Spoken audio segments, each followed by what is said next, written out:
So it was last week when there was a little bit of confusion over the one for Holly Valance. Right? Of course.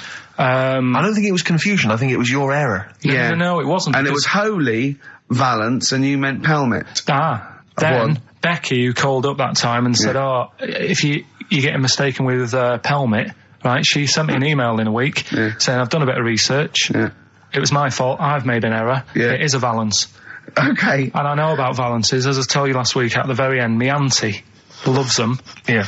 Right? She makes them. She started off just like putting them on top of the sort of window around the curtain. And then she thought, I can do more with this. Yeah. And she had a little coffee table that had magazines underneath. And she said, I'm sick of seeing them magazines when I'm sat down. She sounds like a Pilkington. So... I'm sick of seeing them magazines when I sit down. So she put a Valance around the table. She just got Valances around everything now. Right? Then, next step, she tapes everything. She never actually watches telly. She tapes it all because she gets sick of listening to the adverts and that. Yeah. So she tapes everything. So she's got loads of videotapes and that. And the video used to get on her nerves. When she was watching a film, she'd see the clock changing. And it distracted her from the film. So she put a Valance around that.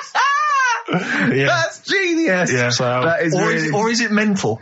Only Mrs. Einstein can tell. I don't know. She's even made a little Jack Russell look like a hovercraft. Yeah. He's great. So everything's got a Valance. If you go round and you stand still for too long, the chances are she'll put a Valance around your head. Yeah. This is this is Auntie who? Auntie Nora. And this is the one that farted for 5 minutes. She did. Lest our listeners forget. Farted for 5 minutes. Called his mum saying I'm farting.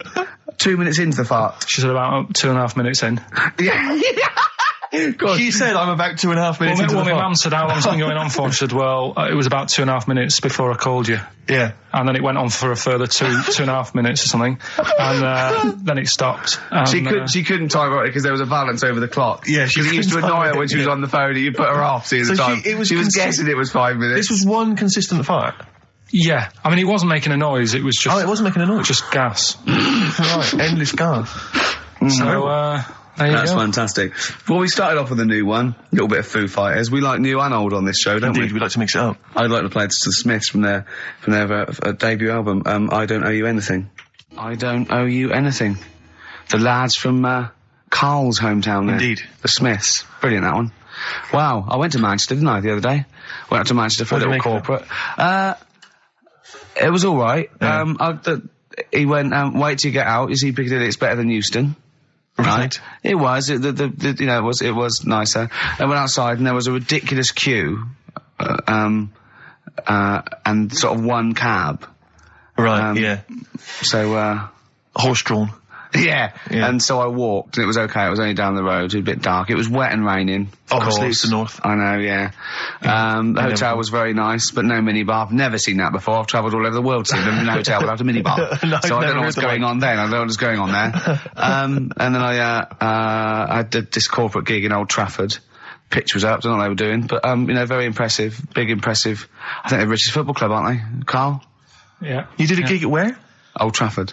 It was in a function room. Oh, well, I thought it was the stadium. No, I'm not that big yet. Yeah. No. But I mean, I can't really comment on Manchester. I do know that Liverpool was voted most important music city via poll. True enough. So, Karl, you're making noises while I'm talking. Yeah, but you do this all the time trying to wind me up. And I'm not saying Manchester's the best place in the world, but what I'm saying is, there's bits of it that I really miss. Yeah. Like last Sunday, right? When I'd met up with Ricky, we had spaghetti bolognese, which was alright. And then I said to him, I need some soil. Damn, I wish you'd invited me. It sounds amazing.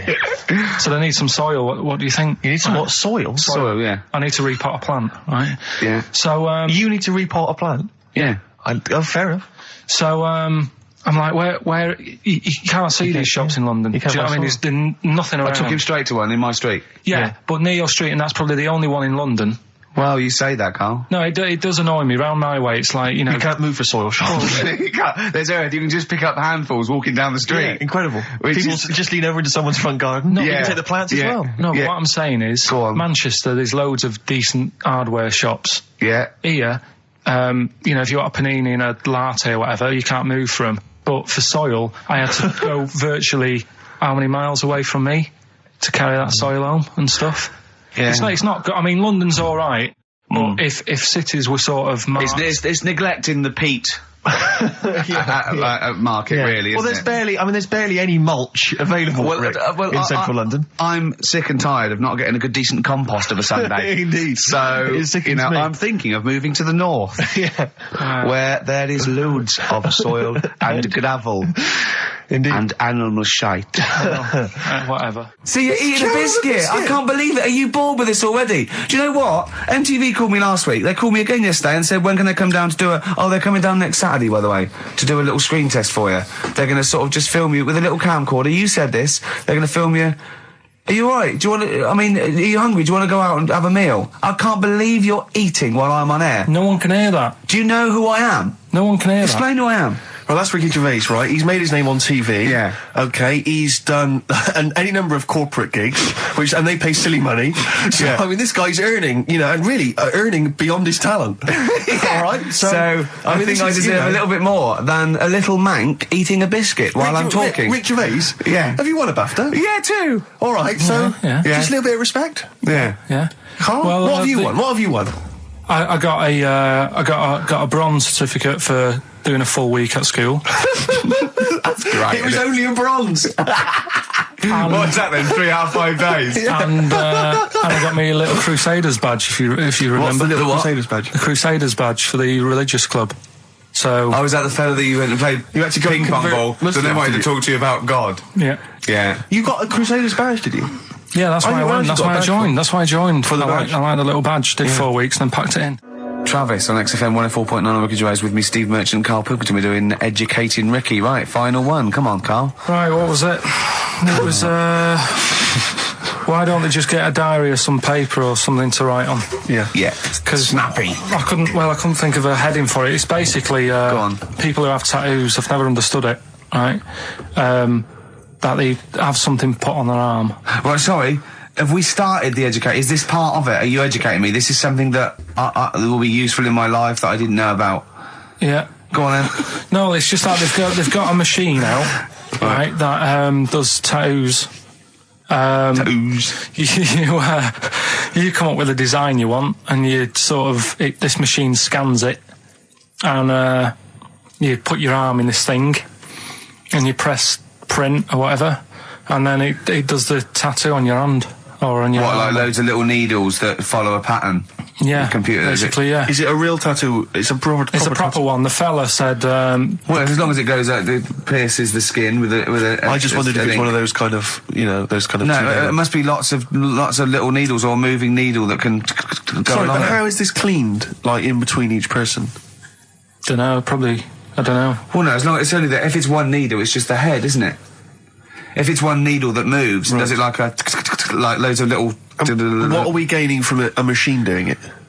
Just because they're going to sort of mess it up. But hold on, how do you keep your arm still? Because your skin moves slightly. So the machine it's sort of strapped to your arm. Right, and so the fella, it's spread... the fella said that the tricky thing was in all this, it was the fact that... nobody would let him test it out on anyone else, so he had to do it himself. But did it work? Because the thing is with a tattoo artist, they can see when your skin's moved, and they can see what they've done, and they keep wiping it and looking, whereas a machine's just got to trust itself. Yeah. So I think one needle could go wrong. If it was a lot of needles, that it just came down, like, 1,000 needles that was an imprint. Yeah. But obviously I'm asking someone who hasn't delved any further than there's a machine that can give you a tattoo. That's all you've got at the moment, isn't it? Well, yeah, basically. That's what you've got? I mean, that's what I've got, because I'm not a fan of tattoos. I don't... But where did you read this again? This was... Internet? This was on the internet, yeah, it was, yeah. Okay. And I just don't understand why people do it. That's what got me attention. Because me... Sorry, what have I learned from this? That if you wanted to get one, you can get one done by a machine now. People say machines are sort of taking over and that. And there's another one. But it's just the fact. I mean, I don't know. So give us the snappy title of this education again. Why don't they just get a diary or some paper or something to write it on? That's what I always think when I see people with loads of tattoos. Like there's that fella who we were talking about the other week in Scotland who was covered 99% in tattoos. It's just like, what have you done that for? Yeah. Do you know what I mean? You can't get rid of it now. You've done it now. Yeah. One of my uncles, right, Tattoo Stan, he's just caked in them. Tattoos. Right.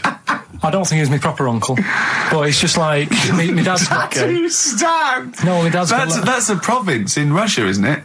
My dad's got loads of mates who. When you say he's not your proper uncle, do you know how, like, when someone comes around and all right, Uncle Stan? Yeah. Do you know what I mean? And there was my dad had loads of mates like that. There was John the Screw. Right. So he either works in a prison or he likes to have sex. Cabbie. Cab driver. Okay. There was Jimmy the Hat. I don't know what he Jimmy did. the Hat? Yeah. And, did he wear a hat? No. No. There was Fred the Veg. You sure he wasn't a relative? Sorry. Fred the Veg used to get us, like, big bags of potatoes and that. Fred Veg, okay. And there was Tattoo Stan. Right. And he was just caked in them. And I used to always look at him thinking, why have you done that? I must have only been, like, 6 I or suppose 7. if you're born with a name like Tattoo Stan, Exactly. you're destined, aren't you, were really? they like a 1950s gang? I'm worried about... I'm worried Who were about... doing a bank job? What was his name? The Hat? What was his name? Jimmy the Hat. I'm worried about Jimmy the Hat. Yeah. Not having a hat. I don't understand it. Are you sure he didn't have a hat? Not when I met him. Did he ever wear a hat? I didn't see him that much. Do you think it was a joke, like, when your mate's sort of like, 8 foot and huge, you call him Little John or Tiny? Do you think... Well, the fact that he never wore a hat. they went, hold on, I've noticed something about Jim. Go on.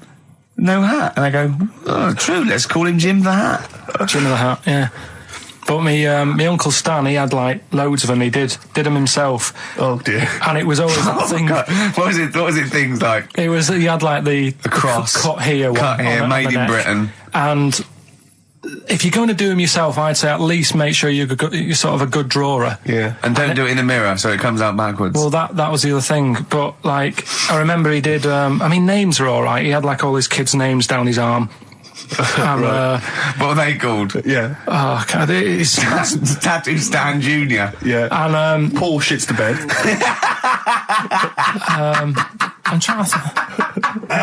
Oh, Wabbai Kate. Yeah. But he had... Frankie never amounts to anything. Oh, God. So he had, like, Johnny, I don't think he's mine. So he did all this... I don't even know why I'm telling you about tattoos. No, nor do I, Carl. Hey, to be honest... Don and Blitzen from the About a Boy soundtrack by Badly Drawn Boy. Christmas theme there. You spotted the Christmas theme? Yeah. Carl's not really in a festive mood, but... I can't imagine Christmas is your time of year, is it, Carl? Well, I'm not sure any time of the year is, really. I liked it when I was about... I think when I was about 7, I enjoyed it. Was that the one? Was that the year, the big year for you? You get loads of stuff, you don't have to worry about anyone else, but once you've, like, got a job... What did you get when you... When were you doing your paper round? How old were you then? I was about 13, 14. Well, that was then your own man, weren't you? I had to buy stuff. Oh. But you're still not You're quite a selfish man, aren't you? I didn't realise this. No, it's just that Christmas... And that's coming from him, Carl. My dad always said... All right, steady on. Dad said Christmas morning was for, like, for me, so he used to stay in bed. So he never... That's brilliant. That's a great thing to say, isn't it? Yeah. Christmas morning's for you. Run wild. Do what you want. Just don't bother me. I'm going to Honolulu for 2 weeks. That's great. Dad, it's Christmas. Do I have to do anything? No. So my mum used to get up because she used to like to see my face light up, when I opened the presents. And then... to give fireworks. And then... then I'd have to go to my bedroom from about 6 o'clock onwards because, like, my mum and dad were into having big Christmas parties and I wasn't, like, old enough to go. Right. So they'd say, right, you've had your fun there, you go up to your bedroom, stay in there. Really? Yeah, I remember one year, right, I got a train set, that's what I wanted. Yeah. Right? It's brilliant. Playing with it all day. I thought, I don't mind about the party, I'm happy staying up here playing with this. Brother comes in, he's had a few, right, he's going, yeah, give us a go on your train. How old is he? He's a bit older than me, so he might have been like, let's see. Well, let him be 18. Yeah, probably about 18, 19, And how old something were like that. I had a train set, so, I don't know, about... 14. Something like that. Yeah. Right, so I'm playing on that, loving it and stuff. And then he comes in and goes, oh, give us a go. He turns the transformer up to, like, 14. He went really fast for about 5 seconds, broke it, and then he went back downstairs. Wow. So Christmas, I hadn't even got to Sounds Christmas like Day. the Conservative government with British Rail. Satire, that is. Rick, I just thought that there's satire. If there's any satirical shows listening on it doesn't work in any way, because there's the analogy falls down apart from there being a train. Think it through, though. British Rail was trains. Yeah. And the government broke the trains in many ways. They didn't break them, like, not officially breaking them, but they kind of... It does work, it's perfect. Oh, I'm very pleased with that. And I can't, and no one's asked him to be on Have I Got His View. It's weird, isn't it? Because it's strange, that, when you've got a satirical mind that's as quick as that. Yeah. And he's broke your little train set. So what did you do? I just, like, watched telly and had some sausages. I bet you were happy with that, though, weren't you? It's a bit annoying, though, isn't it, when your main present of the year has been broke. And did it ever get it fixed? No, that was it. Put away. I'm intrigued why your parents wouldn't let you come and join in the festive fun. Was it, like, really debauched down there? Was it, like, eggnog everywhere? Well, no, but I mean, that's fair enough. 6 is a little bit early, but I just think, you know, if you're your kid, you know, he had his fun, put him to bed at 8, maybe. And you think so on Christmas Day? I thought that was a day for family. Well, not if there's a party going on. Well, don't have the party on to Christmas Day. Well, that's another option. Yeah. Your parents are weird, aren't they? A strange breed. Well, I think that was the year, right? You're talking about buying presents and stuff. I think I did treat my mum to that. I didn't buy my dad anything. I think that was like when I got a bit older, I used to get my dad something because he wasn't that bothered anyway. No. So, got me mum, there was a cheap shop, right? Of course. Thank God for that. Called Snips, right? So I went in there and I thought, let's see what I can get her. And remember Victoria Plum? I don't think so. Well, it's like a fairy character. Right. Right? And my mum's into gnomes and stuff, right? So I thought, right... She must be pleased with you, then. Victoria Plum. I was thinking, is that one of the neighbours? Is it like a brandy liqueur? Do you remember Victoria Plum? Victoria Plum. Victoria Plum, yeah, it's like a little fictional sort of character, right? Okay. So I saw it, I thought, yeah, she'll love that, right? So I did my paper round, saved up for 2 weeks, right? Oh. Got that sorted, went to Snips, bought the Victoria Plum. Next day, I'm in town with her, right? So I think, I know what I'll do. I said, come in here a minute, right? So we go in and we're looking around and I tested her, right? I went, look at that there, that's alright, isn't it? And she goes, oh, it's bloody awful. Oh, Karl. Oh, Karl, oh, God. So then Christmas Day comes, I said, don't bother opening it. She said, no, why? I said, oh, no, why did you still give it to her? So, well, it's too late, I'd already bought it. Oh, Karl. So she opened it and I was like, and she said, oh, that's nice. I said, why are you saying that? I said, the other day, so it's bloody awful. She said, oh no, I thought you were pointing at something else. Oh, no. So that's why I don't get anyone anything anymore. Oh, God. Play record. Oh, God. Oh. That's good, isn't it? Not bad. Gold Rush. Let you down.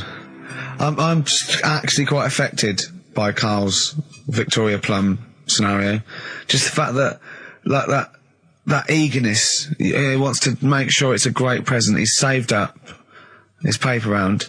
He thinks it's like a gnome, but modern. I'm worried that you're using it as an excuse now, and that's why you're not buying anyone any gifts, because you've had your fingers burned once. I mean, you were 6, 7 years old. To be fair. No, you weren't. You were about 13, weren't you, if you're doing your paper round? Yeah, it must have been, 11 or 12 then. All right. Yeah, so I'd saved up. Oh no, I'm not using it as a thing. It's just that. What did you get your mum this year? I've sent them some money so they can get a passport. So they can get a passport? Where are they? Immigrants? Are they trapped somewhere? Well, they're in a holding bay somewhere in Dover. Yeah, I got a friend who's a truck driver who's going to sneak them across. What do you mean? So they can buy a passport. What do they do? Sell it when they're a bit down in their luck? No, they haven't got that much money, right? They've never been abroad, and the mate said they might take them next year, and they said, oh, we haven't got a passport, so I thought... You've got to buy a passport, have you? Isn't that your God-given right as an Englishman? No, you've got to pay for them. They're 30 quid each, so you better had to, otherwise they're conning me. Right. So you sent them 60 quid? You don't get born with a passport, of course you sent them 60 quid in an envelope, have you? Well, check. Right. I love that. He'll be watching telly and France will come on and he'll go, oh, what do you think of that? She goes, it looks bloody awful. Yeah, don't open it. No. Don't open it. Yeah. Don't open it. So you've not paid for a holiday for them? No, I've just sorted out it's the better prize, isn't it? Because they can't go anywhere without it. Well, the passport keeps on giving. Yeah. So 10 years. That is, yeah. So, but no, I never used to. I mean, I can't think of other things. I used to get me dad once I started getting him stuff. It used to be a dressing gown, and then. But as an extra surprise, he used to put like a cigar in the pocket, so he'd think that was it. Yeah. Then he'd put it on and put his hand in the pocket. Right. And then he'd just hit you because he thought you'd nicked it. Oh dear. So you bought him a jacket with a cigar? That's quite thoughtful. Did you sneak a cigar once one Christmas? Yeah. Well, that's when they used to have like the big do's, like I say. You know, they were known for it. Like the whole estate used to know that. You know, we were having a party. Yeah. So they'd all come round. So they'd all come round and just have food and drink and that. I can't imagine. I cannot imagine how unpleasant that must have been. Awful. And you locked in your bedroom with a broken train set. Yeah. And looking at Victoria Plum, whatever that was. In the bin. Oh, in the bin, yeah. And hear a mum saying, and he got me this. Isn't this piece shit? of rubbish. You could hear him just throwing it against the wall and laughing. And all the neighbours laughing.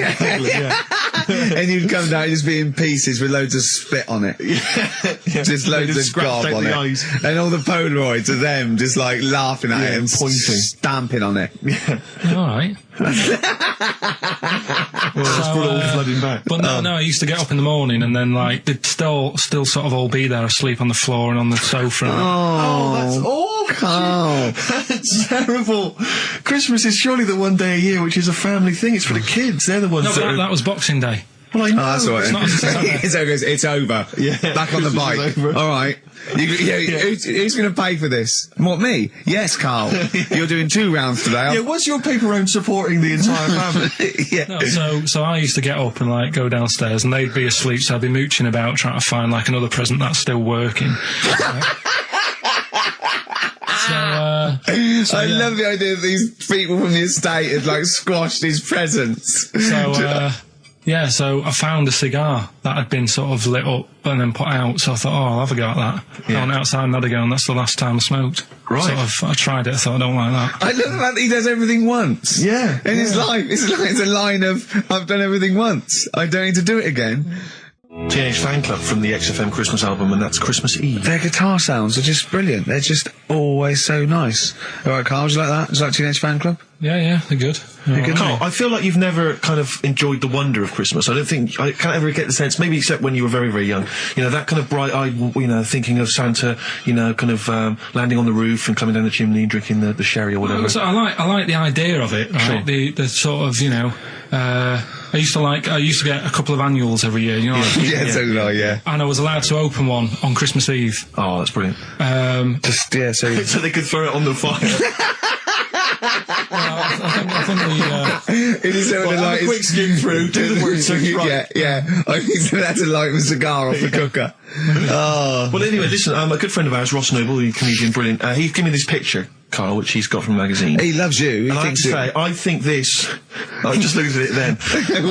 Obviously, it's not going to mean much to the listener. Oh, this is self-indulgent. But it is currently available. I think it's in the current edition of Bizarre magazine, so you might want to buy that. It's not horrible, though, is it?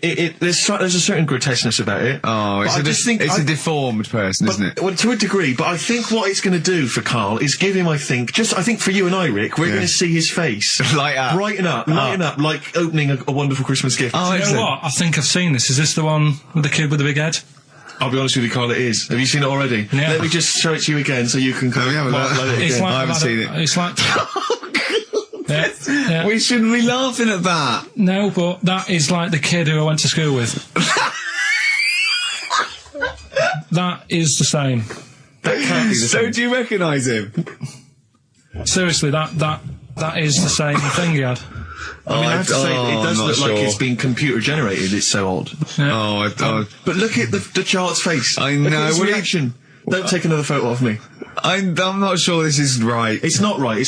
But I was hoping that would give you, Carl, just a little glimpse of. We've had a request as well on the best bits. Someone wants to hear you talking about your mates with the big heads. I can't believe it, because every time we go there, we get some sort of complaint about something. About what? Just leave it. Well, that for some reason that always goes from the story with my dad going to Blackpool for taking those kids there. And what kids? And, leave it. No, what? No, I don't know. There's people that know what you're talking about. I'll tell you when we put a song on. No, well, I know what it is, but you can't just say that. Well, Is it when your dad put a kid in the wheelie bin because he was getting out of hand? Yeah. Well, So we're going to we can't go through it again. It's too controversial. We're going to... What's the name? No, well, the thing is, right, you were just saying about what are you, about Christmas. That's the funny thing, right? Because in our house, there's no one who's religious, right? No. My dad got annoyed when I went to church that day. He was like, what are you doing that for? Of course. I went to see a gig in Liverpool. Remember the band The Christians? Yeah. He thought I'd join some club. Yeah. I said, I've been to see The Christians. He was saying to me, man, what's he doing going out with them? Yeah, yeah. And then the other thing is, because I'm not christened or anything, my mum used to say to me, don't tell anyone that, because there's witches and stuff. I want to go back and see his upbringing. I just want to go back and see him at 7. One day in the life of Karl, age 7. Just to have 3 ghosts visiting tonight. And take him back through time. But we could go with him. We can be some of the ghosts. Yeah, the ghosts of Christmas past. Remember this? That's incredible. Because there's witches. Don't tell what. Just tell you so she wasn't christened, but she thought maybe someone could take your soul because you weren't christened. It's like there's cults and that, isn't there? And if they find out you're not christened, then right. So I don't think they care. I don't think a lot of cults care. Well, but what can they do if you're not christened? I don't know. I just said all right because then through that time there must have been a time when. But hold on, now they know.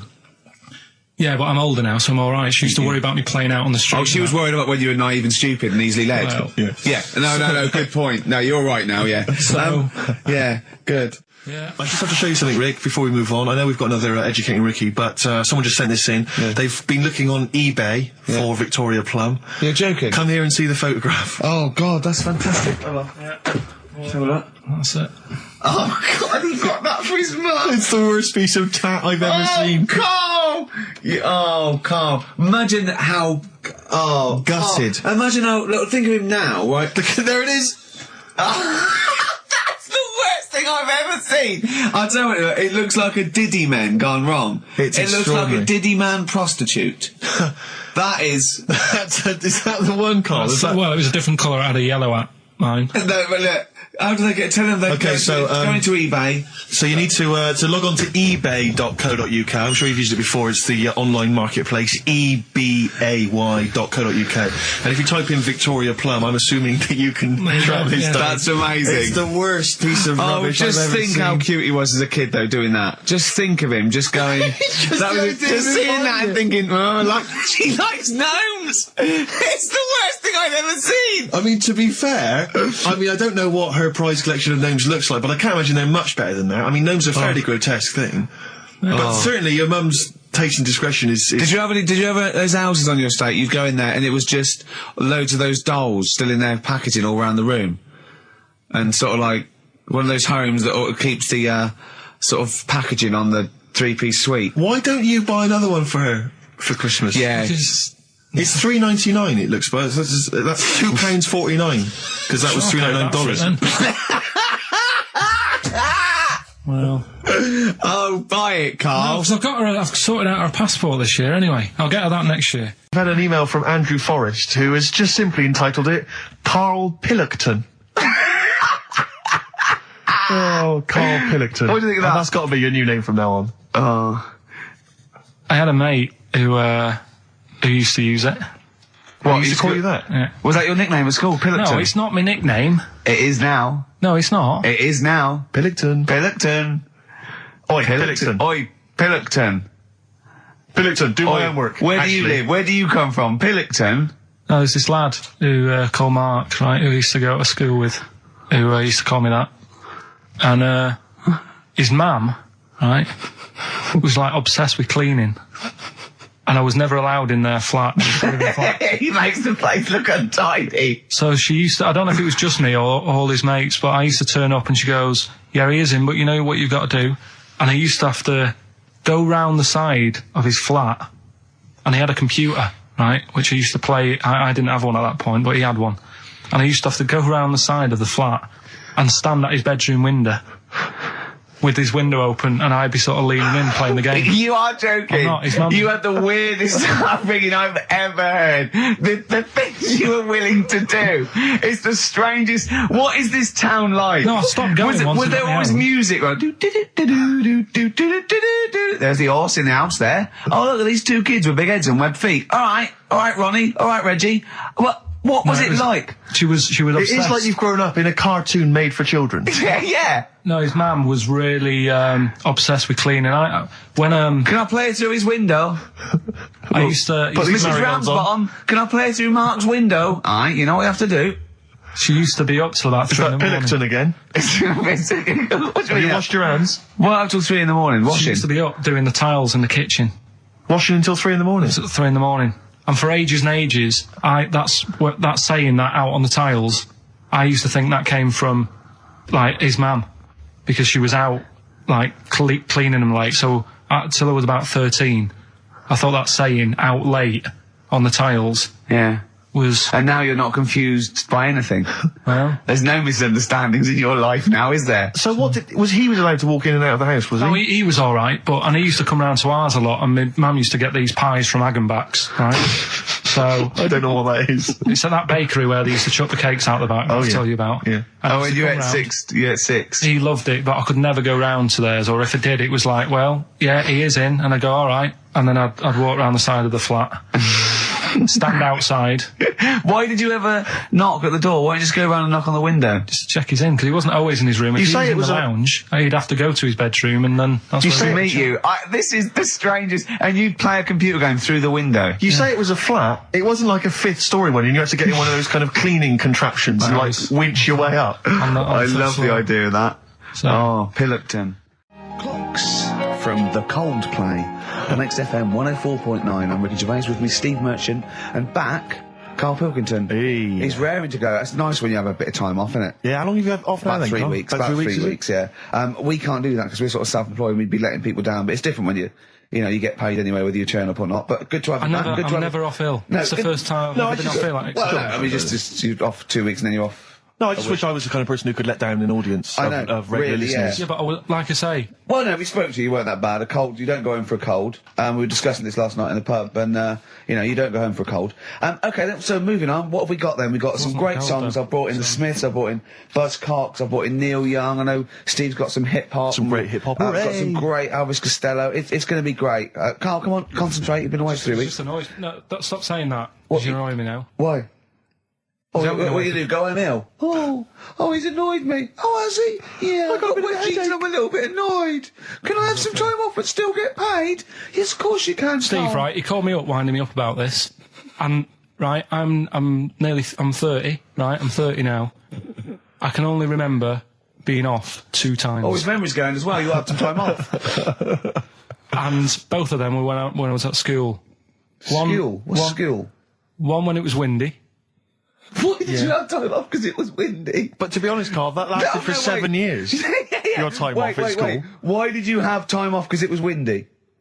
Were you windy, or was it windy outside? No, it was like when... Your auntie wasn't out the window, was she? When the winds were bad in the 70s, and my mum said, oh... What? I remember space operas and flares. I don't remember the winds being bad in the 70s. Well, my mum just said, you might get blown into the road, so don't do that. She had so much faith in you, didn't she? As a human being. Is that why she got fired from the pie shop? I'm not coming in today, I might get blown into the road. Oh, God. The funny thing it was, right, Steve, they had this thing going at school, because a lot of people used to wag it back then. Right? Used to what? Wag it, sort of not go in. Yeah. Right.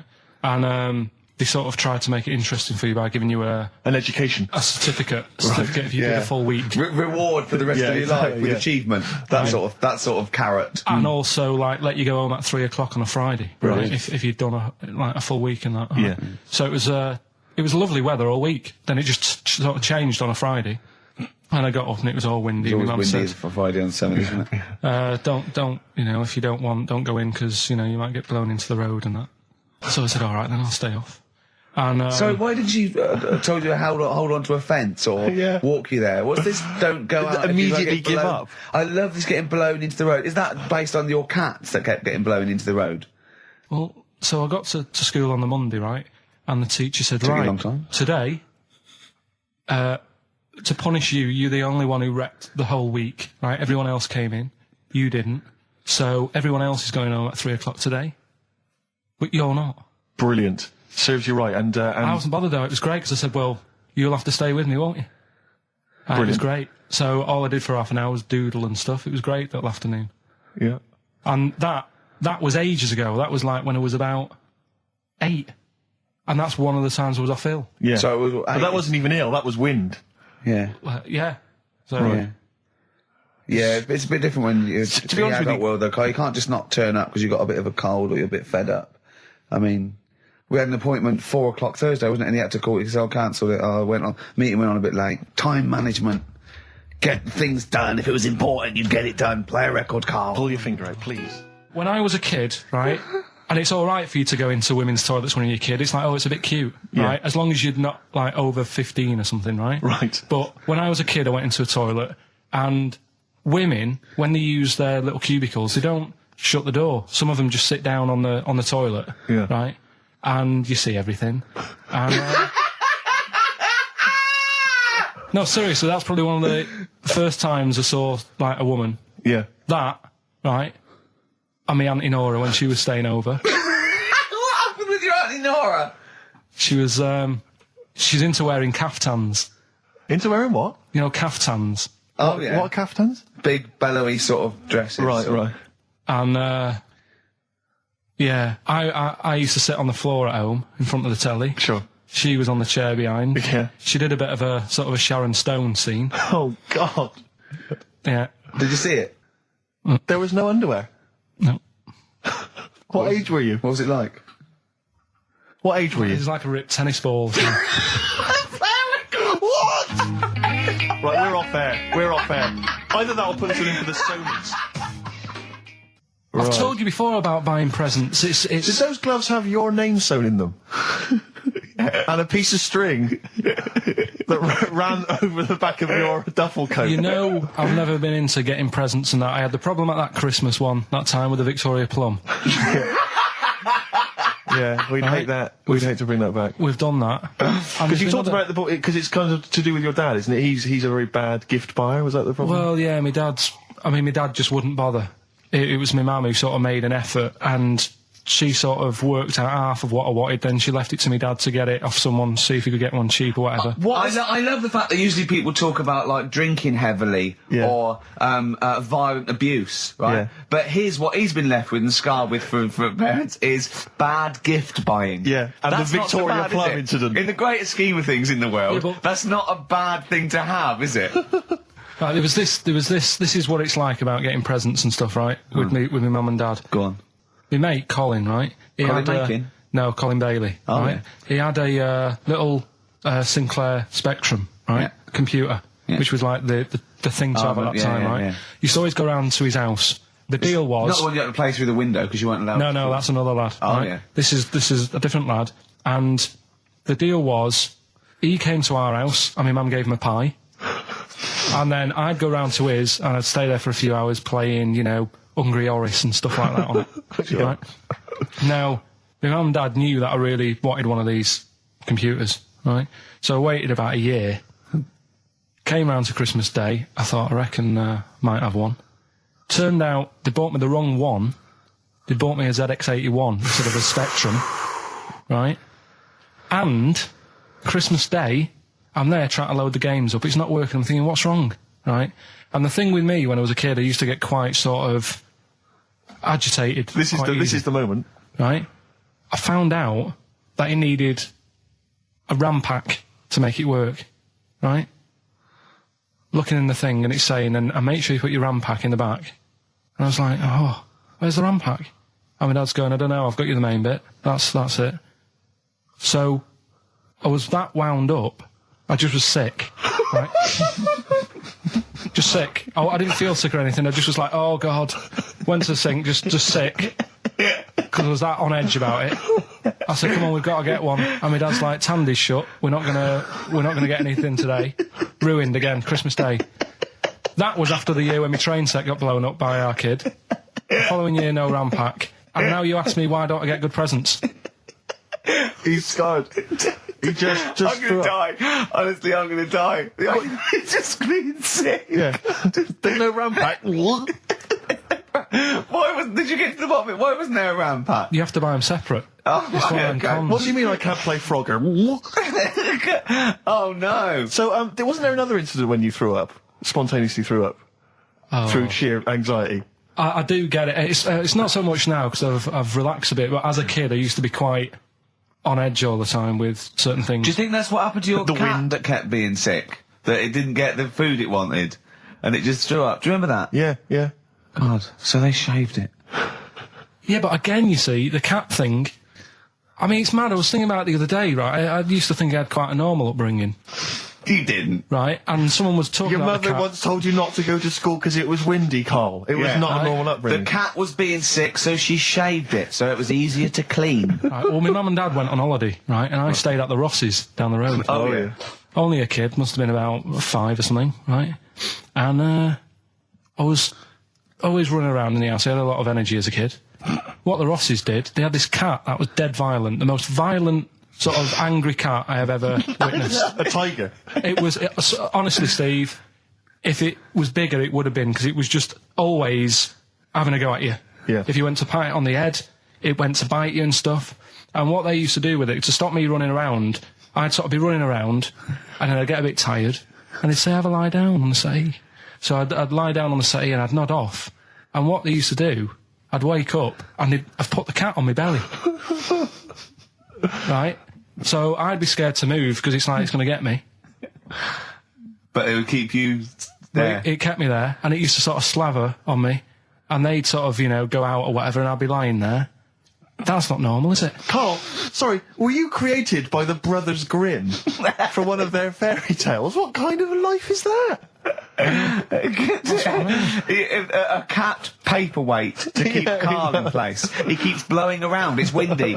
We'll have to weigh him down. Be careful. Your mum probably told him that it's a windy day. You got to get something heavy on him, otherwise he just gets blown into the road. God bless him. Did I ever tell you about my Uncle Alf? No. He wasn't a proper uncle, right? But it was just one of my dad's mates and that. And he was getting on a bit. He must have been about, 60, which is pretty old when you're younger and that. And he was the same. He used to always wear a suit and that. But it was never in good nick. It was always like a rough suit, but it doesn't matter. He's still, making half the effort and that. Yeah. And he used to sleep in a dinghy. Right, Uncle Alf. What? In his house? Yeah. Why? Well, in a flat, he's in like a little bed sit. Because he only had a little bed sit, and he was into boats and stuff. So he had this Two birds with one stone. Had this little dinghy, had a little flat, thought, well, it's tight space and that. He had a dinghy as a bed, and he had 2 tellies, right? He had 2 tellies, one that the sound worked on, the other one only the vision worked. So if you wanted to watch a programme, you had to turn both on. Put them both on like BBC One, turned one up and watched the other one. Wow. That's extraordinary. From his dinghy? Sat in his dinghy. That is brilliant. It was an inflatable dinghy, it wasn't like a wooden... Yeah, an inflatable one, yeah, big inflatable Did you ever go around and visit him? Yeah, now and again. Was it weird seeing a 60-year-old bloke in a suit in a dinghy inside watching 2 tellies? It's weird at the time, I thought. Which of the TVs stopped working properly first? I mean, did he... let's say the sound went on one of them. Yeah. Did he carry on watching the other one, hoping that the other one was fine? No, he went and got a new telly, and then the vision went on that, and he went, oh no. He went, hold on though. Wait a minute. I've got another telly in the wardrobe that I haven't used. It must have been like that. Yeah. Wow, he sounds brilliant. Is he still alive? Yeah, he's still around, yeah. I haven't seen him for years, but he used to... was he married? I think that's what happened. I think his wife passed away, and that's when he had all this... he had a boat. And it's like, oh, where am I going to put it in a bed sit? And it was like, hang on a minute. Yeah. You know what I mean? Sleep in that. So, yeah. I wonder if you ever brought any women back. Just the idea of bringing them back, getting down to it. Shall we move into the bedroom?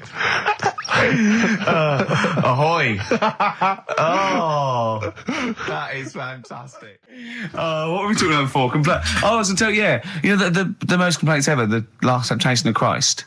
I haven't seen it.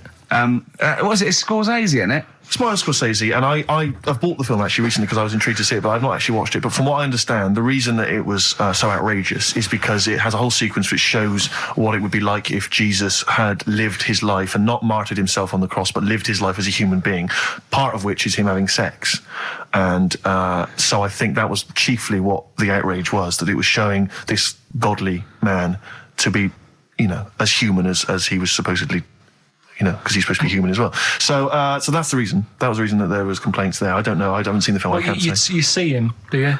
You see him having sex, I think, yes. Although it is an actor, Karl. Yeah, it's not actually Jesus Christ. It's not the real Robert Powell. No. It's an actor playing Robert Powell. Is that, you see, sex on films and all that, right? When I was growing up, I'd be watching...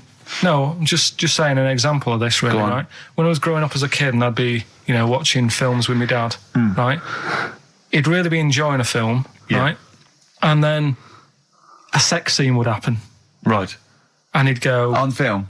Or just behind you? In the film, a sex scene would happen. Your brother up to his old tricks again. And he'd get up and go make a cup of tea, right? Right. Typhoon? That he'd stolen from some sort of telephone box? And, even recently, he thinks it ruins a film. Do you know what I mean? Because there's no need for it to happen, is there, really? Yes. Why? Sometimes it's warranted. If the film itself is there's some films it isn't though. Some films it isn't. Some films it's arbitrary. I think the films that him and his dad watched together on Channel 5. Probably not. Is it only on Channel 5 in your house? But let's put it. Yeah, if you're watching, I don't know, a late night Friday night, from 1983. Yeah, Illegal Briefs. A beautiful lawyer has to defend a man who may be a killer. She falls in love with him, but does she know the real man? Oh dear. You know what I mean, though. Lest you forget, of course, that I...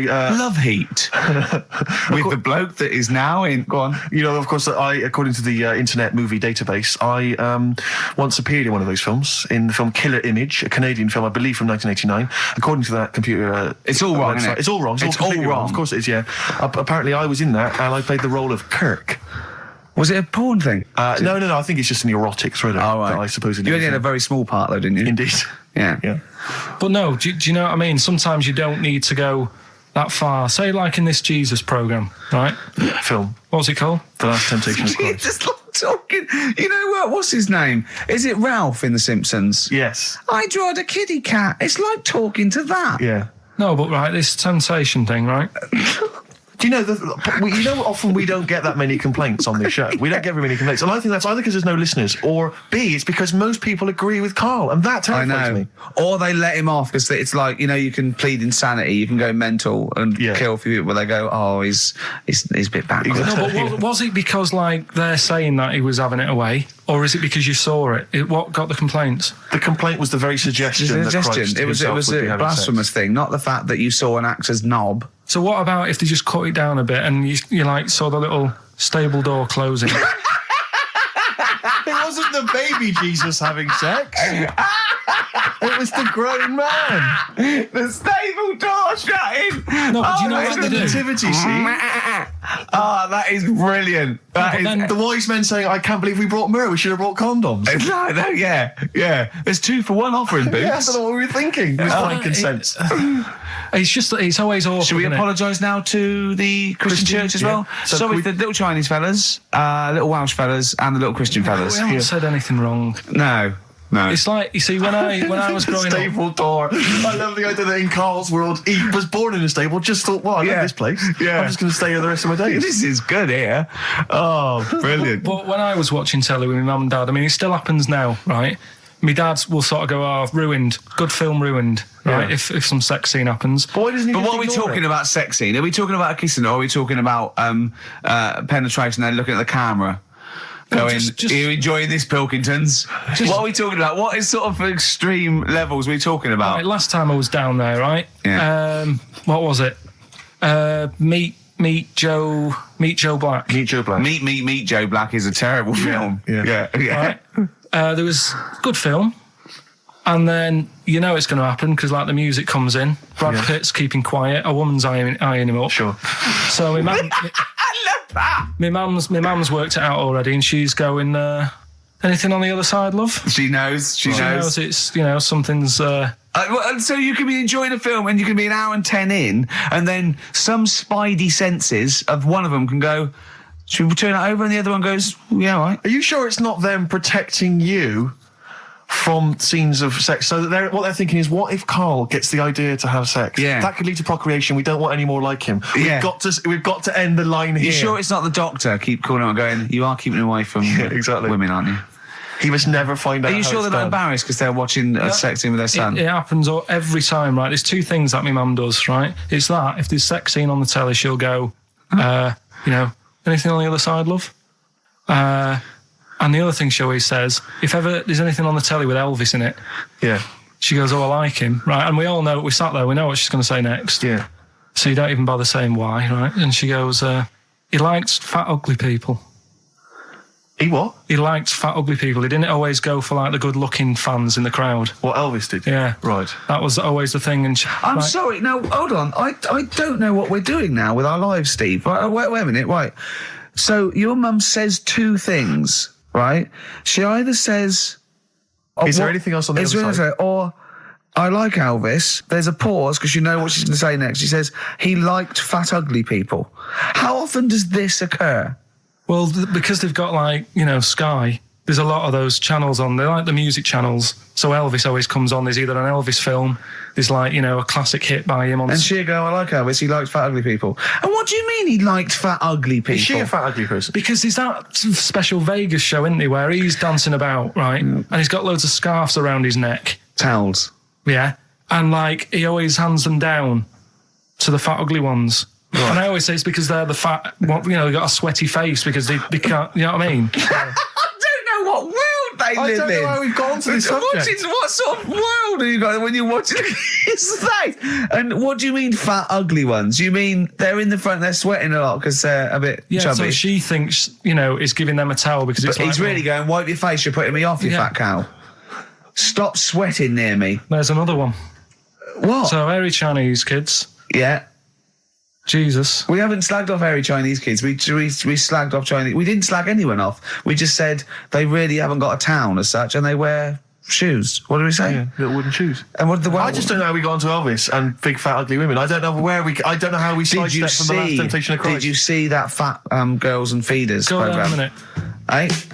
What's Tom Petty first. Oh, brilliant. It's a great song. Breakdown. How many Tom other Petty. radio shows have talked about Last Temptation of Christ, Chinatown, fat ugly women? Yeah. In 60 minutes. Exactly. Incredible. Sony Award winning. I've always wanted a little owl on my desk. I'd like be doing work and there'd be a little owl there and I go, can you get that pencil? And it just sort of goes over and gets me a pencil, goes, cheers, and it just watches me and it thinks I'm brilliant. Do you know what I mean? Not really, no. No? No, I've never had an urge to have any kind of animal sat on my desk. No, Karl? You'd like a little owl, wouldn't you? That helped you? No, I had a little magpie, didn't I? We've talked about that. Oh, he came down and started pecking your grifter, didn't he? Yeah. What was his name? Maggie. Sure. Brilliant. Inspired. And you took it to school and it didn't come back once, Didn't come back. Didn't see it again. Oh, dear. Did it ever peck your head? Because you used to have hair, didn't you? Mm. Yeah. No, it did. It started getting a bit violent. Really? Yeah. But was it becoming sort of age when adolescence, probably sexual frustration sort, because I think magpies go for shiny objects, don't they? And you were probably sort of probably losing it a little bit then in the front, and so when the sun was out, there's a bit of a sheen on the front. They saw a glare and thought, I'll have that. Yeah. What is that? That's brilliant. Yeah. Or as it was sort of pecking away, it mistook it for a tree. Yeah, because of the noise. Because of the noise. Yeah, the hollow sound. Go on. Women wearing trousers and that, right? On the estate that I grew up in, on, right? There was a woman about 4 houses down, right? Rough. She's the one. She was, or the estate? She was, right? Yeah. She's the one whose kid took a horse into her house. Yes. Right. Now, we won't go over that again. No. If you're a new listener, I think we're covered. I think they get That's the all idea you need to know. Right? Yeah. Now, she used to wear leggings. Yeah. No, they're a bad idea. They are a terrible idea. I agree with you there, Karl. If you're a lady of what the colour? normo persuasion... Were they pink? No, they were sort of black, but with all bits on them. Oh, right. Do you know what I mean? What, toast and just horse droppings? Yeah, go on, yeah. And she used to, she's quite a big woman. Sure. Pauline Quirk, I think you described her as. Look like a light bulb. It is those kind of women that are attracted to leggings. Yeah, I know, yeah. They are drawn to them like a moth. Yeah. She used to wear them, and that's what I remember when I read this piece. she used to work on one of those sex line things. Right. She used to do that. But what was she, an engineer? The weird thing with her was, she had big eyelids. Right. Go on. That were too big, and this is what I was thinking. What do you mean she had big eyelids? How big do eyelids have to be for you to go, they're big eyelids? What was she shoplifting with them? Would she come out of Dixon's with, like, radio stored in them? What do you mean she had big eyelids? It was another one of them popular things around our way. Do you know, like... What do you mean popular things? They go, oh, I say, well, all the rage. Can I get some big eyelids, please? No. It was just like one of them things that people suffered with. Just big eyelids. They could hardly open their eyes. What do you mean? What do you mean? That's one of them popular things around where I grew up. People had big eyelids. They could hardly open their eyes. What does that mean? What sort of freak town were you born in? You had webbed feet people with big heads. You got women with big eyelids. What does big eyelids mean? Are you confusing her with the horse? Yeah. Did she have hooves? Look, what? Just too much skin. It was like the neck of a chicken. But on the eyes. What's your point? Anyway, so there's this big eyelided woman with the leggings. And that's what I'm saying to you, though. That's when I read that story with people with trousers. Yeah. I went from that. Yeah. To a woman who used to have big eyelids. I still at the point. But then, and also the other bloke who had the eyelid problem was a mate of mine. Right. Yeah. His dad had it, and same problem, massive eyelids. I don't know what that means. I don't know what that means. I used to say to my mum, I'm going round to Dave's house. Yeah. And, or to say, well, that's alright, but make sure his dad doesn't take you out in the car. Because he could hardly, see. He had to have his head. He gets to tilt his head back to keep his eyes open. Make sure! Did he have a couple of matches with him at all times? Oh. What a load of gobbledygook. This began as educating Ricky. I know, it's like he was people with eyelids. But it's like you're supposed to make that leap as well. Yeah. If I mentioned the trousers, Ricky will probably be thinking about people with big eyelids and women wearing leggings. Play a record, Carl. Got nonsense. Adverts. No. Oh, right. I had so much mash last night. I had so much sausage mash, second helpings, that I had to sit on the edge of a seat so my stomach could hang down. I love spuds. Spuds and bread. I could not do without spuds and bread. I feel like maybe I could make my own bread. Spuds, I wouldn't know where to start with a spud. Yeah. And it's like, they're amazing. You can boil them, you can broil them. Yeah. I don't know what broiling is, Nor but do I suspect it's tasty. I don't think it's as good as... I mean, obviously the chipped potato is... For the working classes, the chip. It was always on. The chip fat fry was always on in my household. The ceiling, the death trap fire, polystyrene ceiling was yellow. Exactly. Come Wednesday in our house. Yeah. And, always had chips. Because all I remember hearing, if I think back to my childhood, all I remember was, gotta stop and get some potatoes, or phone your dad, tell him to get some potatoes. Well, that was your job, wasn't it? Yeah, potatoes. Yeah. I mean, it genuinely, it does concern me because... What did you have to do? Didn't you have to fill a diary out for your teacher? Do you know when you're at school? I don't know if you do the same thing, but you get like a little red book, right? And every night, I think it was a way of the teachers sort of keeping an eye on you. So if you went out robbing, if you wrote it in your diary, they'd go what you're playing at. Sure. Right? So you'd have to write down what you did every night. Yeah. But I didn't get up to that much at that point. Sure. I used to just go on my errands. Yeah. And it was my job to like... I haven't heard errand since the 70s. Nice to hear that. I went to U-Phase, right, the little local supermarket. Yeah. And I got... what's it called? Euthanasia? What? I did... U-Phase. U-Phase. U-Phase. Yeah. H-U-G-H. U-Phase. Oh, Hugh Phase is name. Right. Yeah. And I just had to get like a bag of potatoes. Of course you did, yeah. And a loaf. Staple. So I used to put that in my diary every day, and it got to a point when like even the teachers were like, just make something up. Yeah. Stop putting the same thing in. Sure, start joyriding or something. Live. I love the fact that he was fascinated by the strangest village in Britain, but the stories he's told us about where he comes from, there's him going around with two fellas with big heads, webbed feet, a little pigeon-chested bloke, him on his grifter with Maggie pecking at him, his dad in the telephone box nicking groceries, and a horse in the house next door. I mean, how strange was his upbringing? Yeah. And him hanging from his satchel. Unbelievable. There's another woman who I remembered. Actually, I'll tell you later. Go on, right. what? I'll tell you later about another woman who I remembered. What? Give us a teaser. It's just a woman who rode around on a three-wheeled bike with her husband in a basket. Right, I'll tell you that. Right, and the final clip. You don't get teasers like that on any other radio station. That's a hell of a funeral service. Right, listen. Right, tell us about this woman. Well, it was just because you were saying about the, you know, our living. We are broadcasting now, aren't we? This is actually going out. This is live. This isn't us sort of like. Yeah, but you were just talking about how I lived in an odd village. Yeah. With kids with big heads and all that, right? And what I wanted to do. What is that again? There's 2 kids with big heads. Yeah, they just had sort of big heads and webdams and that. They went to my school, and when I spoke to my dad the other day, because I'm going out to see my mum and dad tomorrow. Oh yeah. So I said, have we got any school photographs with the big-headed kids in? And he said, no, nobody bought those sort of school photos because they were in it, so it was always a bit ruined. So I said, well, no. He said sales would, you know, because he obviously talked to other dads and stuff like that. And he just said, no one bought them. But anyway, so... I would love them. Yeah. That's why I'd buy them. Yeah, but I wouldn't stand out, would I? If it's on the mantelpiece. Yeah, well... but anyway, so I was talking about, you know... When you say they had big heads, what do you mean? Do they look like someone from Doctor Who? They were just quite big. But they weren't related? No. So why did 2 blokes with big heads and webbed feet? I lived in a weird area. There was a chemical plant close by. I can't believe you've never told us that before. That explains a lot. Not just the freaks in your neighbourhood, but... No, there was loads of weird stuff going on.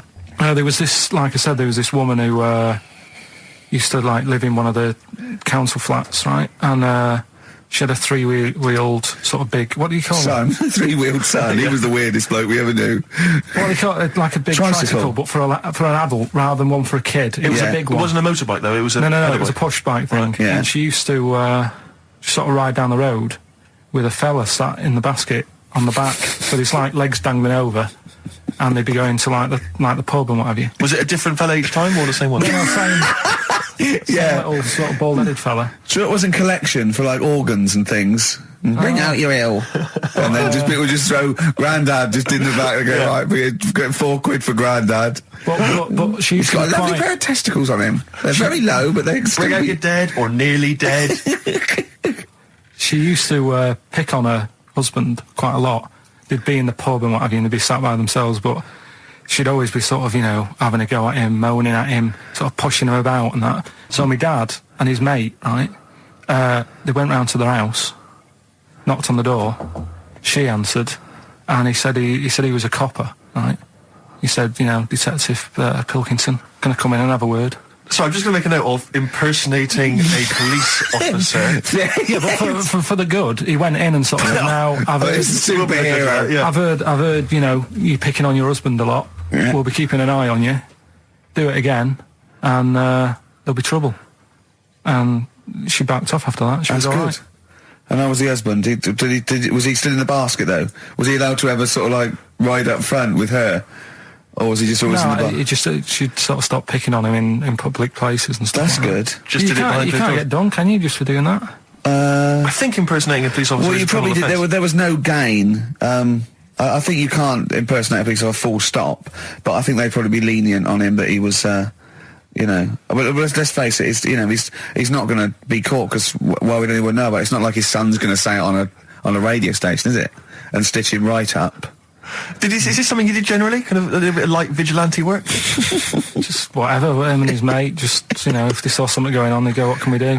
Sure. What little scam can we do, or whatever. That's fantastic. That was the record before us, and here we are, pre-recorded, because we did this a few weeks ago, because we're not here at the moment, are we? We're away in that. I'm Ricky Gervais, with me Stephen Merchant. Hello there. And Karl Pilkington. He's not actually with us. He'll be in some of the best of clips that will be coming up shortly. Yeah, this is just us, isn't it? This is just us. We did this. When did we do this, Rick? A couple of weeks back. Hold on, what is it? It's the 27th today. Yeah. I enjoyed Christmas. I loved Christmas. I loved Christmas. I had a great time. What did you get? Loads of presents. So did I. I'm glad they made it to #1. I'm really glad. Stroke, he, she. Yeah, I'm really glad that the pop idols, Cliff Richard, Westlife, made it to #1. Bo Selector. Yeah, just delete that. Yeah. Okay, well, we're going to play some of the best of, some of the greatest moments of the last 3 weeks. Yeah. Ever heard on XFM 104.9. What about this? Do you remember this one? Oh, which one is it? Alright, so, here's the first bit. Right, there was this. This is what it's like about getting presents and stuff, right? With my mum and dad. Go on. My mate Colin, right? No, Colin Bailey. Oh, right? yeah. He had a little Sinclair Spectrum, right? Yeah. Computer, Yeah. which was like the thing to have at that time, right? Yeah. Used to always go round to his house. The deal was Not the one you had to play through the window because you weren't allowed. No, that's another lad. Oh, right? yeah. This is a different lad, and the deal was he came to our house and my mum gave him a pie, and then I'd go round to his and I'd stay there for a few hours playing, Hungry Horace and stuff like that on it. Right? Now, my mum and dad knew that I really wanted one of these computers, right? So I waited about a year. Came round to Christmas Day. I thought, I reckon might have one. Turned out they bought me the wrong one. They bought me a ZX81 instead of a Spectrum, right? And Christmas Day, I'm there trying to load the games up. It's not working. I'm thinking, what's wrong, right? And the thing with me when I was a kid, I used to get quite sort of agitated. This is the moment, right? I found out that it needed a RAM pack to make it work, right? Looking in the thing and it's saying, and make sure you put your RAM pack in the back. And I was like, oh, where's the RAM pack? And my dad's going, I don't know, I've got you the main bit. That's it. So I was that wound up, I just was sick, right? Just sick. I didn't feel sick or anything, I just was like, oh God. Went to the sink, just sick. Because I was that on edge about it. I said, come on, we've got to get one. And my dad's like, Tandy's shut. We're not gonna get anything today. Ruined again, Christmas Day. That was after the year when my train set got blown up by our kid. The following year, no RAM pack. And now you ask me why don't I get good presents? He's scarred. He just I'm gonna die. Honestly, I'm gonna die. He's just screaming sick. Yeah. There's no RAM pack. Did you get to the bottom of it? Why wasn't there a RAM pack? You have to buy them separate. Oh, It's one of them okay. cons. What do you mean I can't play Frogger? Oh no. So, wasn't there another incident when you threw up? Spontaneously threw up? Oh. Through sheer anxiety? I do get it. It's not so much now because I've relaxed a bit, but as a kid I used to be quite on edge all the time with certain things. Do you think that's what happened to your The cat wind. that kept being sick? That it didn't get the food it wanted? And it just threw up? Do you remember that? Yeah. God, so they shaved it. No, like, again, I spoke to you in the week, and I had much better things, like when I tell you about Brian Blessed climbing Everest, and for some reason it made him, it played havoc with his belly, and he followed through, and he had to clean up. Shut himself? Yeah, using ice and snow. Why are you telling me that Brian Blessed... in what way is telling me that Brian Blessed shit himself once in any way educational? Because I was saying how he was climbing Everest, right? Right. I give it to him, he's an actor and that, but he gave that a go. Yeah. Right? It played... What's the point of that, you'd say, wouldn't you? You'd say, God, he's So he's alright. Me doing a boxing match for no reason is rubbish, but him climbing Everest and shitting himself... Yeah, he did that. It's commendable. Right, and he's only going to, go and do it again. He's going to climb it again. Yeah, but he might not shit himself this time. Yeah, but what's the point in going? Nothing's changed up there. Yeah, good point. Yeah, It should have been. Well, it has. They've probably cleared it up by now. Like, but it slip on it. I can't even bother. Read about Brian Blessed. Is it actually true, or have you libelled someone else? It was an interview with him in it. And what did he say? Oh, Come on, what did he say? He said I climbed Everest and I played havoc with me belly. Let's talk about it next week. We've really run out now. Oh, you're a fool. 3 holidays Carl's had this year. Last year. Yeah. I'd love to have 3 holidays. You've got to start putting the work in there. I had 2 holidays No, then. you had 3 holidays. You went away with Suzanne and her parents. Yeah, well, that doesn't count. It does count. If you book 2 weeks off the firm and you go away and you go, how was your holiday? Go, well, I didn't really count. It wasn't a really good holiday. Can I have them days back, please? My New Year's resolution is to be nicer to you. But Well talk done, sense. you've already broken that. No, but talk sense. Talk sense. You've had 3 holidays this year. And I'm just saying, you're in your 30s now, and 30s is when you should be really putting the work in. That's true enough. To reap the benefits in your 40s, 50s, 60s, 70s, 80s, 90s, and 100. Carl, what's your New Year resolution? What about think before you speak? It's worth... See, I'm allowed to laugh. I'm allowed to laugh at things other people say, Carl. That one, that is a good suggestion. How was your holiday, Carl? It was all right. Right, brilliant. But that, I don't see, on the ratio of good to bad in Karl's mind, that might be amazing, because we never It might be amazing, sing the mightn't praises it? of anything. I'll tell you what, can we have, a cracking little tune and then come back and hear about Karl's holiday? I'd love to do that. Let's Rick. keep it tight. Love to Tear Us Apart by Joy Division. Now, I can't put my finger on it, but that doesn't sound like the original. And it's off a compilation. It sounded a bit fast. I think the vocal was slightly different. If anyone can, put me out of misery, I think it might be in a session of the time or something. Karl, is it a New Year resolution for you? Another one. Maybe when we ask you to get a song, get the original single version. I could be and wrong, not some but obscure session. Yeah, it does seem different, doesn't it? Very odd. Yeah. Yeah. Maybe we just remember it wrongly. But anyway, that's XFM for you. 104.9, I'm Ricky Gervais with me, Steve Merchant. Karl Pilkington. Karl, you went to Lanzarote. Yeah. People said don't go to Lanzarote. They told you it was Lanzarote. They told you, were they right or wrong? They were right, yeah. Really? Yeah, it's a bit ropey, yeah. Is it? Why? Just, out there. If it wasn't for the volcano they had, it'd been knackered. That's their big draw, is it? That's it, basically. That's all they've got going for them. When you landed, was it really hot? Initially, were you quite excited? You were thinking, this is okay? It was warm. It's we can't complain about the weather. The weather was all right. Sure. You know what I mean? That's what I went for, but it'd be nice if there just was something else. Yeah. What did you do all day then? Did you read your ritual book? No, I didn't read that. I read that book. Do you know the book that I bought and all the chapters were messed up? Oh, yeah. I bought a better version of that. All right. And I read that. Excellent. And then... Did it make more sense in order? Yeah, a lot easier to follow. Yeah. And then we went and had a look at the volcanoes and that. They've got 36 of them to look at. How many did you look at before you realised that you've pretty much, you've seen one volcano, you've seen them all? Probably about 6 or 7. Really? Yeah. And then when you got to the 8th, you thought, now I know what this is going to be, Suzanne. This is going to be like a mountain with a hole in the top. Yeah. Really? But it happened years ago as well. It's like, just keep a couple, fill the rest in, tidy it up. Fill the rest in! Yeah, no, Well, getting some builders. No, seriously though. Okay, 4 million tons of concrete, please. They're an absolute death trap. Yeah, what do you mean fill them in? Do you know what a volcano is? It's just a hole, isn't it? That's happened. Well, it's more than the hole. It's more a portal to the magma in the centre of the earth. Back in 1730 it happened, and they still haven't sorted it out. Well, when you say it happened, volcanoes were made a lot longer ago than 1730. No, but the one that did Lanzarote in. Right. Sort it out. What would you suggest? How can they fill it in? It's joined. It's all joined. No, but what I'm saying is... the big plates of the earth are all joined. All the magma's joined. With the trade centre thing, that happened. They cleaned it up, sorted it out, they've moved on. That's what I'm saying. Whereas Lanzarote have just gone, leave it. It happened back in 1730. You misunderstand me. How, in the name of God, can you fill in a volcano? You ignorant twit. No, but it's not just the holes. They've actually left the lava everywhere. That's what I mean. It's not just the big holes. There's lava everywhere. But it's molten rock.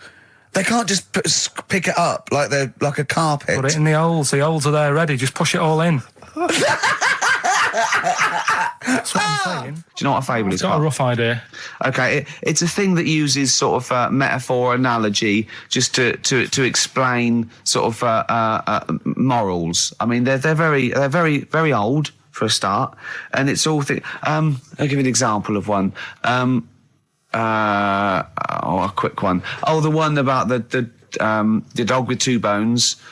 He goes to a dog's got a bone. He sees its reflection in the lake, and he thinks, "Oh, that dog's got a nice bone. I'll have that." And as he goes to get that one in the reflection, he drops the one he's got, and that's one about I think I was told one when I was younger. Go on. I think it was one.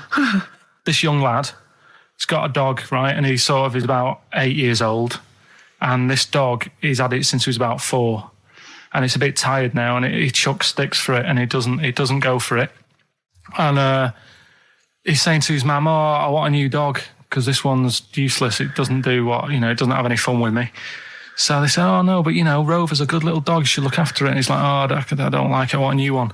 So they buy him a new puppy, and it's running around, yapping about, and he's loving it, and he's playing around with it in the grass.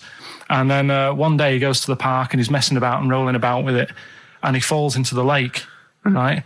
and the little puppy's like yapping at him, and he's going, help me, little dog's yapping, and then the old dog comes and gets his collar, and it pulls him out of the lake, and he goes, oh God, why did I forget about you? You're the better dog.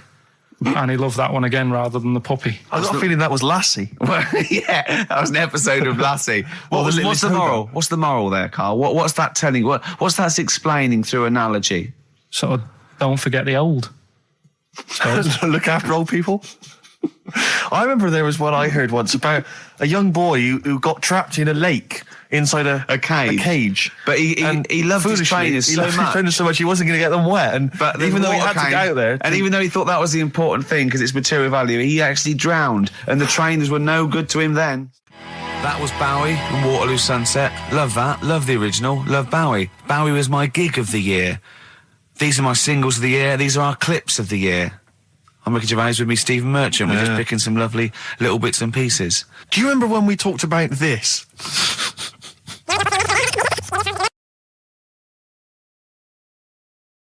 So we just had a text here that says, and I don't know what truth there is in this, as ever, but John says there is apparently a nude bike ride today in Hyde Park.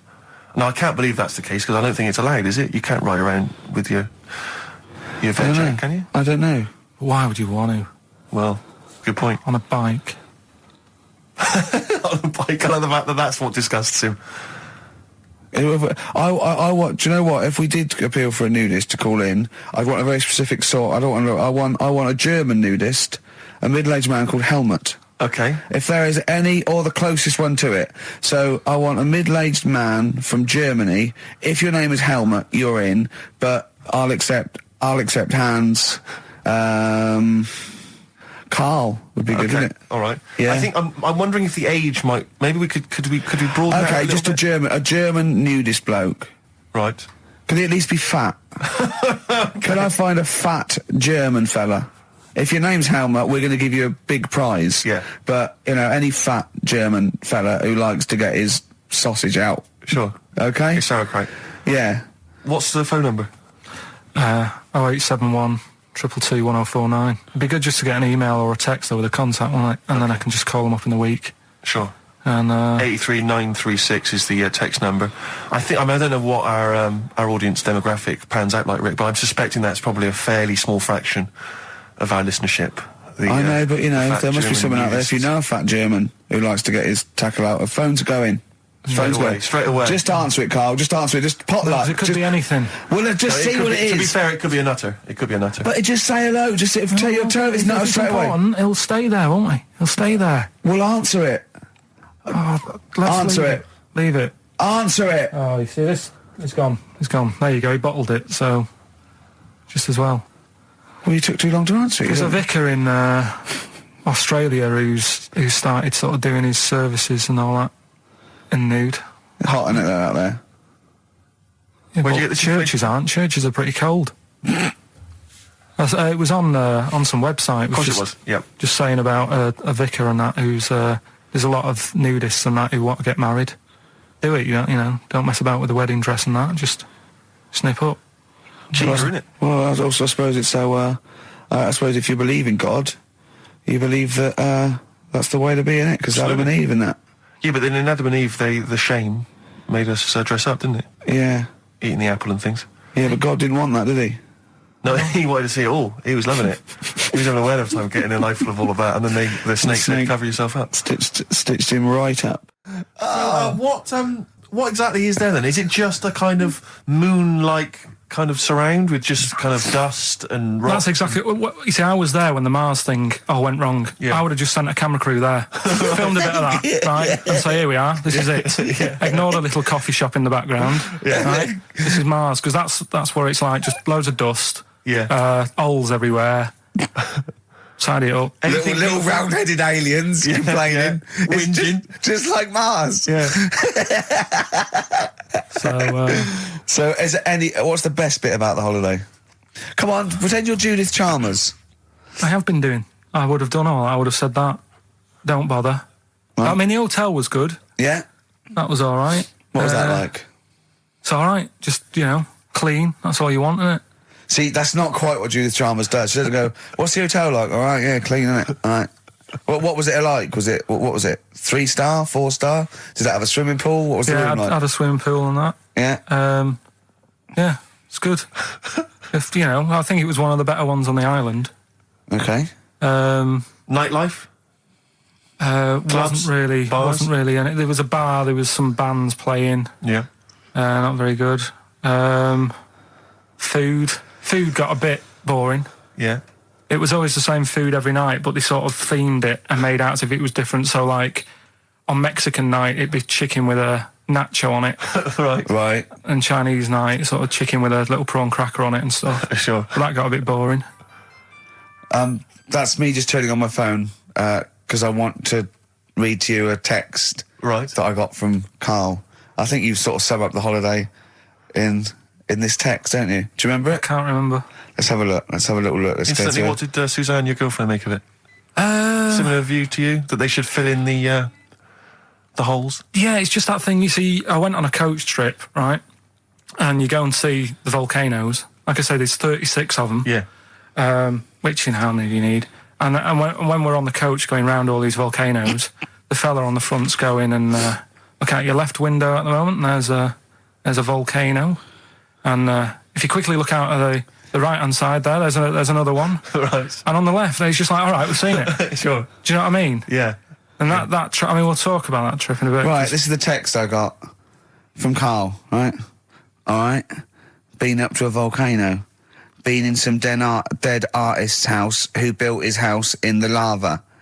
They said they would show me science with volcanoes, but all they did was chuck some water in a hole and it shot up in the air. No dwarves in the canteen, no scousers here, but there is a Swede woman with a big head. She looks effing gormless with a cap on. All right? So a little reference there to... A Swede woman? What's that mean? Do you mean Swedish? Yeah. Or she looked like a vegetable? No, a Swedish woman. But they've all got sort of quite big bill, aren't they? And I sent him a text. Oh, well, it's just good to be on holiday because, you know, I'm working. He sent back, so am I. Just been watching Sky News. There is a school for monkeys who want to get a band together. Is that monkey news for later?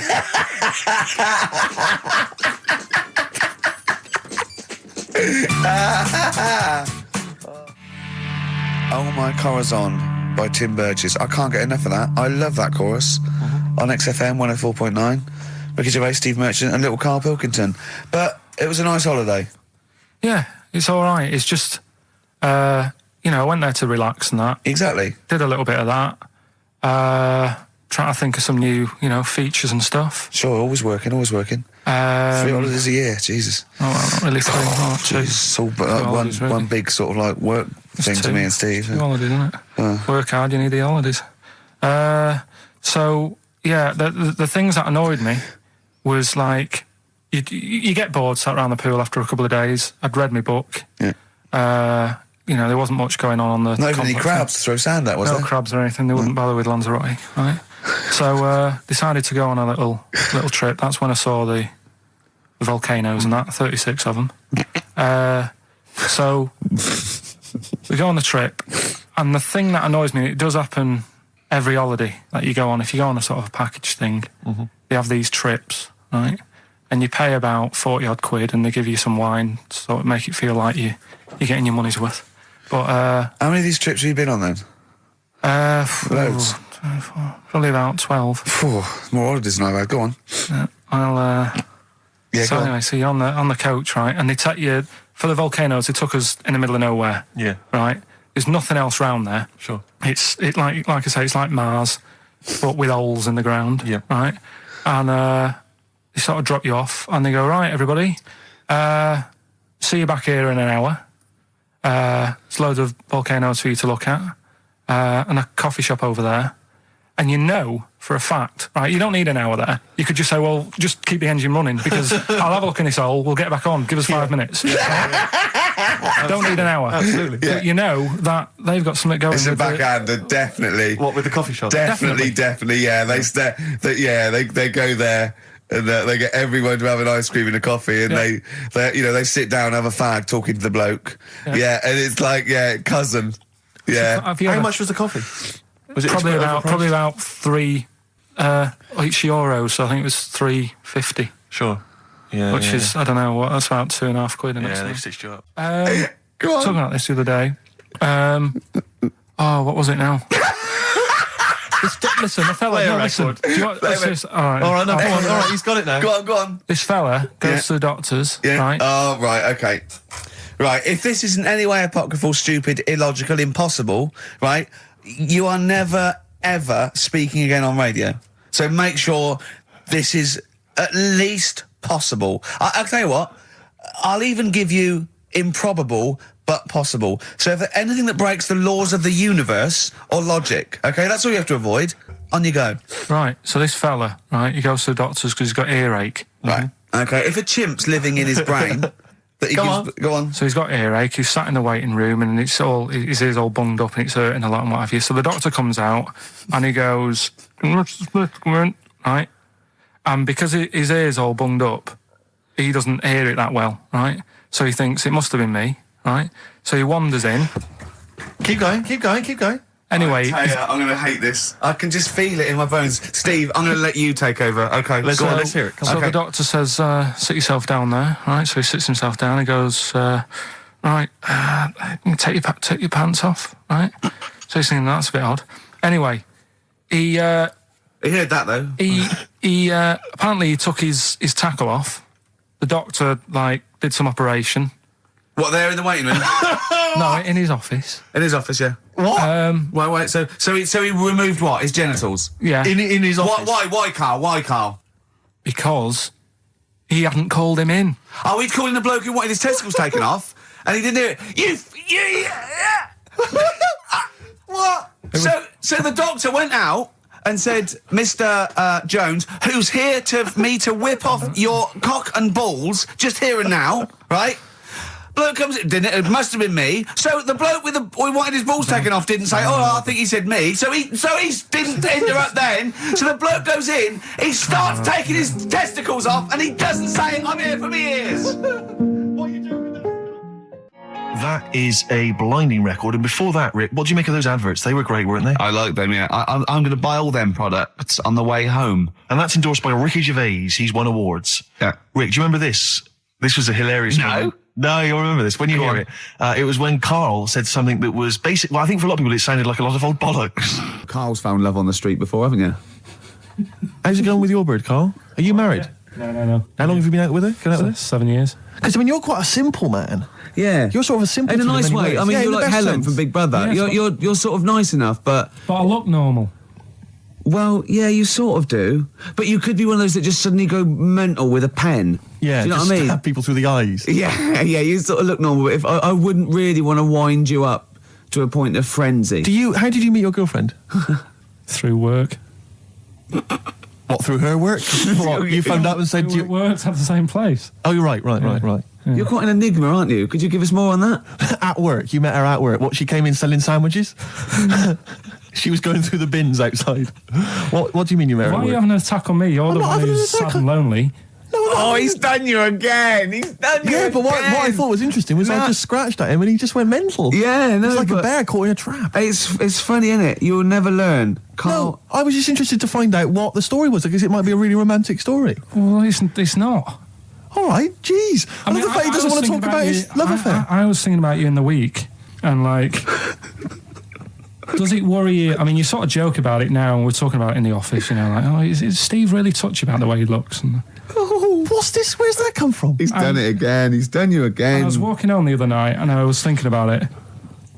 And do you worry that when you're old, you will be on your own? You did start it, though, didn't you? Well, Karl, I'm glad you brought this up.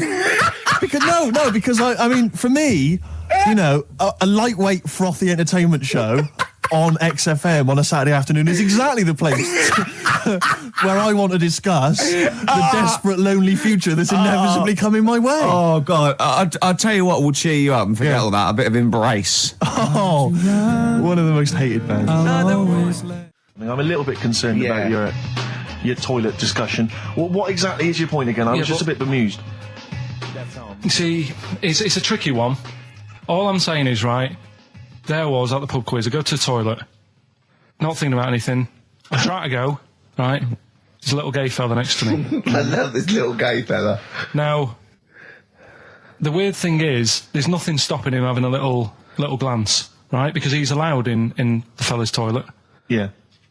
Now, I'm not allowed to go into the woman's toilet and have a little look round. Right. So all I'm saying is, should they have another toilet area? What, for gay people? Yeah. And so this would be gay men and lesbians? Is that going to complicate things? Well, I mean, I can only assume. I mean, to what point? I'll ask you a question, right? If you're intimidated, that's a shame. But you know, most gay men aren't looking at your knob. You know that. What do you mean? I can only say that 99.9% of gay men who use a urinal standing next to what they assume is a heterosexual man aren't looking at his knob. And what they're doing then? They're emptying their bladder. No, but the thing is, I can't talk. You're saying like, you know, about would you have one toilet for lesbian women and gay fellas, right? What does that mean? Would it be mixed? Would it just be? Would it have a man on one? That's heterosexual man. A little picture of a woman on the other, and then what? What would the little icon be? A man and a woman. A man and a woman. Just having a chat. Yeah. In pink and dot lines. But you couldn't mix them, because then what would happen is you'd get people who are going, oh, I'll play up to this a bit. Or pretend to be gay. And yeah, you know, sort of grow a moustache and shave their head. And pretend to be a lesbian. Right. Yeah. So, well, I see. So, you know, people pretending to be gay so they could go in and have a look at the lesbians. Yeah. Right. So that would mean that we need 4 cubicles now, wouldn't we? Yeah, no, this is fine. 4 cubicles. So every pub How now... many toilets do we need at Every the pub's moment? now got 4 toilets. Oh, Carl, bisexuals. Yeah. Now, interesting. Bisexuals. How many toilets do we need now? Call the council. Do you use any? Huh?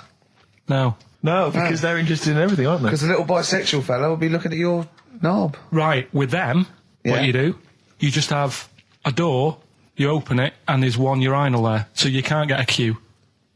They have to sort of wait. I just thought that, well, why can't there just be a thing between the urinals, so no one can look at anyone else's knob? Wait a minute. Just to go back to Ricky's point, what stops, even if we've got the toilet for gay men, what stops the gay men who want to have a look at your willy going in the regular toilet and pretending that they're straight? Most men don't wear gay across their head. Exactly. They don't have a tattoo. There's no branding yet in the British House where they have to declare. So we're going to have to expand this. So we've all got to carry identity. Do you know you can see a gay, can you? Coming a mile off. No? No, I'll just hold it in next time. No. Can you tell gay men? Do you know a gay man? I'd say, probably, if you did if you lined some people up and said, point them out, I reckon I'd get... But hold on, we're not talking about people dressed in leather with the arse cut out and an handlebar moustache. Yeah. We're talking about, the everyday, non-seen... of course. Yeah, but I mean, suppose I put you in a room and there was 10 naked men, right? Yeah. And there's 5 gay men and 5 hetero. Could you walk along that line looking at those gay... Am I naked? No, you don't have to be naked. Why would you have to be naked? To catch them out. Play a record! How would you catch them out? No, don't go into it. Don't go into it. Play a record. Ooh, those boys can rock there. That's the Guns with All Their Roses and Sweet Child of Mine. On XFM 104.9. I enjoyed that. Yeah. That was good. It rocks. I hope the audience was playing it loud like us. Yeah. Ricky Gervais, Steve Merchant, Karl Pilkington. Well, look at him yawning. How rude is that? Carl, what's wrong with you, man? Have you been up late? A little bit. Girlfriend was away, wasn't she, yesterday? Yeah, I always have a problem with that. I always have... Because you don't go to bed, do you, early? Do you know what I mean? You sort of think... I just always find that thing that if, you're used to living with someone... Yeah. One of you will go, let's go to bed, then you'll go, all right. But when you're on your own, you go. You just forget to go to bed. I just stay up. Okay, stop eating now, Carl. You've ate all the food. That's just a plate. All right. Okay. Yeah. No, I stayed up and watched. There was a thing on about Dracula. Right. What, Dracula? And I found a flaw in it. Go on. Not the fact that he's the living dead and and drinks blood to stay alive and he doesn't reflect. And he can turn into a mirrors. bat. Well, and you can go on. The mirror thing. You can't look in mirrors, can he? Well, he can look in mirrors, but he can't see himself in a mirror. Yeah. Well, it still doesn't work. Go on. It doesn't work at all, Carl. It doesn't work. Go on. No. Well, Centre parting's always really neat. His centre parting's always. how does he do it if he can't look in the mirror? Blood on the floor or something it was called. Rubbish. I love the flaw in the Dracula film is that his centre parting's too neat. How did he do it without a mirror? Oh. Was it a documentary about Dracula? No, Yeah, there was the real Dracula. Yeah, the real Dracula. The It's true just a story. film. It had blood on the floor or something. It's called. Yeah. It's rubbish. We had a little lunch yesterday, didn't we? We did indeed. That was a nightmare. Yeah. I hate going out with you two. I was explaining to Carl, right? I like to excite Carl's imagination, right? And if it involves chimps or monkeys, all the better. Brains he likes, parts of the body, deformity. You know, I know where to, what buttons to push. And I told him about this thing. I don't know if any of you out there know about this, but there's an experiment they did in the 50s, a clinical psychology experiment where there's your two hemispheres of the brain, okay? They're joined by a thing called the corpus callosum, right? Which is just a little flap of skin, like a little scarlet lead that joins your two hemispheres. And what they did, they cut that in half, and they thought it was a cure for schizophrenia, but what it turned out to be, or epilepsy, I think, I can't remember, was that your two sides of your brains didn't function together. You couldn't get information. I was telling Carl all this thing, and one of the things I told him was that they did it on a monkey, and it fought itself over a nut. Like its right arm was connected, by its left lobe of the brain, and it was fighting over itself. And Carl went, instead of thinking this is amazing experiment, he went, would it have been happy if you'd given it two nuts? Yeah, I know. Well, you started off by explaining it. I remember you mentioned, because I was watching the two of you as you were describing it to me, you said, of course, one side of the brain deals with symbolism. And as you said the word symbolism, I noticed Carl drift away from looking at you, pick up his mobile phone and start pressing buttons randomly. And I thought it was the word symbolism that got him. And I noticed you took you just a moment longer. And I think the first thing you said was, when did I lose you? Yeah, I knew I'd lost him. It's extraordinary. And he doesn't even try to disguise I said it. nomenclature at one point as well. Right, yeah. And I knew I was dicey with death there. Yeah.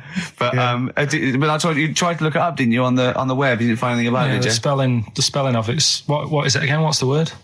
Corpus callosum. Yeah, so I couldn't do it. No, it's no point. Yeah. Don't bother. Give up. Don't bother. Give up. So if anyone knows any interesting facts about that, But yours hasn't been cut in half, has it, Carl? That would, again, might explain something. I'll tell you what we will be talking about later.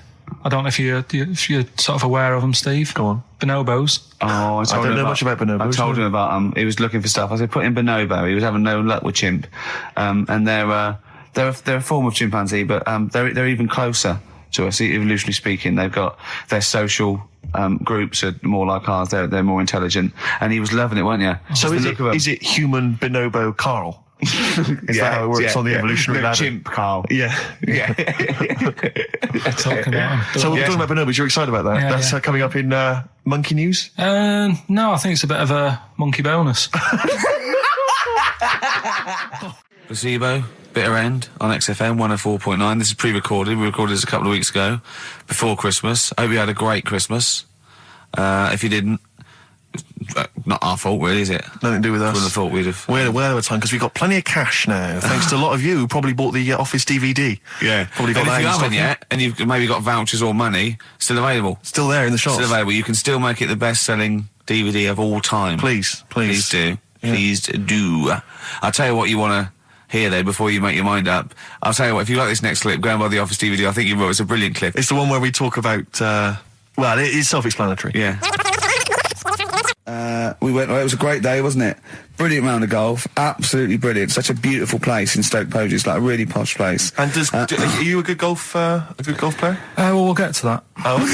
Oh, blimey. Wow. he bought the shoes especially for it. Oh, I'd love to have seen him in those little shoes. I know, and they were no good because they were metal spikes. We had to change them. He was annoyed straight away. He spent over £22 on these golf shoes. We hired a buggy. That was brilliant fun. I was bombing along, wasn't I? I don't drive, but it was great on that buggy. Well, you've been on a buggy with me and you were a bit scared. Yeah. What I nearly killed us once. I was just taking banks and things, but you don't see sort of bunkers, and he'd scream, go, stop! And he'd put his foot down the brake, and then I reversed. At one point, he sort of did a handbrake turn next to the lake, and then we had to reverse, right? And you know, you just flick a switch and put your foot down. He did that without looking. I looked behind, there's a big oak tree there. He screams, watch the tree, right? He was so... Dukes of Hazzard. And I kept jumping in and leaving him behind because I had to go to my ball. Because anyway, the first shot, I got on my driver. I honestly did one of the best shots I've ever done. It went straight down. It was great. I thought, phew, got away with that because it's always the first one because it's a clubhouse and you want to look good. Yeah. So. He tees up, and I've been saying, buy some balls. He just got 6 balls. I was going, what if you lose me? I won't lose 6 balls, right? He tees up, right? Whacks it. It goes miles, like right angles, straight into these the woods, right? He turns around, he goes, go and buy some more balls. So I'm laughing because it's like impolite to laugh, but he broke the ice for me, and I was falling around. And then his second shot, I go, you know, you're off a 3 now. If you take another shot, he went, oh, right. So it's his third shot. He puts the ball down. He hits the ground before it and misses the ball altogether. And I was on my back, wasn't I? Unbelievable. Actually rolling about on his back. And we were terrible. I went round 107. He went round in like 119 or something. Sure. It was just rubbish. How long did it take? 5 hours. Of course. And there was no one around, luckily. But it was fantastic. So then we go and have our meal. What annoys me, I said, right, I'll go for a run. He went, I'll have a bath. I said, I'll see you at 7:45. At 7:55, I have to call him. He's not ready, so he's let me down there. Oh. I can't stand lateness or laziness. You hate lateness. Yeah, and he's let me down. Do you know his excuse? He fell asleep in the bath because there was no light bulb. There was no light bulb in the bathroom. So instantly he fell asleep, and he was late. No, do you know what I mean though, Steve? If you're sort of like nice and warm and what have you, I was tired anyway, I've been stressed out for 4.5 hours, right? My life flashed in front of me a few times in that buggy. So it's all sort of wears you down a bit. I thought, right, I've got a headache, you're going for your run, I'm going to have a bath. I walk in, put the light on, for some reason it didn't come on, but I thought, it's alright, I'll just... you know, doesn't matter. You can have a bath in the summer, so it's light anyway. Well, there's no windows in the bathroom, so... So you were in the darkness? So I'm in the darkness. I nod off because I'm shattered. He calls up, hassling me. So I said, well, it doesn't normally take that long for me because, you know, I haven't got, like, long hair. I've got a dryer and sure. I can sort of one wipe.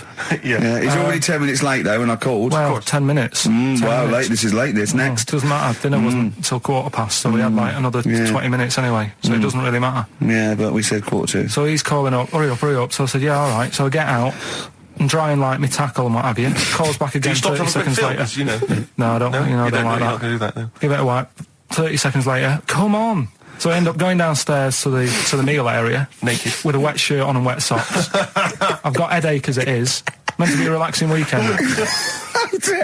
But anyway, so we have our meal, which is really nice. And then we're sitting in the bar. I'm having a cigar by the fire. Yeah. Like, we're having a rather nice Pinot Grigio. Yeah. He's there going, I've got headache. Is this 1955 that you live in? I know. Yeah.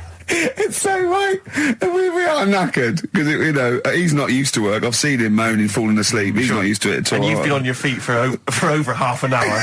Yeah, right. So, we didn't even walk around the golf course. We had a buggy. Yeah. It wasn't even exercise. And now it's Karl's bit. It's the re-education of Karl. He's like Liza Doolittle.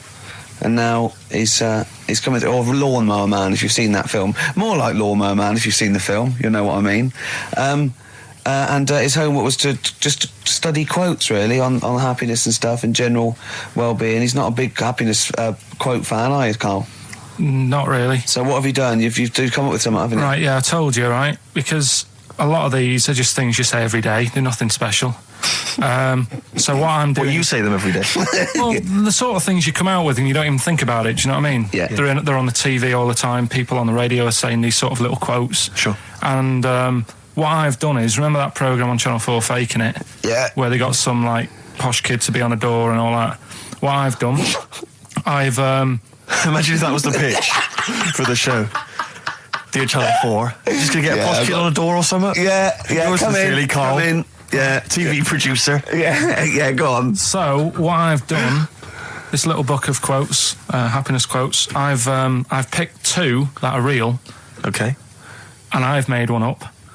Right?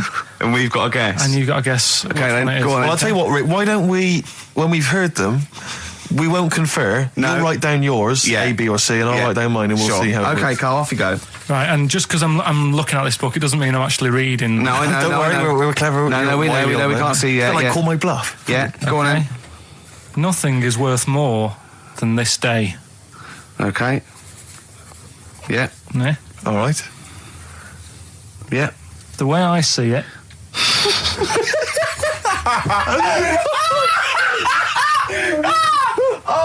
Oh God! My head's gonna burst. No, hang on. My head's gonna burst. No, Hang on. this might not be Karl's. Oh, it might not be. How do you know I haven't tweaked them a little bit? Yeah, good Okay, point. fair Good enough. point. No, good point. The way I see it, if you want the rainbow, you got to put up with the rain. Yeah. Okay. All right. All right, yeah. Okay. Hang on. Yeah. Come on. Cat food. Cat food, come on. It stinks a bit, but if you don't put up with the smell, the little kitten will die. Steve, I don't know what to say. I don't know what to say. Imagine this in faking it. Imagine their faces when he says that, and they're going, "Oh my God." Karl, play a song, mate. We'll have to confer on this one. Right, Blair. Well, that's just amazing, Karl. Just read them again. Two were real, one was fake. Go on then. Right. First one. Nothing is worth more than this day. Excellent. Next one. What does that mean? Well, cherish now, cherish your time. Okay. Because you can't get it back, and you know that's the way I saw it. Carpe diem, whatever it is, seize the day and all that. Okay. If you want the rainbow, you've got to put up with the rain. Yeah, of course. Yeah, rough with the smooth. You know, it's not all plain sailing, but you know, rainbow's beautiful, but it comes because of the rain, which you might not like. So make the most of everything, and good. Cat food doesn't smell good, but if you don't put up with it, then the little kitten will die. Right, now, Karl, that is a good effort. Now, that one's yours. I mean, obviously, right? Right, no, but it's a good effort, right? I mean, it slipped seamlessly into the others. Yeah. Don't think it didn't. No, but it's good. I mean, we knew it was that one. But what I will say is, it's good, but what you don't know, maybe subconsciously, is, I mean, it's very similar to the putting up with the rain and the rainbow. But that's good. Why do you think that? Well... What does mine mean? Well, even though it smells bad, it's good for something. Right, so I didn't look at it like that. What did you look at? I kind of thought... Was yours more specifically about cat food, generally? Because, you know, normally it's an analogy. Yeah, or a metaphor for something, you know, much bigger. Well, no, the way I mean, Dolly Parton, who I think did the rainbow rain thing, she wasn't specifically concerned about weather conditions. No. It was a sort of general idea. It was all about life. Yeah. Well, that's what I've done. Go on. I've used an everyday thing. Yeah. And put it with today's problems, right? Go on. So, like, my girlfriend, she might like to go shopping for clothes. I hate it. Right. But because I love her, I put up with it. Ah, that's nice. Yeah? Yeah. So, you love that little kitten. You can't stand the smell of the stuff you got to feed it. But because you love it, you go, well, you know, I'll put up with this just for a few minutes, and then I can, like, squeeze its head later and give it a little... Sorry! Squeeze its little head. Yeah, well, that's just the thing that I do with cats. Put it in a bag and drown it in a lake. I can feed it and then I can throw it against the wall. So you didn't see it like that, did you? No, that's very good. So it's about love, is it? It's about putting up with the bad things for something you love. Yeah. Well, that's nice. But Karl, you seem now to be convinced and rather smug that you've tricked us and that you've fooled us and that we didn't understand it. Well, I say that's your fault, not ours. No, it's not, though. I mean, look, that man in Forrest Gump, he was a bit of a nutter. And he came up with the life as a box of chocolates thing. Yeah. Now, if that was in this book, you say, oh yeah, brilliant, you know, good bit of work. But if he was sat here doing the show with you, you'd be taking the mickey out of him. Sometimes I feel he is. No, but Carl, I could. In fact, if people are out there, we're too lazy. Could you write down everything Carl's ever said? Because I think we could publish that. Yeah. He said one today. He saw my salamander. It's not a euphemism. He saw my salamander, and it's just sitting there in the tank. Your exotic pet. Yeah, and he's worried about there not being a lid on. And he said, I went, what are we worried about? He said, wow. He said it sits there for 24 hours a day, obviously planning to get out. Well, he's got nothing else on its mind, and it's, the daft thing is, he has actually got the lid ripped up a little bit. And he'll be looking up there, and it's going to get out. But what's the worst that could happen? What's it thinking? What do you think it's thinking, this salamander? It's got its eye on the DVD player. I can have Ian be down the market. Right. Okay. Right. The results of We ain't got a winner for the first time. Yes, we have. We've done this feature for. We've got loads of winners. No, we haven't. We've done this feature for 3 weeks. This is the first time I've managed to sort of. Well, let's go through them then. What have they got wrong? The first one. The first one. What was the first one? Well, hang on. Let's do them in reverse order first. So what's the last one? The last one. The clue was that bloke does sport on the telly, and he's got a little kid. What's that? That's Destiny's Child. Des, who does ITV Sport, has got a tiny child, right? No, that's fine. They got that. Destiny's Child. What's the middle one? Well, the middle one. Right. Child. The second one was he doesn't like women. Yeah, he's got a couple of kids. That's a bit weird. Yeah. Right. That was PD. That was Puff Daddy. That is offensive. Go on. But it's not Puff Daddy. It's Puff Daddy. And he's not even called that anymore. He's called P Diddy. Well. Okay, fair enough. But they got that one. Yeah. And if I'm being tight, these lot are as well. Yeah. Yeah. Tight means something in Manchester. Go on. Right. And the first one that they're having problems with, I don't think them birds should be allowed in this area. Got it. Boyzone. It's not Boyzone. What's the clue again? I don't think them birds should be allowed in this area. That is perfect. A boy zone. No birds. No women. No women, yeah, birds, right? A boy zone. Sorry, Carl. If that isn't the answer, their clue is better than yours. That is brilliant. What was yours? Boy zone, it works perfectly. What's your answer then? Bangles. What? I have no idea what that means. Like seagulls. So you don't want them in this area, so you're banning them. Bangles.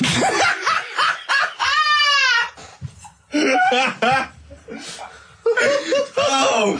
Well, give it to Boyzone, because Boyzone's better. Don't use birds being loud in this area, it's a Boyzone. I think we should have a rollover. Can't beat them. Can't beat them. You have to use his logic, surely. But theirs works. You can't do what am I thinking. No, that's not what I'm thinking. It perfectly. It works perfectly. I think you've got to give it to the ones that got the Boyzone.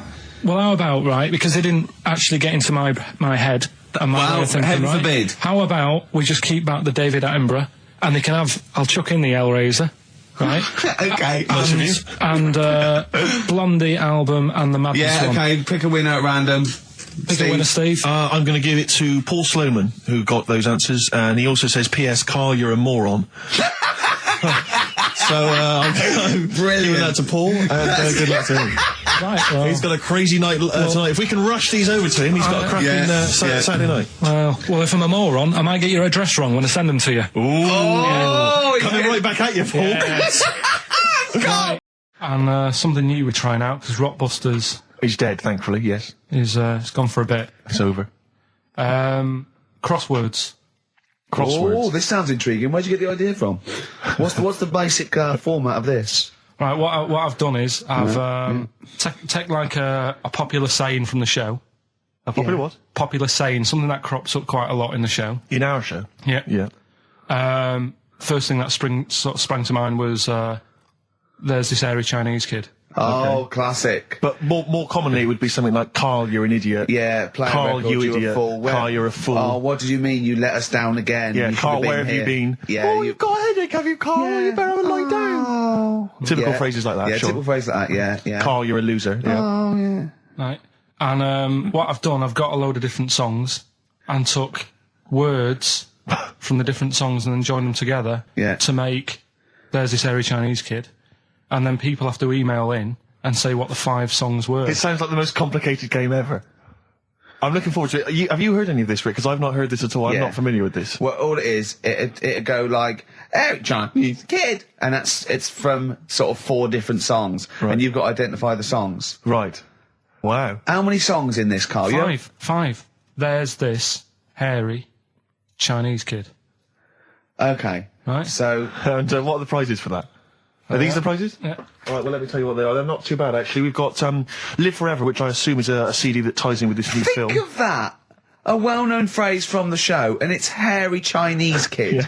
What other... Where would you There hear is no that other radio show in the life? world. This is... Go on. If you've just tuned in, I mean, what are you do thinking? Think if you've just tuned in? You're going, well-known phrase from Shaw, hairy Chinese kid. Oh, yeah, classic. They'll be playing that in charades this Christmas. So yeah, this is a CD that ties in with this new film Live Forever, which is all about Britpop, and so there's stuff on there from Oasis, Blur, Pulp, etc. We've also got another Red Dwarf DVD, Marion and Jeff, first series of that, excellent. That's on VHS, sadly, but never mind. And also the very best of Led Zeppelin, a 2 CD set there with all the classics on. So that's not bad prizes, actually. Karl, you've done yourself proud. We've upped it. We're getting serious now. We're playing in the the bigger league. We've upped the stakes.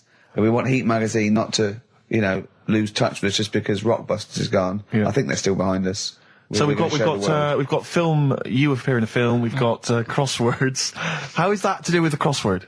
Because I've got words and sort of cross them. Okay. Right, you don't really cross them. But, good. So words. We're playing a game called Words. Word Song. Hello and welcome to Word Song. And obviously I imagine there'll be some more great music.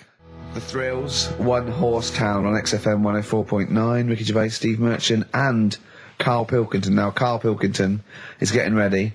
It's the start of a new strand in the show, a new quiz, a new competition to replace Rockbusters. Now, that's quite a tall order, but what have you done?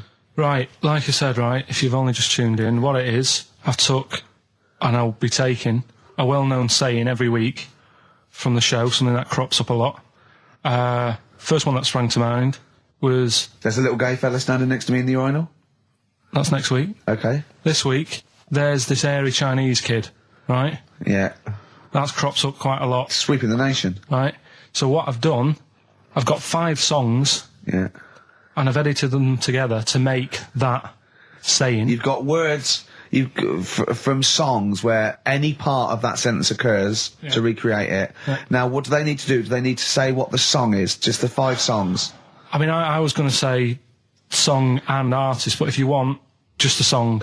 So there's 5 things there, and if someone doesn't get all 5, it's still worth emailing in because we might give it to the one who's got the most, and then... Yeah.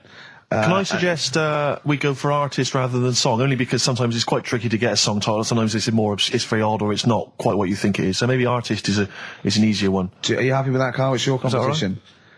I mean, Steve always does this whenever I come up with an idea. Oh yeah. I'm just trying to make sure it's just the best it can be, Karl. Yeah, no, he came up with a few game shows, and Steve was going, "No, it's no good." And Karl said to me, he said, "It's the one of The Office ever got on telly." Yeah, but. Well, we shall see how Cheapest Chimps plays out, but frankly, the fact that you said to me, Steve, I've come up with the best game show ever, it's called Cheapest Chimps, what's the idea? I don't know, I just like the name. It's something to do with chimps. I thought, well, I'm not sure that's the best game show ever. And what was the other one you came up with that you told me about? I think a few people will be disagreeing with him, Karl. I think people will say that Cheapest Chimps could be the best game show ever. You know, when I was in school, people like you, I really didn't like. You're a stirrer, Gervais. He flits, doesn't he, from one side to the next, Karl. The one thing, we may argue, mate, but at least we're consistent. Ricky Gervais flipping from one side to the other. One day he's on Karl's side. When was the last time Steve wrestled you to the ground and got you in a leg clamp? No, you're right. Never. What, is that supposed to be a good thing? Well, did you see us? Yeah, I saw you struggling in Karl's office earlier. He was punching my legs to release me. We were on the floor. And I was squeezing him with my mighty legs, wasn't I, Karl? Right. It was like, I imagine that's what a crab feels like when an octopus has got it. We were playing that, weren't we? So anyway... So, I'll play you this clip now. It's 10 seconds long. We'll play it a couple of times because you'll need to take it in. Mm-hmm. So here it is then. What are we saying? We're saying artists? Let's go with artists. Artists. So email in ricky.gervais@xfm.co.uk. Name the 5 artists it has taken to make up the saying, Give there's that this email hairy address Chinese again. kid. Give that email address again. ricky.gervais@xfm.co.uk. There's this hairy Chinese kid. Here we go.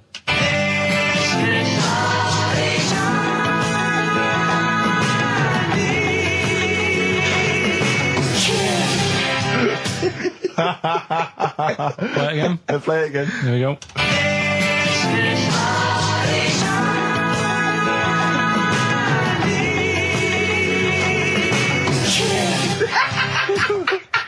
I think you better play it once more. Oh, I've got them. Have you got them all? Yeah. That's nice work. Here we go.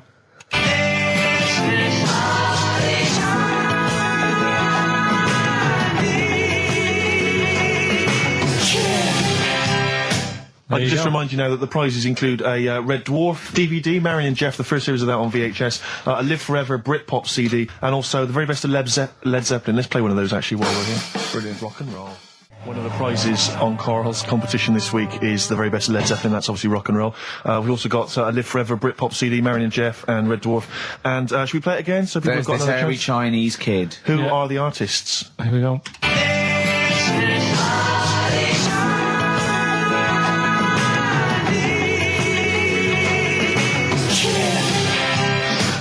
It's tricky. It's not very easy.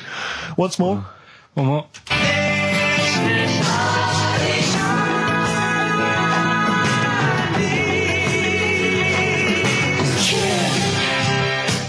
Well, there you go. Ricky.Gervais at xfm.co.uk. Those prizes can be yours. Who is he and what is he to you? We have not had any successful answers on your quiz, Karl. We've had people who've got you get a maximum when you put of 4. A duck in a microwave. Yeah, yeah. Bill Withers. Nice. All right. Cheers. So I'm not talking about Cheapest Chimps. That's safe. That's going to run and run. Yeah, that is going to run and run. That's really got legs. I'm going to check the press Monday. I can only assume it's a triumph. Exactly, another Pilkington triumph. Yeah. I'm going to give the prize, if you don't mind, Karl, to Karen and Jeff Gillian, because they're the only one that they were the only couple that got the second answer, which was very, very But tricky. they got 4 today. But they only got 4 right. 4 is the top answer, so should we give the answers play it, now? Karl, and then tell us who each one is. All right.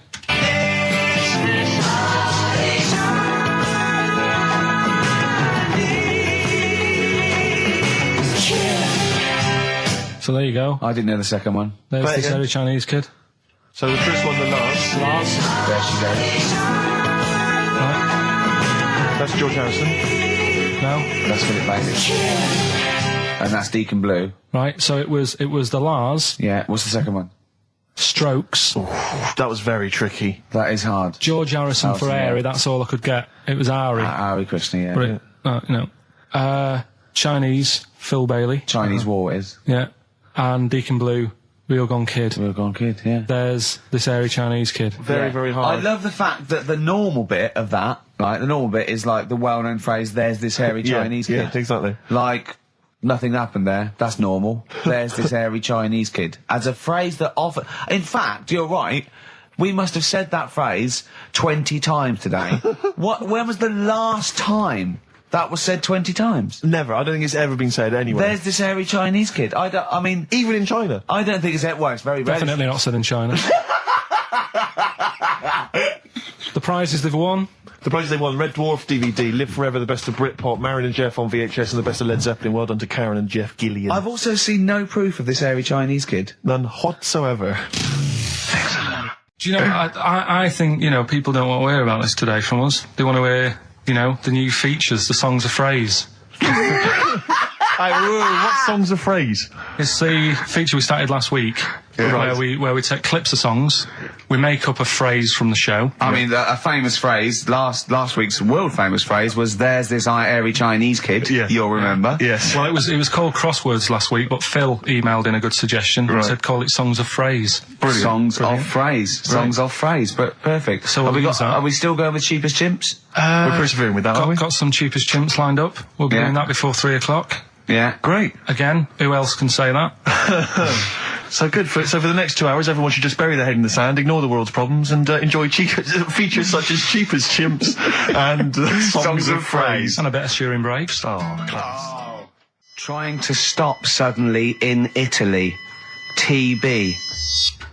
Turing brakes. It's like a rockbuster, Karl. They were the good old days. I know, yeah. Painkiller on XFM 104.9. But look, Rockbusters is gone. Forget Rockbusters. Long live Songs of Phrase. Over to you, Karl. All right, well... Rockbusters was one of the things they were protesting about last time. That was why I just had to listen to them. They just kept stopping me in the street as I was trying to get to the tube. You've got to stop Rockbusters, it's run out of steam, they said, and I'm glad. That's why they always do it on a Saturday. Yeah. They make their way to Leicester Square for 3 o'clock. Yeah. Right. Songs of phrase. What it is. Songs of phrase. We took a phrase from the show last week. It was, there's this airy Chinese kid, right? Today, we're going back to the good old line of, like, you never see an old man eating a Twix. Sure. Right? How long is that? No, you'll never see an old man eating a Twix. You'll never see an old man eating a Twix. It's not as many as you think, though. It's not that many. Well, how is it not that many? Right, well, first of all, anyway, don't worry about that. I think there's about 5, I think. Hang on a minute. Oh, God. Why do we leave him alone to do this, I don't Steve? understand. Do you know what I mean? It's like, I'll tell you what, we were flying then. 6 different songs. 6 different songs. That's a lot to get, Carl. But what happened is, I couldn't find a song with Twix, so we've changed the chocolate. Oh, this is rubbish. We're not doing it. We're not doing it. No, you've got to be punished. We're not doing this. Do it next no, one. you'll like it. No, shut up, Carl. No, just no. We're He's not put a doing lot it. of effort in. So what? You're right. He's got to do it right. He's got to do it right. No. There's too many. We said too many. It's not. He's changed the thing. It's not a one-off phrase. It's ridiculous. No, it's absolutely only, pointless. Rick, if only his parents had spoken like that to him sometimes in the past, Do you know maybe what I mean? we wouldn't be in this discussion You're not now. doing it. Come on. No. We're not doing it, Steve. What do you think? I'll tell you, we've got the prizes, but I'm not even going to bother giving. I'm not even going to bother. I think we'll just share them out amongst homeless. Absolutely. No. There's troubles in the world, and I'm not going to let you faff around doing nonsense like that. It's ridiculous. Well, let's do it for this let's week. play a beautiful song. What do you think? I'd love to hear a great song. Yeah, the times they are changing. We've said that. Look at Rick, Mother I'm beginning to wonder Nature if it's on the run. Look at Mother Nature on the run, Steve. Yeah. Play it. So we're not doing... No. It's your own fault. Now, Carl, the big question, as we know at the moment, is whether we're going to let you do songs of phrase or not. Rick, I should tell you now, there has been a flood of... Oh, no, there hasn't. Sorry, I was thinking there'd been a flood of emails, but it was people agreeing with you, Rick. I know Tony Blair has been trying to get through. Yeah, exactly. I'm just checking the emails now. There's absolutely nothing supporting you, Carl. No one gives a side either way about No, well, that's not then. fair. There were a couple of phone calls, weren't there? One was a guy saying you should. I think the other one was you, Carl. Was it phoning from the kitchen? Can we do it? Can we do it? Right. No. If you don't like it, we won't do it next week. But I've made it. I don't know why you did that. We thought of lots of stuff that you could do. You chose one where you have to have 10 words and 6 songs to choose. You haven't got Twix. I don't know what you've substituted Twix for. Okay, I've got to say now, I'm going to sit on the fence, so I'm quite intrigued. Okay, right. What have you substituted Twix for? Well, I can't tell you. Of course you can. No, I can't because people have to listen to it and work out. All right, let's just hear it. Let's hear it then. No. They know what they have to know what the word is. They have to tell what the song is or the artist. I prefer just to play it. No, you've got to tell them what it is because they might not even know what word they're looking for. Let's hear him out, Rick. Right. Please, democracy. That's what we're fighting for. Come on. Right, you turn them up. Right, okay, I'll put the headphones on. Go on then. Right. Okay, so hang on. The phrase originally was you never see an old man eating a Twix. right, and we're trying to identify a number of songs which you've used to make up that phrase. And you email in xfm.co.uk/Ricky with as many as you can get, and whoever gets the most right. It's so complicated. This is so complicated. Right, here we go. I'm baffled by the email address. I couldn't figure what's that the out. email address again? xfm.co.uk/Ricky. Right. Right. And there's some link on there, is there? Yeah, that you just press and it comes through. Brilliant. And that. Right, here we go then, right? And you'll never see an old man turn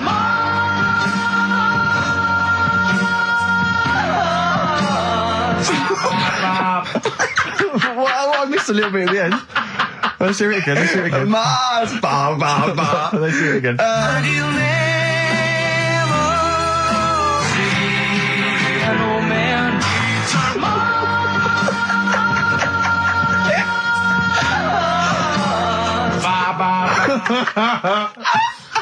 Oh no. Oh God. Okay. Right, we'd say the prizes, Steve. Right, so how many songs were there? Do we know? I think there was 6. You think there was 6? And you'll never see an old man eat. It might be 5. 5 or 6?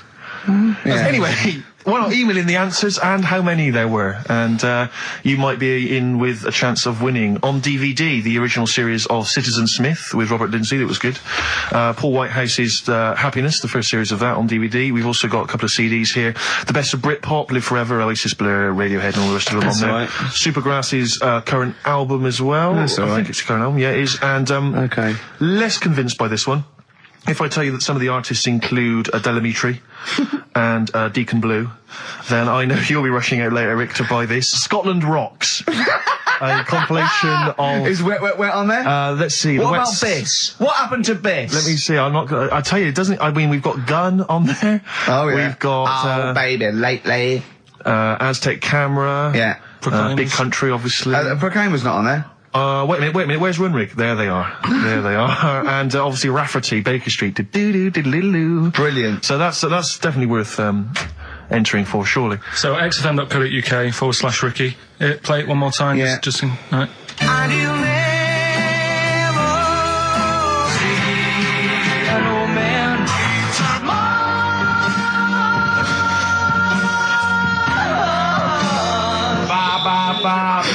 Class. Pure class. Well done. Okay. Yeah. All right, let's go.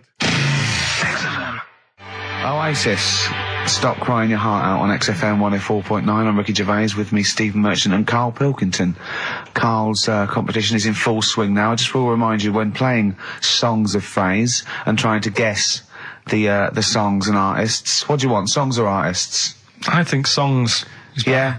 All right. But that's ambiguous, isn't it, what a song title is? Where Yeah, if you I know think the it should be artist, artists, definitely. maybe the artist that cleans it up really. Yeah? Yeah. Should we do artists? Artists. Okay, you know, if they know what it is, because that'll stop any ambiguity, won't it? And don't worry if you haven't got all of them, because the winner last week didn't have all of them, but it's the closest one. I understand when you're trying to guess what's in Karl's mind, you can only get so close. Yeah. Do you know what I mean?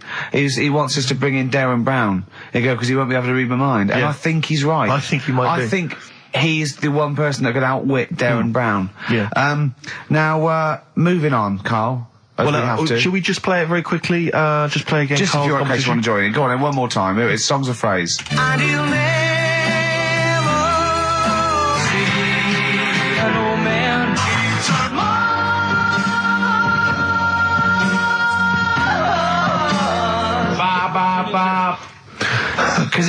Because you have to get, you know, it is very difficult. So, you know, song or artist, we give points if you're close to any of those, and we'll choose a winner. So, you know, do. And what the points mean? Crap prizes. XFM. xfm.co.uk /Ricky. Ricky. We're running out of time. We've got like 5 minutes left. Winner for Songs of Phrase. All right, give us the answers. Right. We did this at the start. We haven't even got time for the film thing today. Oh. But we'll do that next week. Songs of Phrase. It was a phrase you never see an old man eating a Twix. I love the fact that we haven't got time. Like, we've had such important stuff, and it's been so jam-packed and interesting. Not that it's been drivel with gaps we could have filled much better. Yeah. Don't look at it like that, like, What, with his film quiz? Come on. Oh, dear. So, Songs of Phrase. You never see an old man eating a Twix. We had to change it to Mars Bar. Here's what we had. Jerry and the Pacemakers. Echo and the Bunnymen.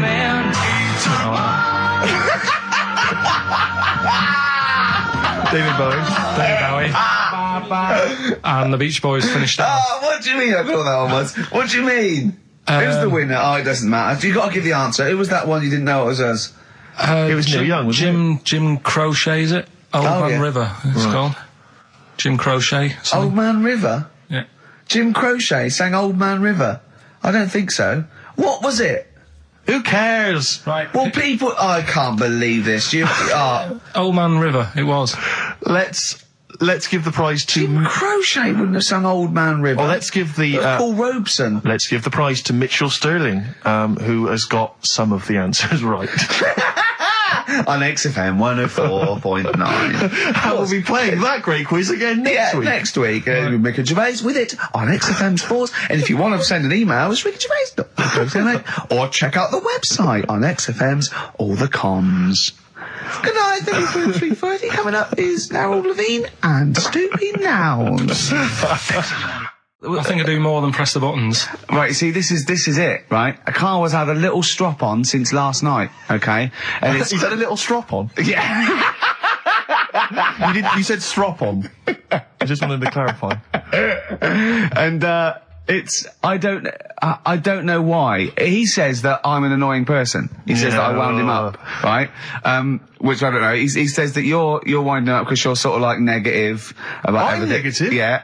And, but what I think it is because we pointed out that his lateness is unacceptable. Yeah. He said, meet you at 6. He turned up at 20 past. He said, well, someone stopped me in the corridor. I don't care. I've got stuff to do. We had stuff to do. I think we're a bit busier than you, Karl. You've got one job. We've got loads of jobs. I keep telling you that. You got one job in a little room, a 9 to 5 there, that you don't even get done in 9 to 5. That's why you're late and mucking around all the time. There's loads of work to do. Yeah, one job. No, cool. It's not. It's one job with a lot of other jobs in it. It's like those little Russian dolls you get. Right? Well, it's so not, don't is have it? a go. Yeah, it is. Yeah. Everyone thinks, oh, he only sits in his studio messing about, making songs of phrase. That's what I do in my free time. Which we've got coming up later. Super slick.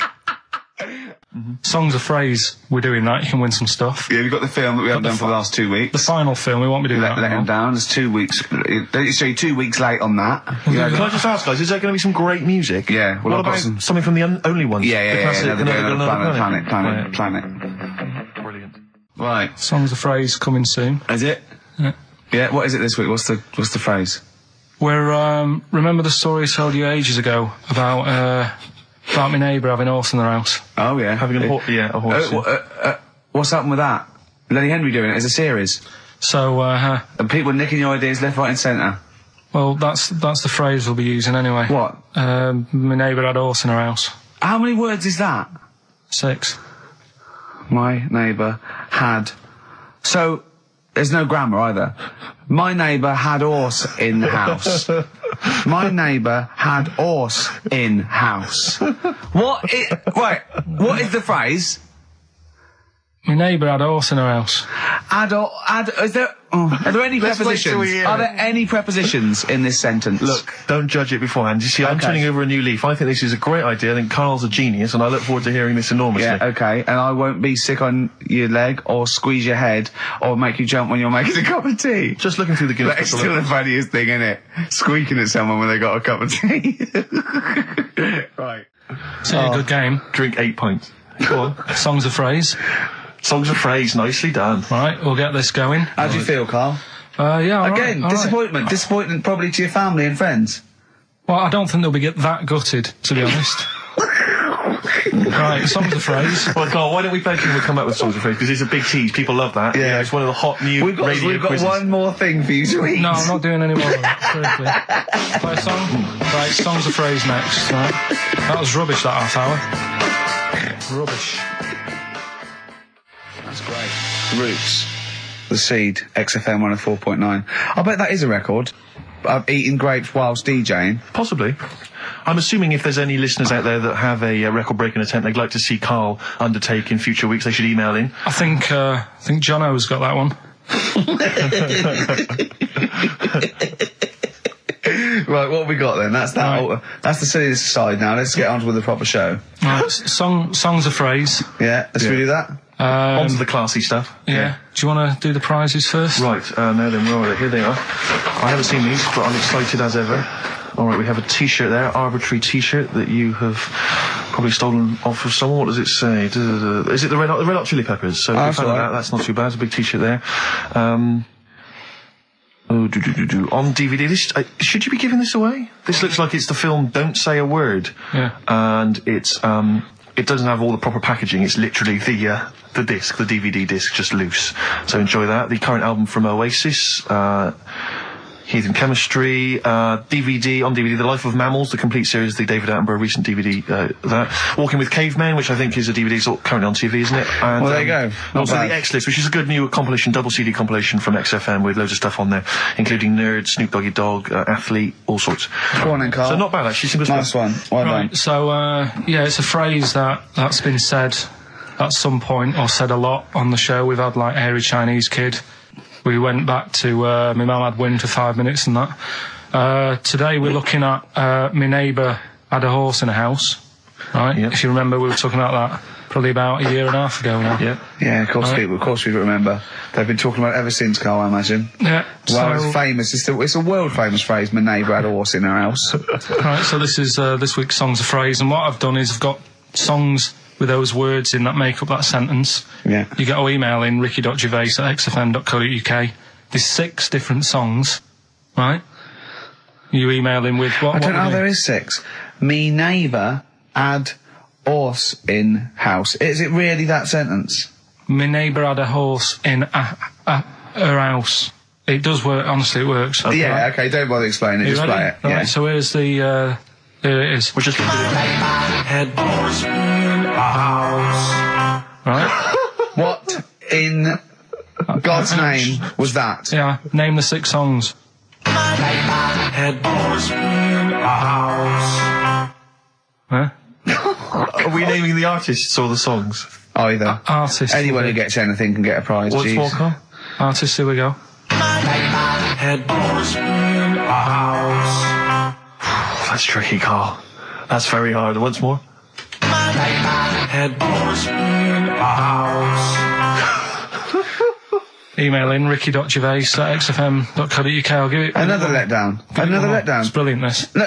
How No. can you just say that after I've just been stuffing grapes in my face and that? Well, you didn't get one burger in, right? Even when you tried to chop it up, there's 3, right? So that's it. Well, Steve, out the goodness of his heart, went to McDonald's, okay? I got some grapes, at 62. That's got nothing to do with this, though. This is my game show here. Bob Holness didn't say, yeah, Blockbusters is good, but I never see him eating grapes. So this is a different thing, forget that. Right? Here's the clips again, here's the clips. Head horse in a house. Oh, you know I said I was going to turn over a new leaf and not criticise your ideas? I think it's the end of this one, mate. Oh, he's done it again. It's atrocious. Ricky.gervais@xfm.co.uk if you've got any idea. So Whatever. ungrateful. Right, Songs of Phrase, just give it a couple more plays. Just Yeah. email in, we'll pick a winner soon. Ricky.gervais@xfm.co.uk. Well, this is rubbish this week. No one knows it because it's rubbish. Steve was right. Head horse in a house. There's 6 songs there, so if you know what they are, just That's the end of that, I think. That's the end of Songs of Phrase. email in. I think. We've got Head horse none there. No. house. That's the last week for that. That Okay, is well, rubbish. why don't you give us some monkey news? Is it monkey Yeah. news time? Come on, Monkey News. We'll play a song and we'll... No, No, do let's play a Monkey song, News. let's play a song. Oh, it's a great track. Cheer up, Carl. Is it new? Is this Waiting for an Alibi with Thin Lizzy. Oh, what year was Doesn't it have to be out? new. It's brilliant. What year was it out? Oh, Einstein wasn't new when he came up with the greatest theory ever. Oh, hold on. Hey, hold on. You're not new. You're not new. You know, we should give the prizes away. Yeah, well, Carl. this has been dreadful. This thing. We started off well with him trying to force burgers in his mouth, and then he come up with this tapped. I mean, this is the end of this because it's. I mean, it was shoddy to start with. No little Dio couple. Well, this is not only. Well, I'm just saying, this is what I was saying in the pub yesterday when you try to be sick on my leg. I was saying, come up with new ideas if you don't like them, but you diss them on air. well, it's just disappointing, isn't it? And awesome. Right. What's that? I was disappointed when I was choking before.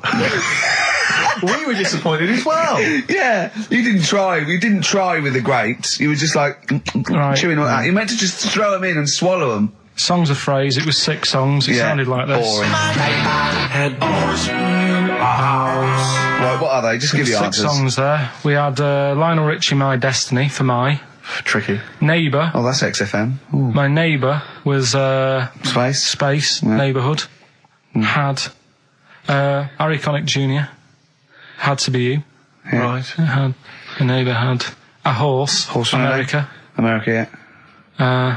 We had a horse. In was Lisa Stansfield with Pathetic. In All the Right Places. Oh, pathetic. Did anyone get that? Did anyone get that? And no a one house got No one from got that. Animals. So that was pointless. All right. Well, the most that's the most anyone got was 3, Yeah. and so we're going to give it to Deborah, and that's Yeah. possibly Deborah and Kate. They got Right. at least 3 of those. So well done. Okay, well done. Yeah, there's prizes on the way. That's the end of that. What have we got? What Well, what are you we got? providing then today? Have you got a quiz for us? Yeah, we've got, what's her name if you want? We've got, We've got what? what's her name? What's her name? Is that a new one? Don't know. Yeah, what's the name? Yeah. What girl am I thinking of? Songs of Phrase. We've Songs got of that. Phrase. We've got that coming up. All right. Yeah. Okay, so quiz time. I know everyone's been looking forward to this. Which quiz is Well, it we're this going to week? play along because he's done Songs of Phrase where he cuts up bits and pieces from records. You have to guess the title or the artist, and makes a well-known phrase, i.e. a phrase that we've said a lot. And the challenge is that me and Steve have got to try and work out what it is as well before we will tell you the phrase, but let me just see if I can guess. Play it.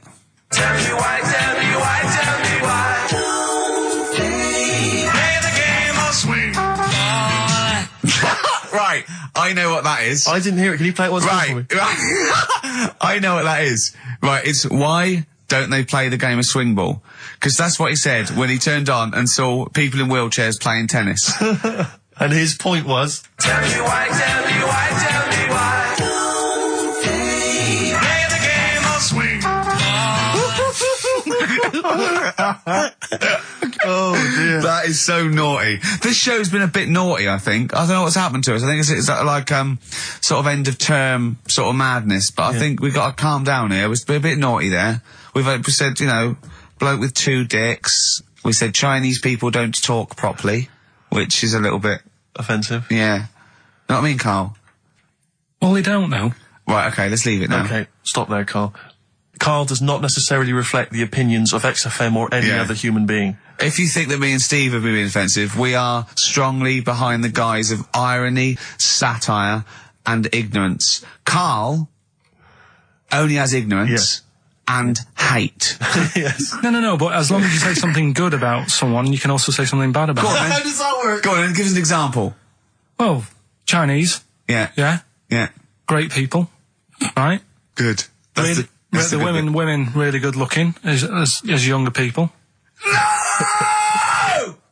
What are you doing? I'm just saying, as long as you know what I mean, there's good and bad and everything. For every What are the old ones like? They don't age well. What do you mean? The fella in Karate Kid, the teacher, was only about 36. We started this. Oh. Fact. So, songs of praise, email in, ricky.gervais@xfm.co.uk, right? I mean, I have to say, Carl, this is very tricky this week. You've got some very obscure sounding songs there. Yeah, just all we want is the artists. I think just the song, Carl, mate. I think that's hard. That's hard. Yeah, the artist. Just the artist. I know. Okay, so these are the prizes this week. Well, let's play it again so they can hear it. Try and work out all the different artists. Yeah. Why don't they play the game of swing ball? Right. Tell me why, tell me why, tell me why. Play the game of swing. Right. That's tricky. It is tricky. That is tricky. That is good. But there's some great prizes, including, Carl, I can't help but notice, torn from the current, well, I think today's issue of the Daily Mirror. What, he's giving away a giveaway? It's a free CD from the Daily Mirror, which you can buy it, you spend 30p on the Mirror, you can get this anyway. But it's still in the piece of plastic that it came in. I love just that. ripped. Anyway, there are some other treats. Oh, you'll be loving getting that through the door. So there's the Jingly Jangly Sound of Summer, Good Vibes, a 2 CD set featuring music from Crowded House, R.E.M., Simon and Garfunkel and the Beach Boys. I'll tell you what, I've thought of another game. We can put Carl's into theory, right? I can tell him a sort of like a person or, you know, a people or a place, right? Or a profession, and he's got to come up with a good and bad. A good and bad thing. It is dicing with death. Yeah. Are we ready to do this? Well, listen, if we're quitting in the next couple of weeks, then who cares? Okay. Good and bad, right? Well, hang on, let me just tell them, we're on the prizes here. Alright, okay. So now 55. I know there's a lot of XFM listeners who are going to be looking forward to the likes of S Club 8 and the Fast Food Rockers. They're all on there. I can't wait. What is their second single going to be about? The Smashing Pumpkins. This is quite a good little compilation of sort of B-sides and live performances and stuff like that, which is not bad. The best summer holiday album in the world ever. I think we've given that away in the past. All sorts of stuff on there. Plus the director's cut of True Romance on DVD, the Tarantino scripted. Oh, it's a great film. Tony Scott directed movie. So there's some quite good prizes. Just play it once more. So email in ricky.gervais@xfm.co.uk. Why don't they play the game of swing ball? Just the artist, yeah. That's all we're after. Yeah. Right. Tell me why, tell me why, tell me why. Play the game of swing. Very tricky. Brilliant. Very that is tricky. brilliant. All right. Bung a song on now. What? Let's put a song on. Bit of Pharrell Williams. Yes. Good and bad. Good and bad. Old people. Pharrell Williams featuring Jay-Z, that's a new single, and then Frontin', that's released on the 4th of August. It's made me sort of feel funky, but in a chilled out way. Yeah, that's perfect. Do some adverts though, just that would really help you. Yeah. Darkness. I believe in a thing called love on XFM 104.9. Ricky Gervais, Steve Merchant, Karl Pilkington.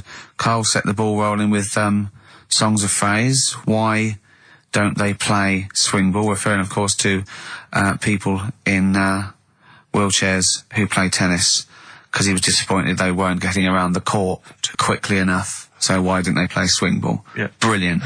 Someone just emailed in saying because if they hit it to the top, they wouldn't be able to reach it to unravel it. Exactly. Which is a good point. Yeah.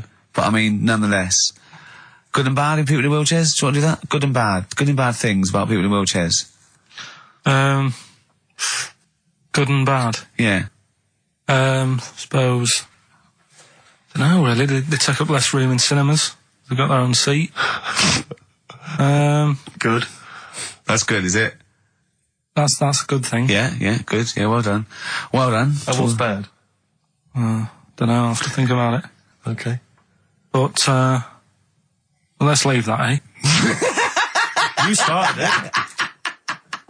Let me just give the email address. But Ricky, let me just give the email address. I just said it, so don't talk over it. Okay, I'm going to do Karl's top thing.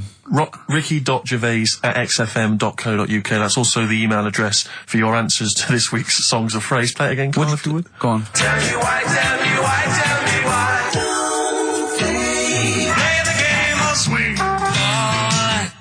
We just want the artists, is that right? Yeah, that'll do. I've got two that you don't like. Not that you hate them, but that you sort of like, don't agree with them. Would Liverpudlians be in your list? Probably. What about, gay fellas in toilets looking at you? Well, I think they've sorted that out, so...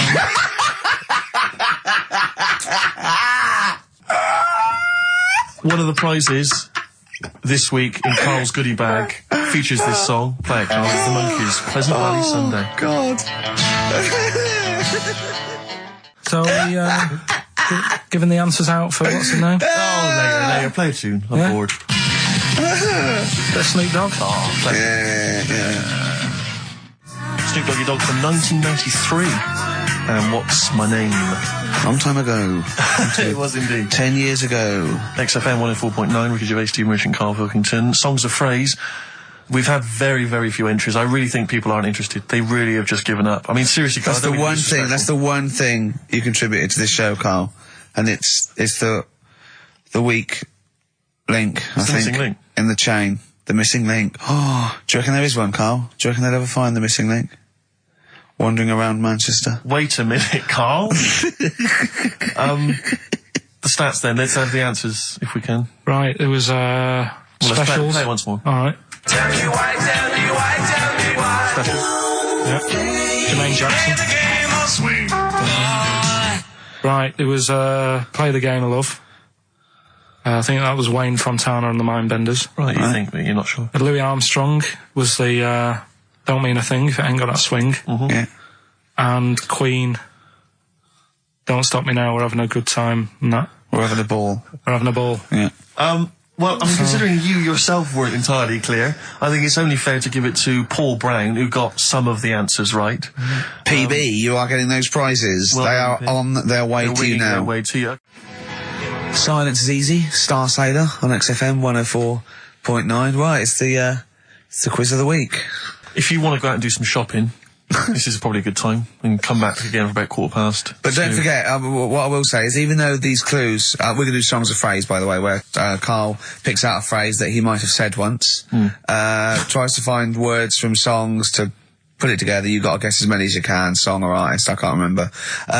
But even though you might look at it and go, that's mental, I don't know any of them, you might win if you get 2 right. I mean, I think the winner last week got about 3 out of 3 Well, or I have 7. to be honest with you, I mean, last week, Rockbusters, surprisingly, was a very, very popular quiz. Yeah. It just happened to be awful. Yeah. This one is pitiful. I mean, it's truly atrocious. Yeah. And it really doesn't even have a fan base. I mean, there's no one championing this one, Karl. Last week, seriously, mate, I got about Karl's face. 7 or 8 replies. Oh God, that's terrible. That was like when you told a kid that you couldn't afford a Christmas present this year.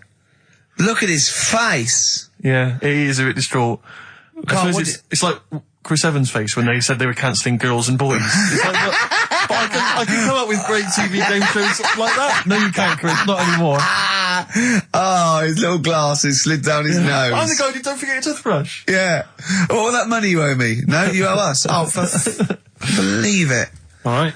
So, will I just play it to you and whatever, Carl? try and work out what the phrase is? Sorry, it's a phrase that might have once been uttered on this show. It was said last week. Oh, right. All right, okay, brilliant. All right. Here we go. I know you're just 16, but looking all of 21.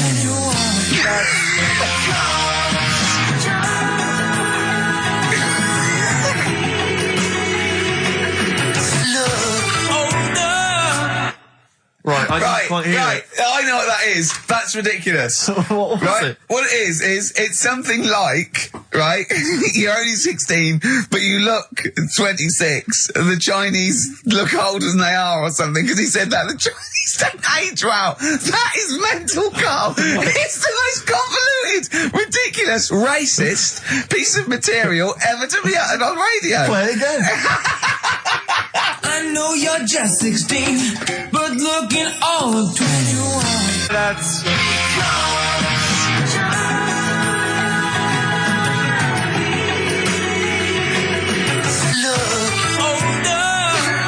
Okay, you're just 16 and looking all 21. That's because the Chinese look older. Carl, you've gone mental. All right. Oh, that is amazing. So, there you go, the well-known phrase, you're 16, looking all of 21, that's because the Chinese look older. Well-known phrase there, sweeping the nation. That'll be up there with "was up," and "shut that door." If they do a poll. Right. Okay, play it once more. We're after the artists. Just the artists. Yeah. I know you're just 16, but looking all of 21. That's...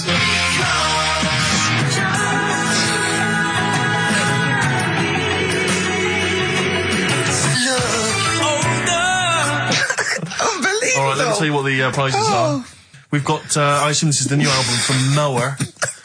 Everyone's going crazy for Mower. I've not heard people stop talking about Mower.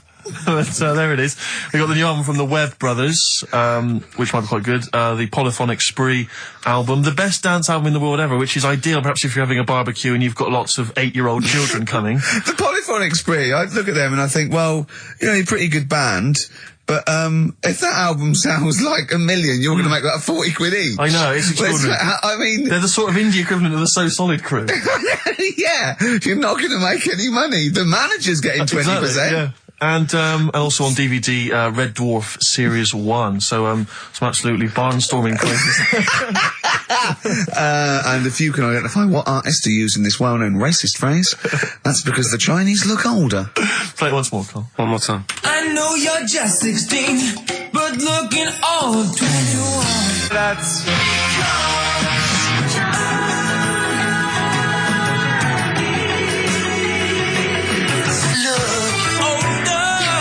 Oh, God. Ricky.Gervais at XFM.co.uk. Play a record. This is radio.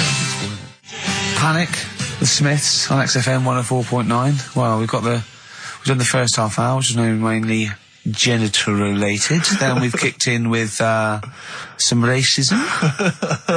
You have to guess what artist. It seems just a couple of emails just to update you on what's coming in here. Go on. Natasha has emailed us. She says that she's of Chinese origin, and at 27 she often got mistaken for 24.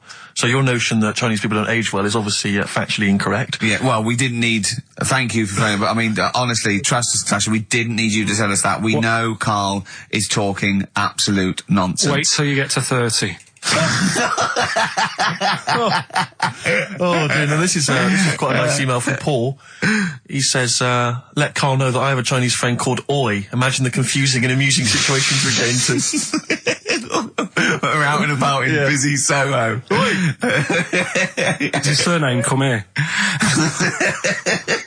Or lightning wit from Carl. Wait That's nice. till you're 30. Yeah, I know. Brilliant. But no, actually, we've had a surprising response to Songs of Phrase this week, despite the fact everyone has agreed that it's racialist. They've nevertheless had a go. So keep your answers coming in, because we may as well. You're a hit, Carl. You're a hit. What, have we still got Monkey News?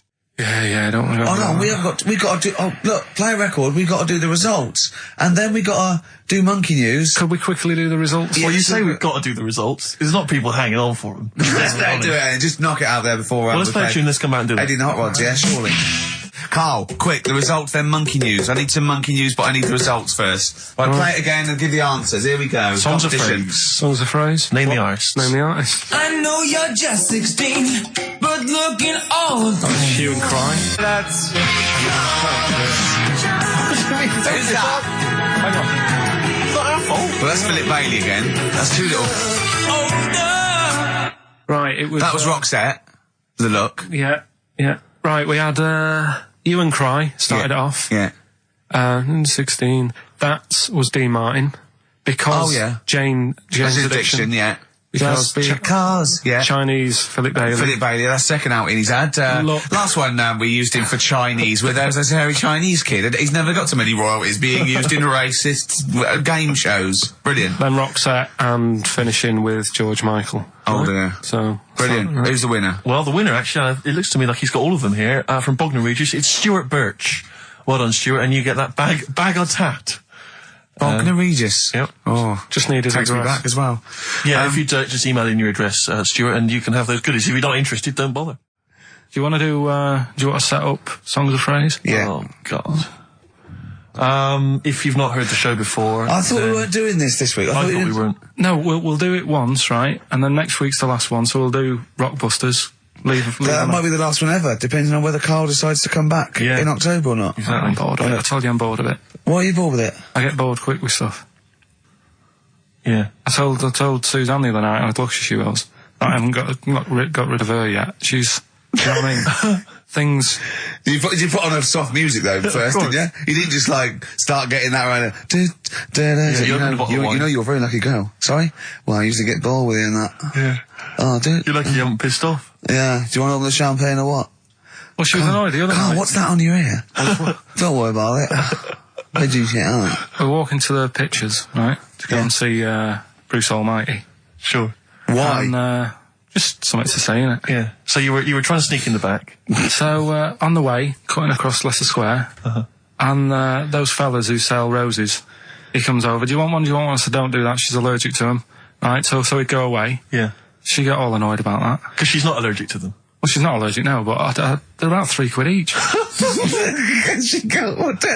the point of that, Carl, is not that she really wants a rose, it's that you're willing to spend £3 on her. Taking her to the pictures. How much was that? That was £8 each.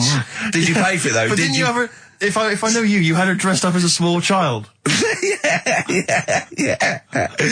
Me and my son, please. Or you made her sit on your shoulders and wear a long coat. Yeah, exactly. Anyway, listen, Songs of Phrase then. You paid for her to go in and then you went and had a pint while she watched it. Yeah, there's no point in both of us seeing it, but tell me about Tell it, me what won't it's you? like. Oh, right, Songs of Phrase. So let's explain what Songs of Phrase is. You do it. Okay. Oh, really? If you think that Carl is bored with life, then you will be even more bored once you have heard this particular quiz. The gist of it is that Carl has taken a well-known phrase Well, or saying... no, I'll stop you there. Not a well-known phrase. Something that he said once. on this show. Yeah, probably. And he's somehow compiled together a number of different songs which have somehow built up that particular phrase or sentence. If it's anything about Chinese people, Philip Bailey will be involved. That's all I can say. Okay, let's hear it then, Carl.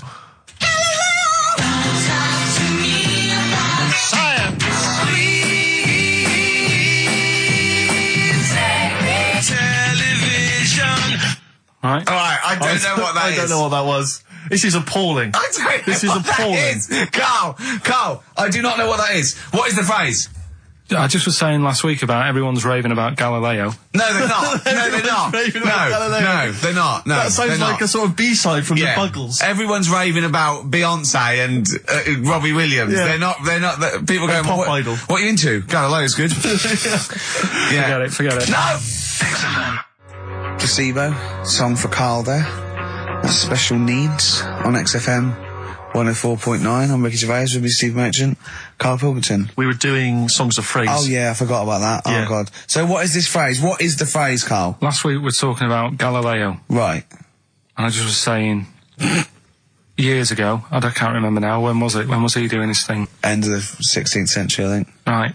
And he was messing about, trying to find out about speed of light or something, is it? No, he did lots of stuff, Galileo. All I was saying is, Gravity, back then, yeah, surely everyone was saying, stop messing with that, make us a telly. You know what I mean? There was other things that people would have been happier with, sure, back then. Like they didn't So have. the phrase exactly is what? The well-known phrase is what? Galileo, it goes like this, doesn't it?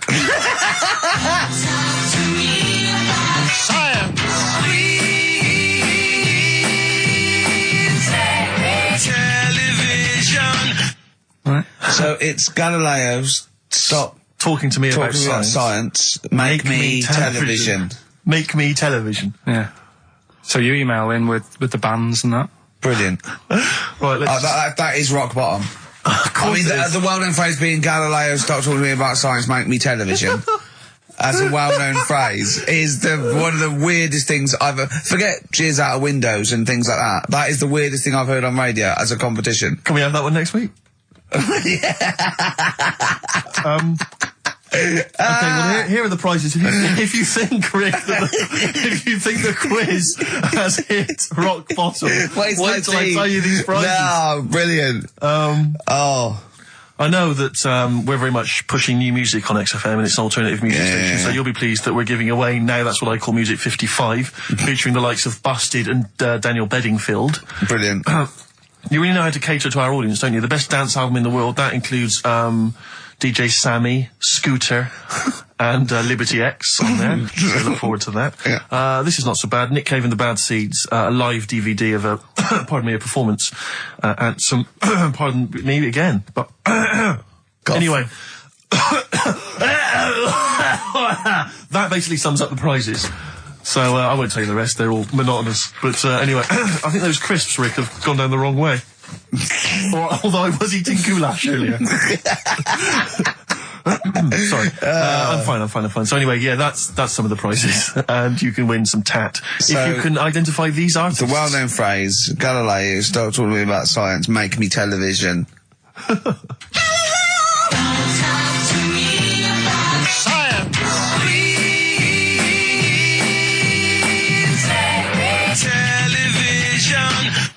I just email. But easy this week, I think. Those, yeah. Play a record, Carl. I mean, it's ridiculous. Ricky.gervais@xfm.co.uk. The Pixies. Answers rushing in, we should point out, for the quiz. Most of them agreeing that it's pointless. Some people have called it... It's songs of phrase, of course. Some people are referring to it now as songs of arse. Which is more than appropriate. But you'll be pleased to know that it's ending this week, and next week we've got the return of the even more pitiful Rockbusters. For the last one. That's back for the last one. We perhaps also need your petitions to Karl. If you want us to stay on the air, then you need to petition Karl, giving good reasons why he should stay, why this show isn't boring, or rather why he shouldn't be bored by it. I mean, you're bound to be bored as listeners, but obviously he's running out of steam now. What are you fed up with? You're just fed up with, in general, are you? I mean, you want your Saturdays back, do you? Just want a bit of a life back, that's all. But you don't do anything with your life when you've got it. Why don't you do this instead of, like, your day job? Can't. It's more important than my day job, innit? That's what earns the company money and that. Know what I mean? Well. So... Why don't you do a regular show then? Sack someone who's, you know, quite frankly not putting their weight. I've done that. I did that years ago. What do you mean? Done it. Told you, I've done a lot of stuff. Boxing, done. Tick. Dancing, done. No, you turned up, the place was shut. Yeah, but... Dancing? When did you do dancing? That's when he went and said, I want to do dancing, and he went along to the place, and it was shut, and that was it. And he said, I didn't do it anymore. That's not doing it, is it? Boxing, he had a fight with one lad, then the lad beat him up, and he didn't go again. Oh dear, it's pathetic. Well, anyway, yeah, so this is basically our penultimate show. Next week's the final, and we're all looking forward to that enormously. Yeah. But that may be it forever then, and this, you know, all for one, all, you know, one for all for one. The Three Musketeers, gone forever. Yeah. I, for one, will be pleased. Oh, I have to get some of these taped, because I like coming in and sort of, you know... Incidentally, Rick, don't be afraid to nick as many CDs as you see fit on that last show. People have already nicked them. No, I know, but just take whatever you want. If that 4 Non-Blondes is still there, isn't it? I think it's still there. Because I don't want that to be nicked. Yeah. And I got a feeling, because I don't think there's any Smiths in the library, but there's quite a lot of Gina G. Really? What? What was that sigh for? Nothing. What? Ooh. Play a record. Monkey News is on the way, plus the results. This isn't radio. You've got to keep talking or playing music. Play some music? Yeah. I was going to say the winner. I don't think anyone cares. Oh, come on. Someone got all of them, didn't they? Well, okay, play it again then. This was Songs of Phrase. You did this. The well-known phrase is Galileo, stop talking about science, make me television.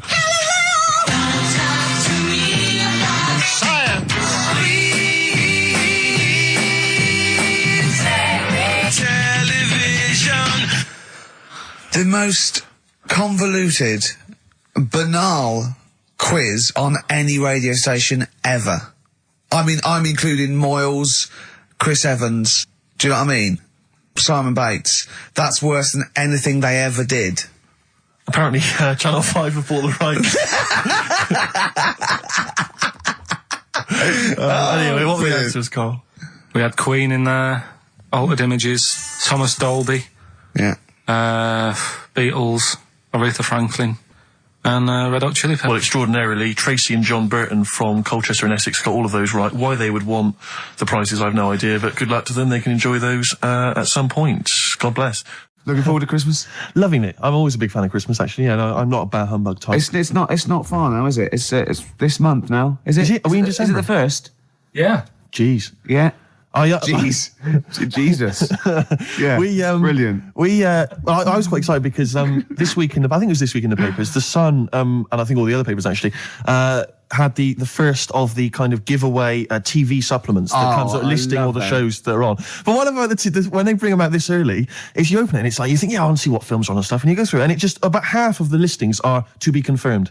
To be confirmed. It's it's an utter waste of time. Yeah. And it's like, who is planning their film and TV watching this early? Yeah. It's a little bit early to be worrying about 3 weeks in advance going, but I better not make any... Well, unless it's like an amazing thing on telly, or Are you coming to a party? We got one Friday 29th. I don't know, I'm going to watch something on the TV, there's a good film. What is it? Not been confirmed yet. It's to be confirmed, but I can just, say I won't be at the party. Yeah. Yeah. It's strange. But I remember when I was little, my sister used to work in W.H. Smith's, and she used to come home like every Thursday. She'd been paid, big bag of sweets for me, and the TV Times. The TV Times, of course, because you're working class. Sort of. TV Times. The radio Times for a classier, middle class gentleman like myself. But the bumper edition at Christmas, it's like 2 weeks of telly. She sit down, like that Thursday night, sit down with my sweets, and we tick off all the things we were going to watch over the next 2 weeks. Didn't happen, did it? Because I was squeaking around, hyperactive, making people play with my toys, stuff, and not watching telly, really. I bet but if you watched any telly, it'd have been really rubbish stuff. The whole family was. I imagine probably Dennis Norden's Laughter File, Volume 12 or whatever it is. I don't think even Dennis Norden was going then. Whereas you see, we in our house, of course, we'd just switch off the TV and we'd perhaps just listen, to the concerto on Radio 3. Ooh, yeah, we weren't allowed to turn the telly off. The Christmas ads have come on, I noticed. They're on now. And I noticed, I was watching the telly last night, and do you think that the advertising executive for Cadbury's Roses chocolates just comes in once a year and they go, what you got this year? And he goes, what about some workmen and some old ladies singing thank you very much, thank you very, very much? Yeah. Just shot in a street somewhere. Yeah, that'd be fine. It worked last year. Yeah, brilliant. That's been going like since I can remember. I've never seen another advert for Cadbury's Roses except that. Exactly. Well, there's certain things that conjure up Christmas, like you got your turkey and all that, and you got your roses. Yeah. Woolworths. Yeah. Yeah. You got Woolworths. Yeah. Oh dear. Pizza. Pizza. Woolworths. Drink driving. Oh dear! Sorry, I forgot what I went in for. What were we doing? We were doing something. Be careful. There's a lot of money involved here, Steve. Oh, you can't say. Don't stitch me up. XFM's Claire Sturgis.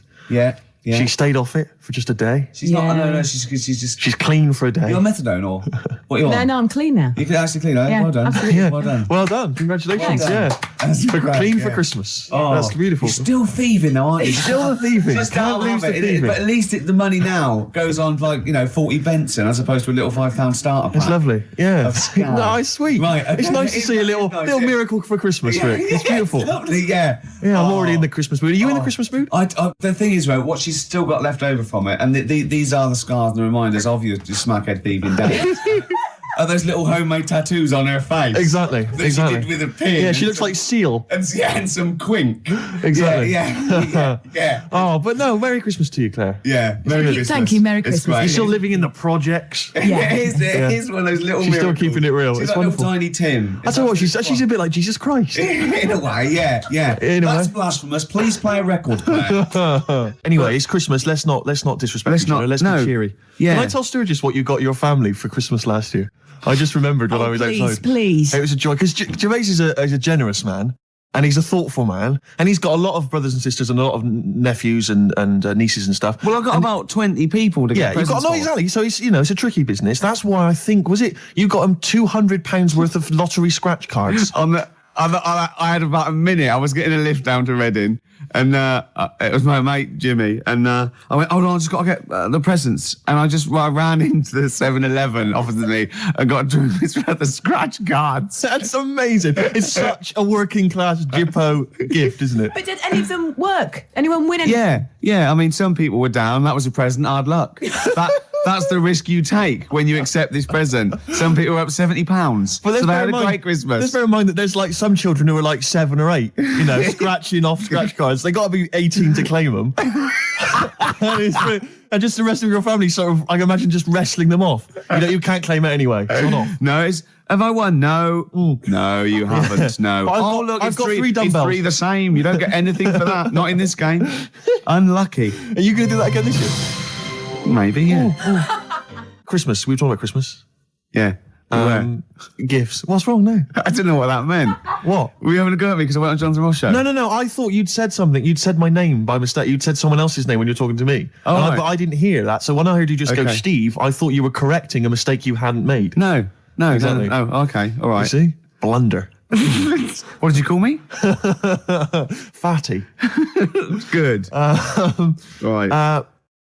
We're talking about Christmas, Yes. Well, it is because it's just the Christmas, fact that it's the right time of year to talk about it, to be honest. It's topical. So let's carry on. Go on, shoot.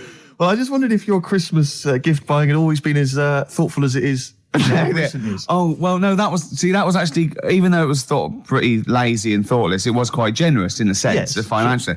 But I remember, oh, God. Now, even though I sort of come from a working class family, my dad was, a labourer, and my mum was like a housewife, but I was spoiled at Christmas.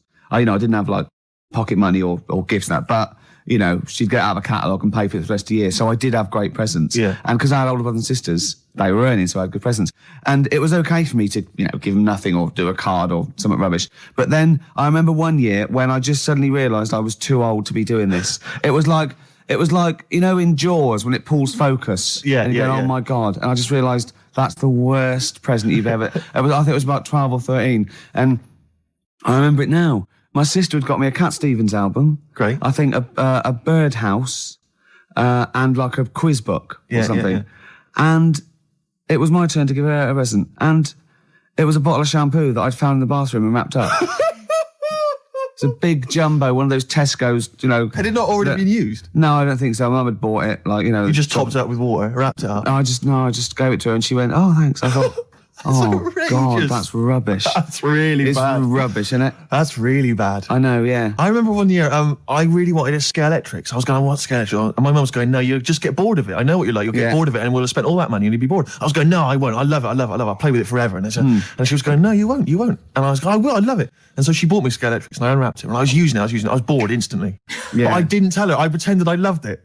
And I'd always be playing it monotonously, hating it. I know. But I'm loving this, Mum. It's absolutely brilliant. You were wrong. You were so wrong. I'm loving it. I know.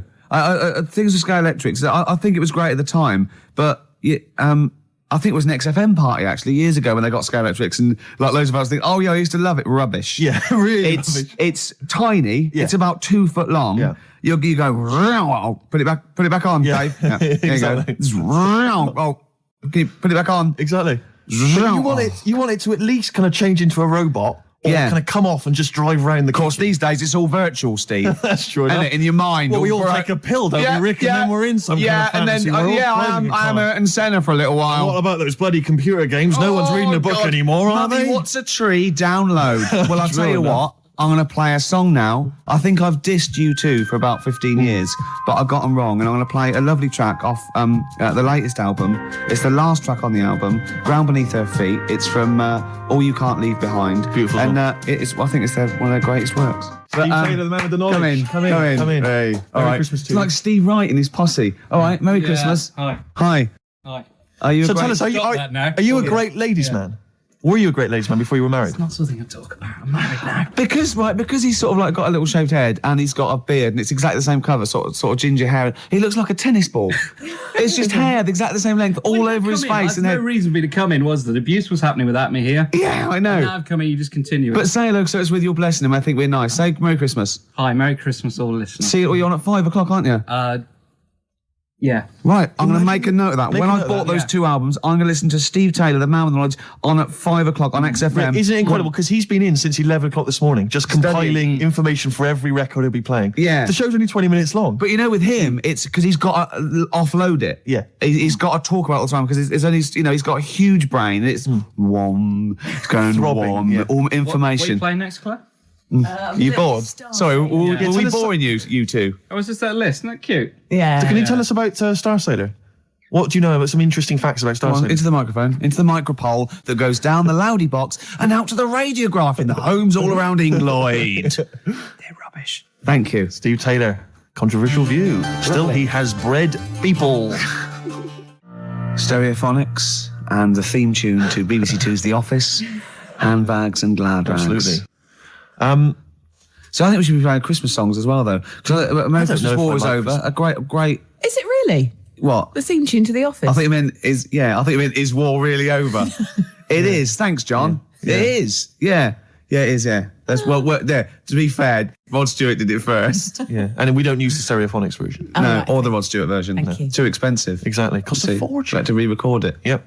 Or little known facts. Yeah. You should save that for the DVD. Or Steve Taylor would have blown it anyway. Yeah, exactly. Wouldn't he? To come on with the knowledge and told him everything. I was thinking Fairy Town in New York. Beautiful song. No, can we find that? It'd be nice to try and dig it. I'm sure everyone's playing it at the moment. Yeah, Let's we should. It's good. No, let's play Simply Having a Wonderful Christmas Time by Paul McCartney. Can we play Driving Home for Christmas, Chris Rea? Oh, he is.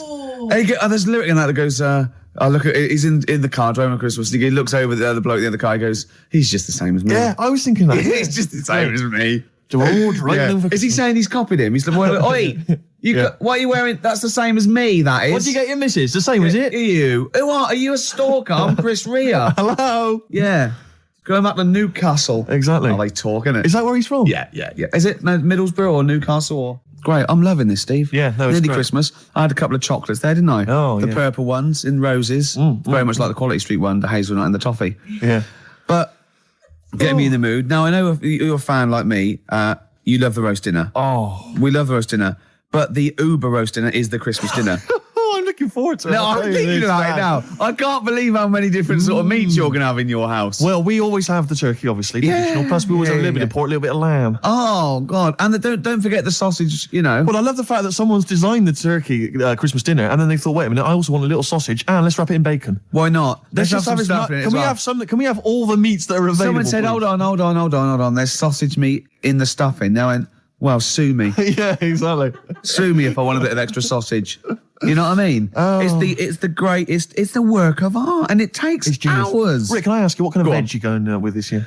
Veg, well, I just love the roast potato. I mean, people have tried to sneak in the Brussels sprout. Because you don't eat vegetables or anything green, I try do you? not to eat. Parsnips. I love parsnips, but when they're crisp and crunchy, like a trendy crisp in a wine bar. I love it when yeah. Oh, I love that. We'll be having carrots. We'll be having leeks. We'll be having Brussels, obviously. Brussels. Yeah. And my mum will always throw in a little bit of something crazy. Maybe there'll be a little bit of red cabbage, something wild, something exotic, something continental. Or a used condom. To be quite honest, I think she's mental, your mother. She's got to stop that. But who knows? Any kind of treats. And I love the fact about the Christmas dinner is that people are taking weeks, years planning it. I know. They take, months going to dig up defrost. Could you talk about your grandparents? Well, my grandparents, of course, the thing about my grandparents, I have mentioned this before. Yeah. I think they've got about 3 teeth between them. It's unbelievable. My grandfather. They're all their own, though. He was in the RAF in the war, right? And for some reason, he had problems with his teeth, and they pulled them all out, and they replaced them with a false set of false teeth. But during the wartime, I don't know whether this was just like what it was like during the war or just before it is, but he had a kind of wooden plate put in with like some kind of fake teeth attached. Oh no. And he's never had that changed. So he's still got the wooden plate and about 3 teeth still hanging on it. Oh. It's just so he and my grandmother combined, they cannot eat anything that's kind of solid. So they will literally get up for Christmas dinner. They'll get up and they'll put the meat on like it's sort of 6 a.m, go back to bed for the day, get up and eat it about 9 o'clock at night. And the best compliment you can have if you've cooked dinner for my grandparents is, oh, this is lovely. You can suck it away.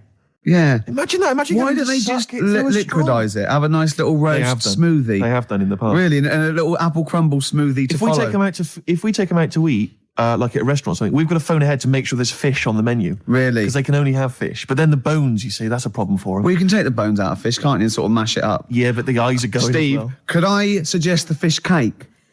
It's already mashed, it's with the potato, it's in a crispy crumb, which doesn't hurt anyone, whether you got teeth or not. Rick, can I go on. make a little... Yeah. I just want to make it... Because obviously not everyone's as fortunate at Christmas, Rick, No, as us. What about the vegetarians? What are they eating? A nut cutlet. What the hell is a lovely little nut cutlet.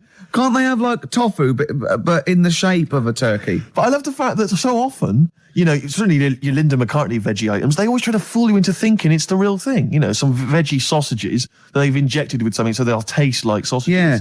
Well, it's the real thing. I look, you don't really need it that arbitrary shape. If it's, you might as well just have it any shape. What angers me with the vegetarians, what angers me with the vegetarians and the vegans even worse is that look, we're breeding all these animals to be eaten. Yeah. They're going to get slaughtered anyway. Chow down, come on. Yeah. Those chickens in those little kind of pens, you know, 4 of them in a little square box. Yeah. You know, I mean, they're sort of crapping eggs out every couple of minutes. Yeah. You're not a zoologist, are you? I am not officially. Yeah. No, but I know what I'm talking about. Rick. Yeah, you do. I've seen brochures. Yeah. I've walked past a farm while on holiday. Excuse me, farmer, could your finest hens crap me some eggs for my tea? No worries. Chicken, crap a little egg for me. Oh, Brilliant. An old Christmas classic. Oh. Spare a thought for the vegetarians, and we're still the vegans. Yeah, and what about Travis? What do you think they'll be doing this Christmas? Having a whale of a time. I'll tell you what, Steve, it was an excuse to play the record. Genius. It was a link. It's the Christmas edition of the Ricky Gervais Show with Steve Merchant. Hi. I'm loving it. Yeah, it's good. I'm in the Christmas spirit, actually, I have to say. Yeah, definitely. I do enjoy it. Will you be looking forward to, I know everyone talks about it, Rick, but Christmas telly? I love Christmas telly. Christmas Day telly's great. I get up and Noel's giving out some presents around hospitals and that, and then you might have the number ones of the year from Top of the Pop. Then you might have a little, I don't know, I don't watch the Queen's speech, but you know, you have a little sleep then, don't you? Maybe after a big roast dinner with too many sausages. Yeah. I'm only joking, Mum. Let's have some more. It's true enough. More chocolate, please. Yeah. Well, let's not, you know, there's people starving in the world, so let's not rub it in. Hopefully they're not listening to the radio. No, probably not. It's been a great show. It has. Even though I say so myself. Yeah, you know, I've enjoyed it. Looking back over the year, Rick, looking forward to Christmas. Go on. Can I just throw a big thanks out to all the people that have emailed us and phoned in and written to us over the last sent us 6 months. I think it's about 4 people who keep doing it. Yeah. Recycling the same under old different names though. Exactly, but we don't tend to read stuff out, but it is appreciated. It is, and it's often gets into the show whether you know it or not. Exactly. In some way, we steal your jokes and pass them off as our own. Nice email from someone there saying there is a tofurkey. A tofurkey, yeah. So a tofu turkey. Yeah. You can buy it in the whole trimmings. See, I made that up. I could have written that down and, well, it had already been done. Yeah. So I said we can't paint in a tofurkey. Sure. So I've embarrassed myself again. Sturgis, are you going to be driving home for Christmas? No, I'm Driving going to home be for here. Christmas. I'm going to be here. God, she's working. He's just the same as me. She's working on Christmas, Sturgis. Oh, yeah, I'm here. Yeah. Someone emailed me the other week saying, will I be voice tracked over What does that Christmas? Well, I'm not quite sure. It's a radio term, apparently. Right, but no, I will be live. Wow. On Christmas Day? Oh, yes, Christmas Day evening. So you can't drink and stuff? Well, not as much as you would have liked. I mean, you're always drunk on air, obviously. Yeah, but it's getting to that point. I didn't know she drank till I saw her sober one day, Sunday morning when she came in to do an early show, and she was talking differently. Yeah. She went, the pub's not open yet. Exactly. And I realised. It's terrible, isn't it? Well, what should we play now? I don't know, I kind of felt like we've sort of exhausted ourselves, really. We've run out of stuff to say. We've made all our observations about Christmas. Yeah. We've taken a sideways glance at the sausage. Yeah, exactly. Oh, another funny word. This year's stuffing. Christmas. Remember we talked about stuff? Do you remember I think it was 4 links ago. Yeah, sure. No, listen. We're going to call it sausage loving. And we talked about all the different things you have on a plate and that. And we started off with like turkey, and then we went, I'm just trying to remember some of the amusing bloopers that took place over the course of. Remember when you didn't make it back in time for the link and you were making tea? I was making tea. That was a classic God. What was that one when I think you said something like that was a white stripes. He's going to say the word wrong or something. Yeah. Oh God. If you're one of those. Oh, this is great. I'll tell you what. I'd like to play a record because I'd like to talk about this link later. Yeah. Should we play a record? Yeah, well, let's look back on it, like, amusingly, like I Love 1980. Oh, let's do that in a second. So I'll play a song for the ladies, final one of the year, and it's a song which I did play a long time ago, and it's absolutely beautiful. It's from Nick Cave's album. What was it called again? I think it was called No More Shall We Part. And it's an absolutely magnificent I'm just remembering the last time you played it. I know. It was brilliant because you introduced it, and then I think it was Karl who played it, and we listened to it. Were we playing Buckaroo or eating Curly Whirlies at the time? I can't remember. I was on a space opera. Oh. Nick Cave and the Bad Seeds, Love Letter. Beautiful song. Absolutely beautiful. Well, I'm loving this, but we've got to go soon. Sadly, the clock has beaten us, Rick. But it's the last track that we're going to play this year. It's a lovely track. It starts off with a little bit of Jingle Bells at the beginning, a little bit of tribute on the piano. It's Joni Mitchell and The River. Enjoy. We won't be back next week, will we? Or the week after? No, we're back on the 12th. Yeah. Right, guys, I've got some back timing to do now, so you've got 20 seconds, yeah? Okay. Well, that was Jo. She's getting a bit grumpy, isn't she? No, I'm back timing to the football. Back time, yeah. You now got 15 seconds. This is Christmassy. Cold turkey, mate. Yeah, exactly. That was Joni Mitchell and The River. Thanks for listening, everybody. I hope you enjoy the shows. Don't take anything to say too seriously. We haven't offended anyone. We love the homeless and fat birds, don't we? Love them. Merry Christmas to you, Rick. Merry Christmas to you. Happy Christmas. Yeah, Christmas Eve. Happy Christmas. She needs her fix. She needs her fix. She's all grumpy. You have a good Christmas? Yeah, you? Yep. Carl? Yeah, it's all right. Lovely. Okay, let's crack on. Good. I went on holiday after Christmas, and so did our mutual friend Phil Bowker. Yeah, good man. He was in Lanzarote, and he told me one of the funny. I don't know if I can tell this on the radio. I'll have to say the C word. I'll just go. It's in a sentence, so I just go you see when it comes, and you'll know that he's saying the terrible word. Just didn't want to ruin the anecdote. Anyway, they're walking along one evening in Lanzarote, and there's lots of Brits there apparently, and Phil overhears a sort of married couple arguing. They're having to go home a bit early, and she's saying to him, she went, "For Christ's sake, every time we come out drinking, you always shit yourself." Right? Wow. Always, not once. So he's going, I've told you, he said, it's not the drink, it's the weather. She went, the weather. You'll be blaming the food next, you see. I don't think they should have got married. Wow. Or mate, when did you think the shitting themselves started? Must have been after the marriage, because if you're courting, and they go, went out with, Derek again, did you last night? Yeah, how was it? The evening was lovely, the meal was nice, but he shot himself. Again. That's 5 dates, 5 different heaps of shit. But I think I can change him. I think I can change him, yeah. It must have happened after the marrying. Or he just might think, oh God, or he's got to that age where I think, look, I'll just empty it when I get home. Yeah. I'm not going to keep going up and going to the toilet, It's the ice that does it. Yeah, Carl is right, I think. It is the ice. What do you mean? People forget, they say, oh, don't drink the water when you're on holiday, and they don't. They drink, they buy Evian and stuff. Oh, I see. They forget about the ice. The ice cubes, you're right, in a bar. Made from tap water. And that can do it, can it? Yeah. But what she said every time you're drinking, didn't she? I assume that she wasn't drinking ice then. Yeah. I mean, why is it just happened to him? Let's be honest, everyone that goes on holiday doesn't end up crapping themselves. Yeah, they usually make it to a toilet. He does it every time he drinks, doesn't he? Yeah, well, apparently. Just don't let him carry the baguettes. He's good, isn't he? Oh, Carl comes out with something. He does now and again, doesn't he? Carl, that was sweet, man. Yeah, nice one. Yeah, respect you. Ladies and gentlemen, will you please welcome to the stage, the Scaffold. Oh, the Scaffold. Do you remember the Scaffold, Carl? You picked the lead singer looks a bit like him. But you know whose brother that is in the Scaffold, don't you? Mike McGear. Do you know whose brother that is? What? Do you remember the Scaffold? They did, Yeah, we'll drink a drink, to Lily the Pink, the Pink, the Pink, the Rose Yeah, thank you very much for the entry. Do you know whose brother that is? Whose brother? The lead singer? No, the Mike McGear in it. Sort of one of the main men in it. He's one of the songwriters in McGear. No, The Scaffold. Paul McCartney. Is he? Yeah. I didn't realise that. Yeah, that's Paul McCartney's brother. Think of that when they go home for Christmas. So I think Leather Pink was what, about 1970? Yeah. It was number 1, wasn't it? Christmas number 1? Yeah, big number 1, yeah. I don't know if it was Christmas number 1.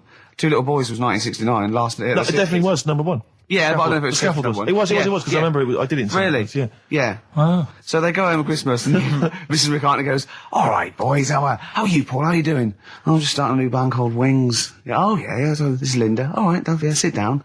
Mike, what are you doing? Just had a number 1. Brilliant, round of applause. How many number 1s do you have, Paul? 19. Still. We know what we like, don't we? We'll drink the human race. Paul goes, wow, if you want to. The long and winding... Boring. We'll drink. Linda, do you want to be in The Scaffold? We're probably going to go on tour and stuff. I know you love it. Well, I quite like it. Yeah, we'll drink. You're not going to be in Wings if you're going to play with him. Well, I got, make a tricky decision. I mean, that's a great song. Everyone's loving it. It's Christmas number 1. What are you doing eating his bacon? Well, I love it. You don't eat bacon? Yeah, but I love the music. He's a great guy. Stop it. What are you doing? Well, I just, I love the music. We'll drink. No, you don't. Yesterday... all my troubles seem so... Thank you very much for that. Aintree Iron. Imagine that, because imagine how different going, well, you've had 19 number 1s.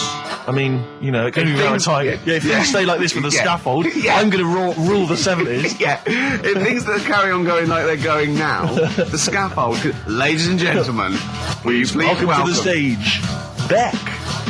Oh, nice one. Well, I tell you, I'm going to have to use kind of euphemisms here to tell this story, but when I was at school, I learned, the stronger version, it's not the same word, but it's very similar with one letter changed. I'm going to use twit. Yeah. You know the word I'm thinking of? Yeah. But I'm going to use the word twit to replace it, right? And I went round... Do you think that's twat? Yeah. All right. That's what I'm thinking of. And, so can I say it? Am I allowed to say it? No, it's weird though, because some people from Cornwall use that like saying twit. So, if people listen in Cornwall... Do you know what a twit is? A pregnant goldfish. Well... Well, I learned the stronger version of twit. Yeah. Twat. For those that aren't sure. I learned this in school when I was like 10 or whatever, and I didn't know what it meant. I thought it was just a stronger version of twit. Yeah. I thought it was just if you were really annoyed with someone because they were a real twit. Because A is worse than I. Exactly, apparently. So, Karl would be a twit. And so I started using this at home because I didn't realise what it meant. I started using this at home. Oh, you twit, you're a twit. And saying it to my dad, you're a twit, but not saying twit. Yeah. And my dad didn't know what it meant either. That's great. I can believe. So he started using it as well, right? So then we'd be driving in the car. He'd be saying to my mum, "You stupid twit." Say this to my mum, "You don't pull over. You're going to bum it, you twat." Saying this. Then I learned at school from Mark Johnson what it really meant. Yeah. Stopped using it. Obviously, finding out it was quite an offensive word. Yeah. I didn't want to bring it up to my dad. I didn't want to sit my dad down and say, "Dad, you know that word we've been saying? Yeah. You know what it means?" So now, to this day, I've never brought it up with him. So we'll be driving. I go home for Christmas, we'll be driving around, he'll be calling my mum that word. Left, right and centre. I think she knows. I think she's just embarrassed. Or she's just upset and she knows what it means. She goes, why does he keep calling me this terrible word? But he's the only one, I think, in our family who doesn't know what it means. No one's got the guts to say. I don't know whether I should tell him this Christmas. What a twat. I know. Cool, we've got some great tunes lined up. We're going to play today our favourite singles. It's a favourite tune, some of which didn't quite make it as singles maybe, but tunes of the year, because obviously Christmas very soon and we'll be away for a short time. And I think next week we'll be doing our favourite Christmas songs of all time. Yeah, I'm worried we're not going to fill 2 hours with that. I mean, how many times can you play Shakin' Stevens before... Fairy Tale of New York. Yeah, exactly. I mean, that's the only one, isn't it, really? That's the best one. That's the best Christmas song That one's good, ever. but obviously there's Joni Mitchell's The River. That starts with a kind of Christmassy feel. Beautiful. I don't think if there's anything else. Not a great deal. The Waitresses, Christmas wrapping. Is that one? Is that brilliant? Mine. Is that good? Yeah. So This Is Christmas, John Lennon. Paul McCartney came out with Simply Having a Wonderful Christmas Time. Christmas time, yeah, exactly. Yeah, but so John's was Happy Christmas War is over. Yeah. Of course it wasn't, but... but I mean, at least he wanted no, to be. he was dreaming of it. He was dreaming of it. Yeah. I mean, bless him. And to show how much he hated John war. Lennon's dead as well. I don't know if anyone's... Yeah, no, they do. Oh, that's just another bit of rock and roll I trivia. like John's protest against war. He stayed in bed for a week. Yeah. I've been doing that. I've been protesting against war for ages. Yeah. I'm eating hamburgers absolutely. against war. Absolutely. I just go into Burger King on the way here. I went to the counter. But of course, that's not product placement there. And there's a number of other burger joints that people may wish to go to if they choose. McDonald's. Yeah, exactly. McDonald's. But I went into Burger King because it's close. It's convenient, but then often McDonald's will be convenient. McDonald's is just convenient. Depends where you are. Just as convenient depending where you are. And I said, could I have a cheeseburger and small fries? Take away, please. And he recognised me. He went, "Oh, I've seen you on telly enough, one." Yeah. He went, "There's your meal." So I went, "Thanks." He winked and went, "I'll put large fries in." Brilliant.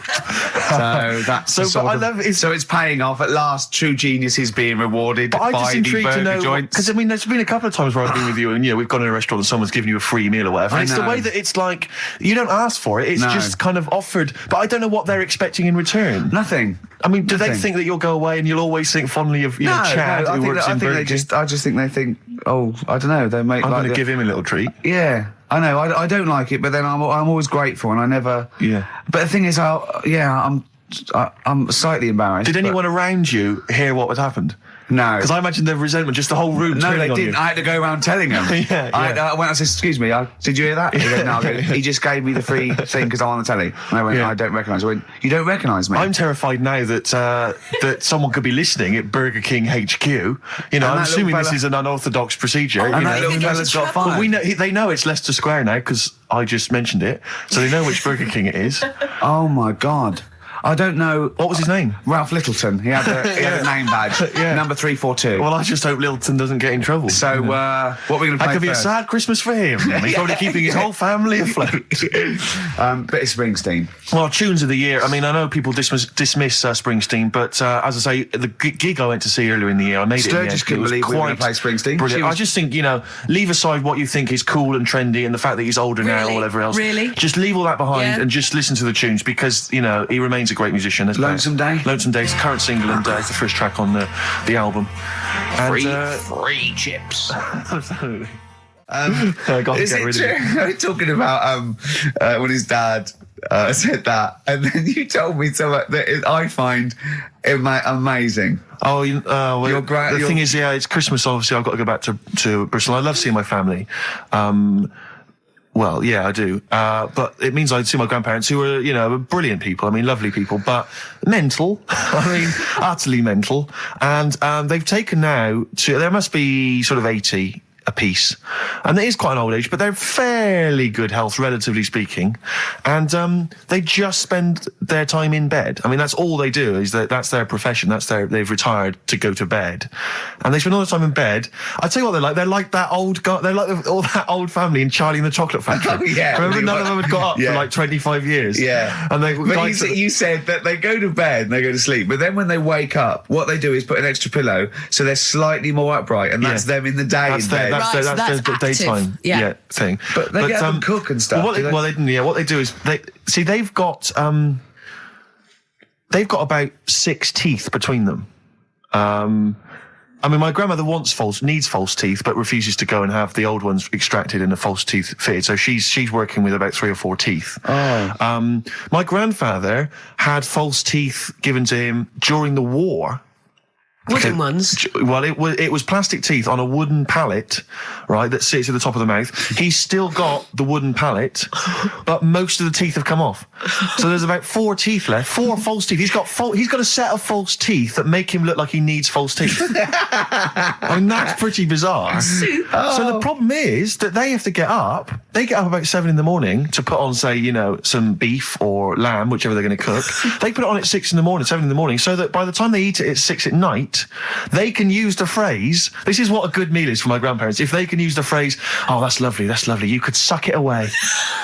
You could suck it away. Who wants that from a roast dinner? You may as well blend it up and serve it as a broth. I don't want that phrase coming from old people without teeth. No, indeed. Because it must remind you of your rent boy days. Exactly. It brings it all flooding back. Oh, you know. God. Flooding's the word. Exactly. Should we play a record before we get really disgusting about your grandparents and blowjob? That is the worst thing we've said the word blowjob far too many times today. And in the same sentence as I can't believe. Anyway. And it's Christmas. Yeah. Don't forget what Christmas is about. Come on, spare a thought for the underprivileged people. Yeah. Steve, is it Ben Queller? Do you want to play I love a bit of Ben Queller. I don't know, are you a fan? I love him. Yeah, well, this is a cracking tune. Okay. And, and I think we'll enjoy that. Let's just slam dunk it. Why don't we just stop and think about what we've done? I'll tell you, they do spend so much time in bed that they actually, I'm sure, war will have to sing.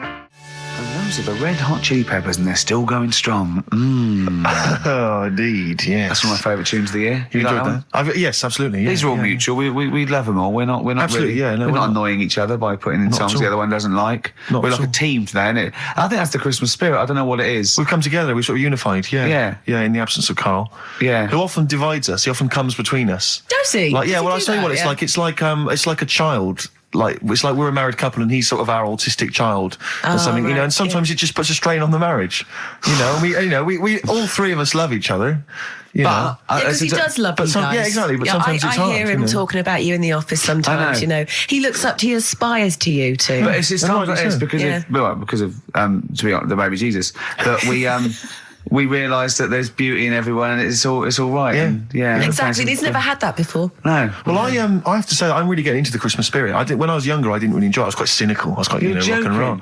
But now I'm sort of, I walk in a department store and if there's one of the old, chestnuts are roasting on an open fire, which are that classic tune, or any of those. I thought you were one of those old boys that stand outside the British Museum. Right, yeah. No, right, you mean the tune, yeah.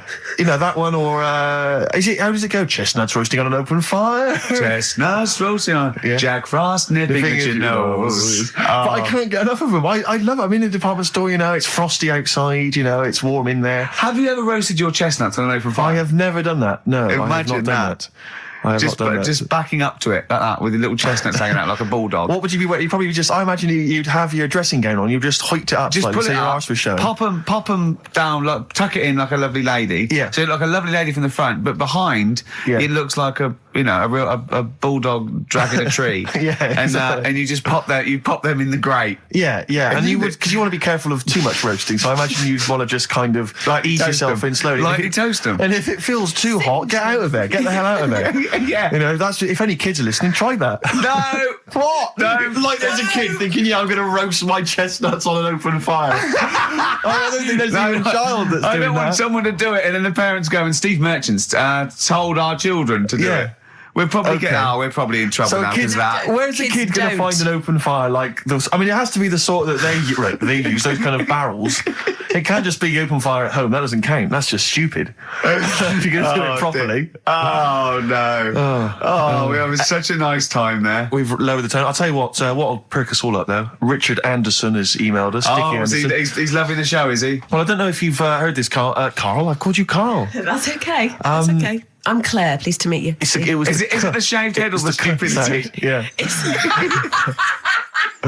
It was the k sound. Because didn't I call you Arthur or Jack or something last time? You called me, I can't remember. I don't know, but it was quite embarrassing. Claire, I'll be honest with you, Claire's quite an unmemorable name. Yeah, I know. But yeah, Dickie Anderson, he's a guy, I'll be honest with you, he's not a big fan of the show. But well, we're getting to winning round. He says, dear Ricky, the more disappointing your show becomes, the more I seem to look forward to it. Now I see your face plastered across London. Is your show some sort of curse put on me by an old gypsy woman I've annoyed? Good point, Dickie. But Dickers. But Randers, as I call it. He can't listen now. I know what he's doing. He's tucked him in. He's backing into the fire as we speak, and he wants to roast them until they spit. Oh dear.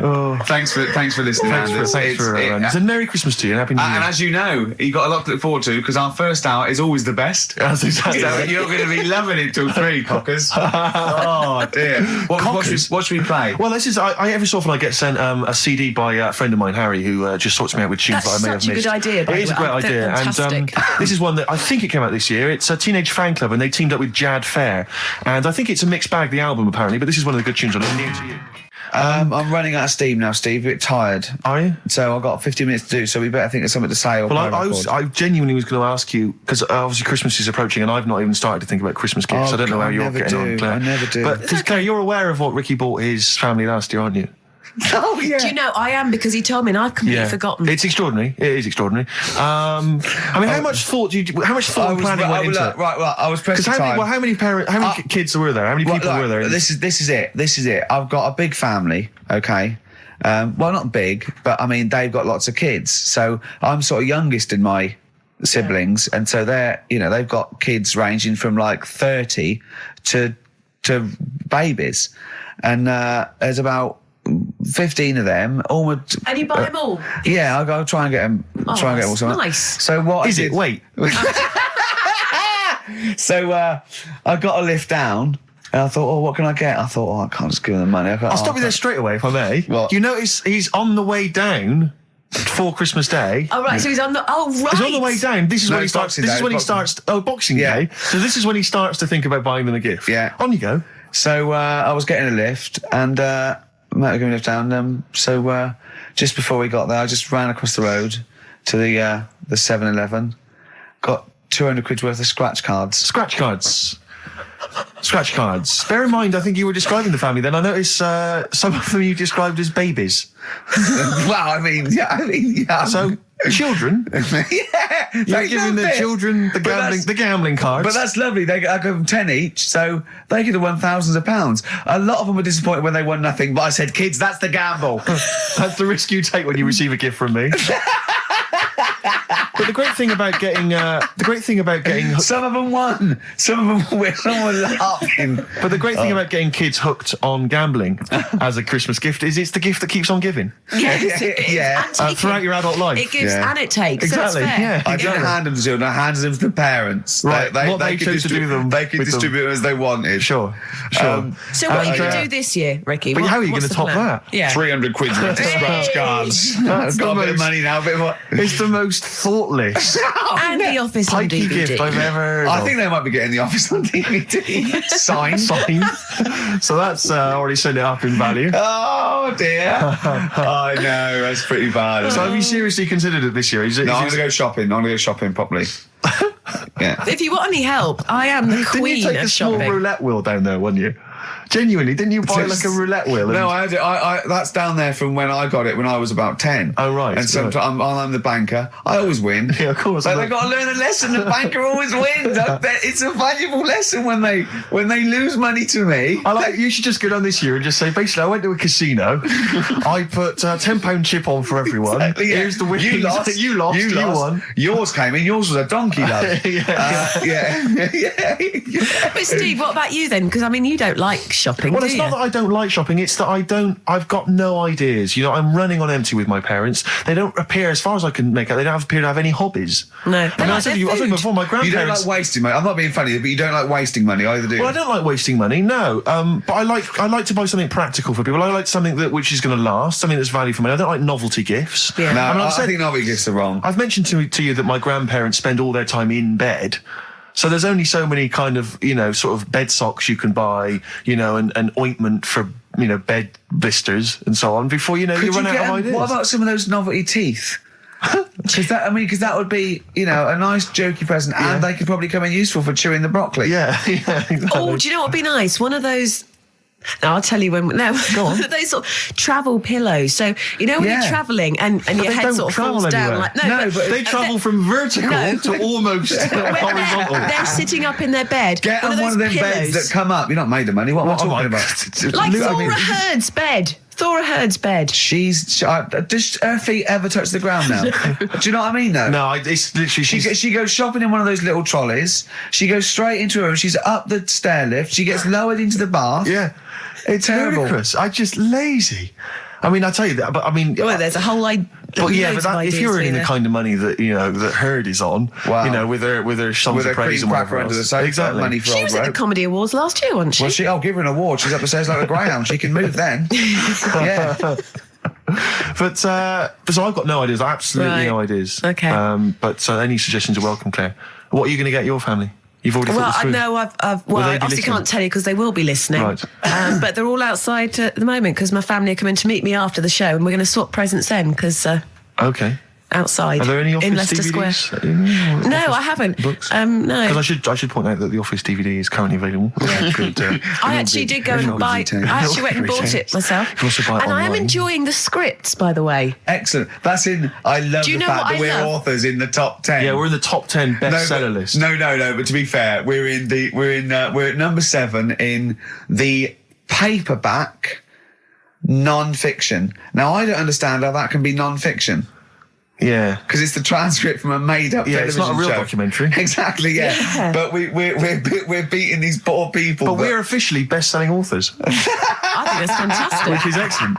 Which is very good. My favourite bits are the emails at the start. They are like. Well, I mean, a lot of people don't know what you're talking about, Claire. But of course, if they pop down to Waterstones or Books and Treadmill, they can sort themselves out there. Oh dear. Nice. I like your style. Can we have some more music now? Let's have what we're playing. So Streets, maybe. I mean, Streets is obviously one of the albums of the year, and this is one of the album of the year. This is Week Becoming Heroes. I think the last single, and Dynamite it is too. Eric Sermon, and what's the tune called there? It's called React. Yeah, React. From his debut. No, not his fourth solo album. Not bad. I'm enjoying the tunes, Steve. No, absolutely. I'm enjoying the chat. I'm enjoying the tunes. Keeping it real. I'm enjoying the penultimate show before Christmas. Last message from Anders, I suspect, for the day. He says, I've just roasted my chestnuts over an open fire. It's a lot more enjoyable than listening to your show. He's pretty snappy, he's Anders. Yeah, he keeps them coming, It's a shame that, that we sort of couldn't sort of maybe meet up with him and try and persuade him that, he should come over to our side rather than, Come over to the side. Exactly. Yeah, come over to this side. I think we've got him though, because Do you think so? Yeah, apparently they did this survey in America. People who loved Howard Stern listened to an average of like an hour and a half a week, and people who hated him listened 2.5 hours a week. Yeah, exactly. So I think he's probably more faithful a listener, yes, than some of the people that quite like us. Exactly. Yeah. You know what I mean? He's got to listen. I'm the same with some people. I've got to listen to things that I just think are awful. I can't.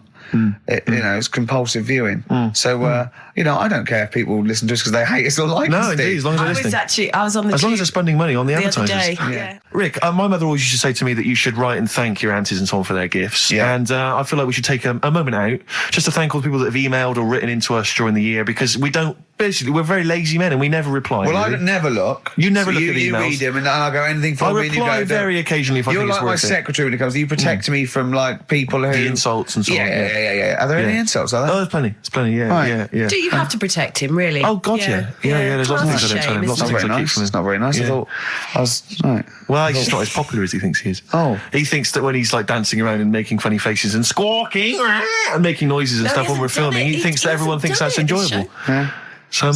What, people think I'm quite an annoying little prat, do they? That's not the word they use, but you're near enough there. Yeah. Oh. Yeah, they didn't say prat, but you're on the right lines. Okay. For instance, we got an email here from Graham. He says, please stop the chat and let's hear some more great ads, as I'm still not sure what mobile phone I should get the wife for Christmas. Carl will be back next week for our kind of Christmas bonanza. I say that, we've got nothing planned. There's no reason why it should be a bonanza. That'd be nice, yeah. So we'll play some Christmas tunes, and no doubt Carl will have some kind of festive game for us maybe, or a festive, festive trivia. So, yeah, we've had Oasis, Streets, we've had U2, we've had some cracking tunes. Can we get away with playing Nelly? Hot in here? I think it's a cracking tune. I really do. I just think, again, I'm not interested in what genre you think it fits into, or whether you think it's cool, or because kids like it, you're not supposed to like it. It's a good tune, and I think we should try and stick it in. But before that, Rick, can I just play one track? We did play it much earlier in the year. It's from that album, Son of Evil Reindeer, by a band called The Reindeer Section. And this is a cracking little tune. I just think it's beautiful, and nice to hear it. Oh, beautiful. Marry it then. Oh, nice, isn't it? Very Christmassy. It makes me want to wish everyone a happy Christmas. Indeed. You know yeah, do it. No, okay. That's called Grand Parade from the album Son of Evil Reindeer by the Reindeer Section. It's a nice tune. It's one of my favourites of the year. Thanks for the tea, by the way, Not Steve. at all. No, that's my pleasure. It's my pleasure. Claire, just big highlights of the year for you as a final roundup. Sort of things have you enjoyed this year? I mean, musically maybe, or maybe stuff you've I've enjoyed that band, The Music. Okay. And The Rapture. Sure. And the Electric Six. Remember last time I sat in for Karl, we played Danger High Voltage. Yeah. For one of the first times. That was the first time I'd heard it. And now we're playing it every hour. Yeah, because you're sort of a pioneer, aren't you, musically on XFM? You're one of the people who keeps it pretty raw. I remember the early days of Idlewild. Ricky, do you remember the early days of Idlewild? I'll take that back as well. Teasing you about them playing the Pinder and Wakefield stuff. That latest single I love, and the video's great as well. Yeah. I'm a big fan of Idlewild now. You'd no, great, brilliant. Yeah. So yeah, it's been a good year. I haven't been out to many gigs, obviously, because I do the evening show. But all the sessions which I'm doing the best of next week. Quick plug for the show next week. Best of the sessions. So it's been a good year. Low points. What do? Low points. Do you know what mine are? What? Poverty and war and everything. Oh, I always hate it. I always hate it. No, you didn't say that. Yeah. No, you were going to say. I was going to say. No, you were going to say the streets or something, and and you didn't care about the people dying. So don't try and do it now. I'm thinking specifically. You're nasty. You like that. You like poverty. Oh, you like poverty and starvation. Play a record player. That's interesting. Yourself. That's interesting. What? Near Christmas time. What a horrible. You hope kids go lame? You're evil. That's terrible. That's a terrible thing.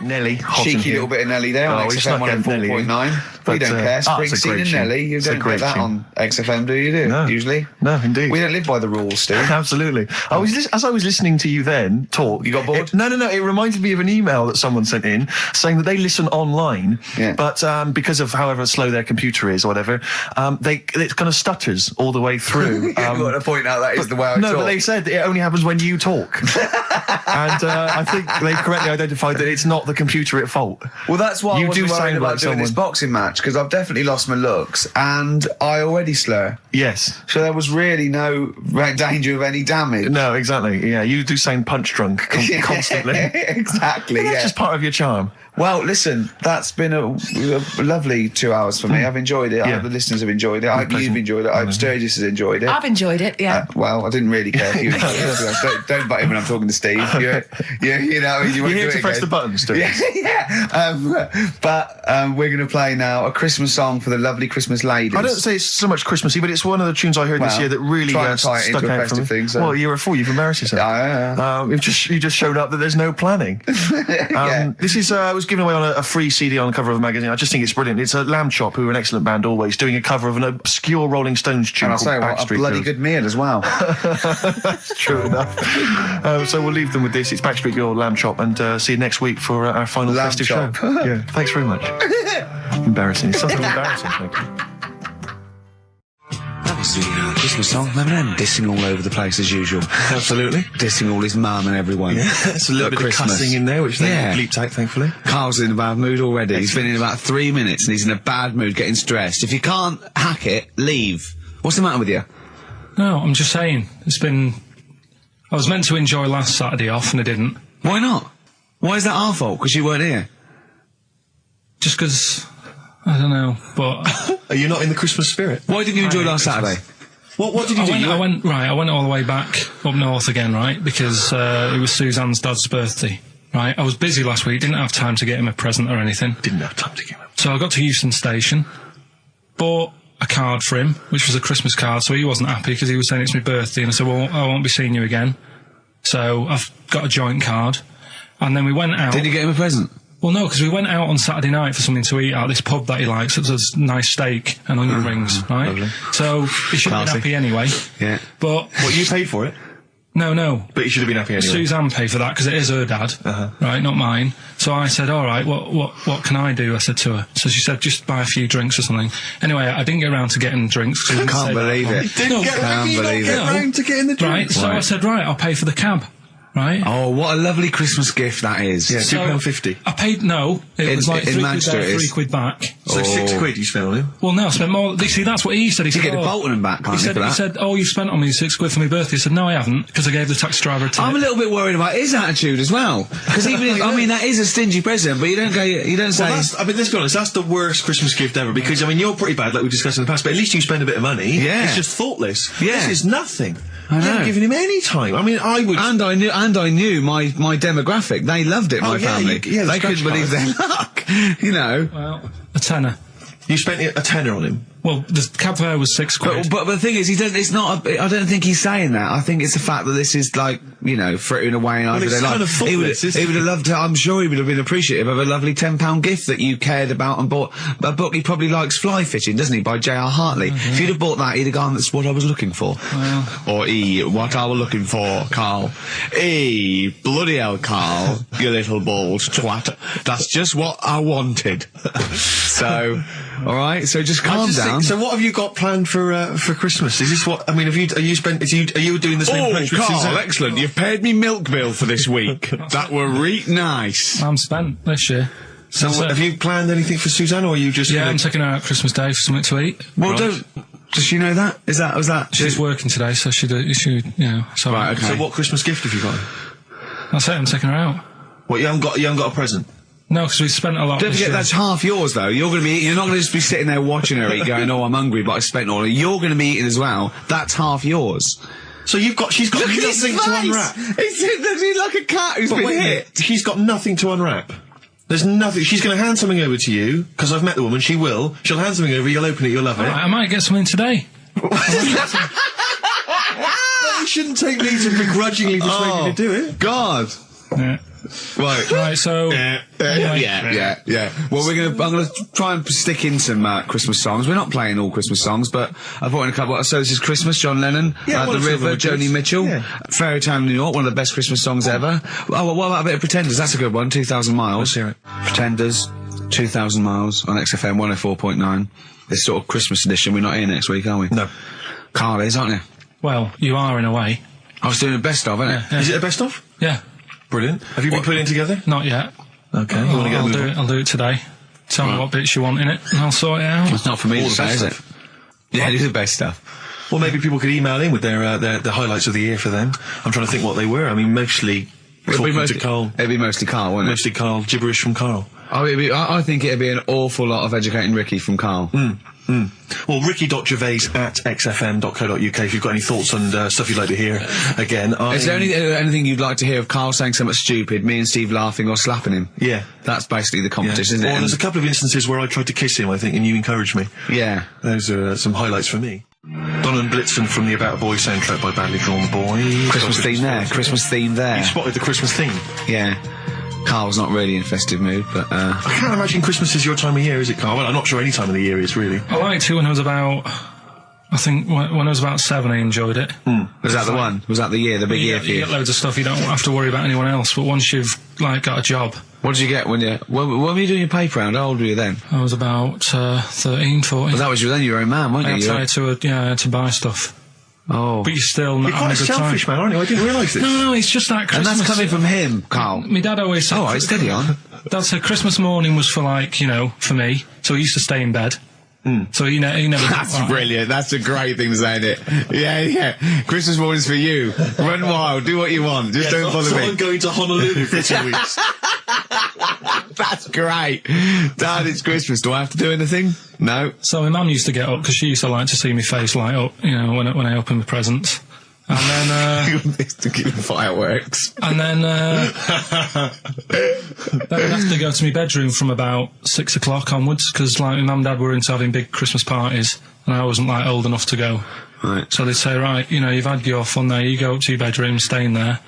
Really? Yeah, I remember one year, right, I got a train set, that's what I wanted. Yeah. Right? It's brilliant. Playing with it all day. I thought, I don't mind about the party, I'm happy staying up here, playing with this. Brother comes in, he's had a few, right, he's going, yeah, give us a go on your train. How old is he?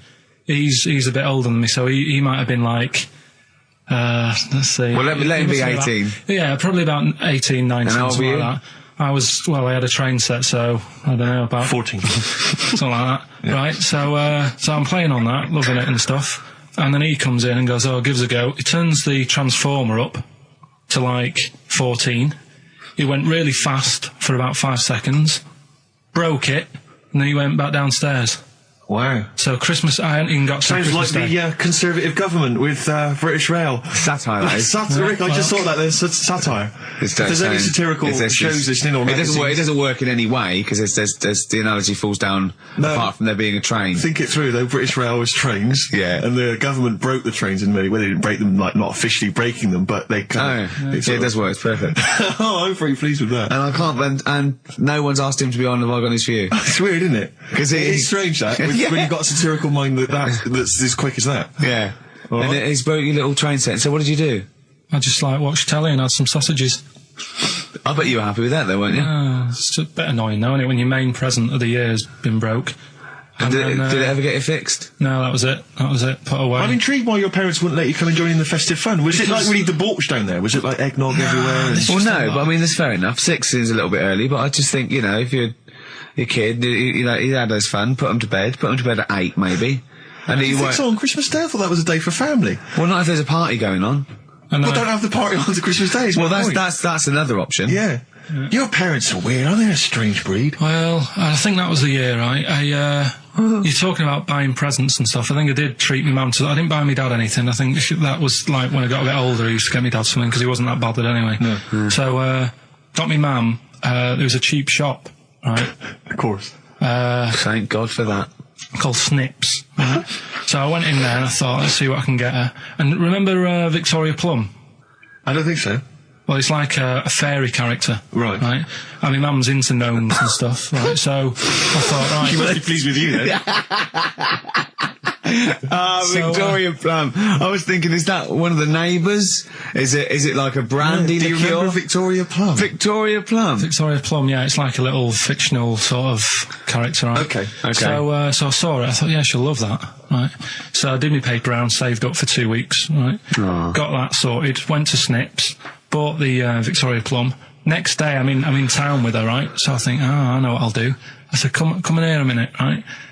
So we go in and we're looking around and I tested her, right? I went, look at that there. That's all right, innit? And she goes, oh, it's bloody awful. Oh, Carl. Oh, Carl. Oh, God. So then Christmas Day comes. I said, don't bother opening it. She said, no, why? I said, oh, no. Why did you still give it to her? So, well, it's too late. I'd already bought it. Oh, Carl. So she opened it and I was like, and she said, oh, that's nice. I said, why are you saying that? I said, the other day you said it's bloody awful. She said, oh no, I thought you were pointing at something else. Brilliant. Oh no. So that's why I don't get anyone anything anymore. Oh God. Play record. Oh God. Oh.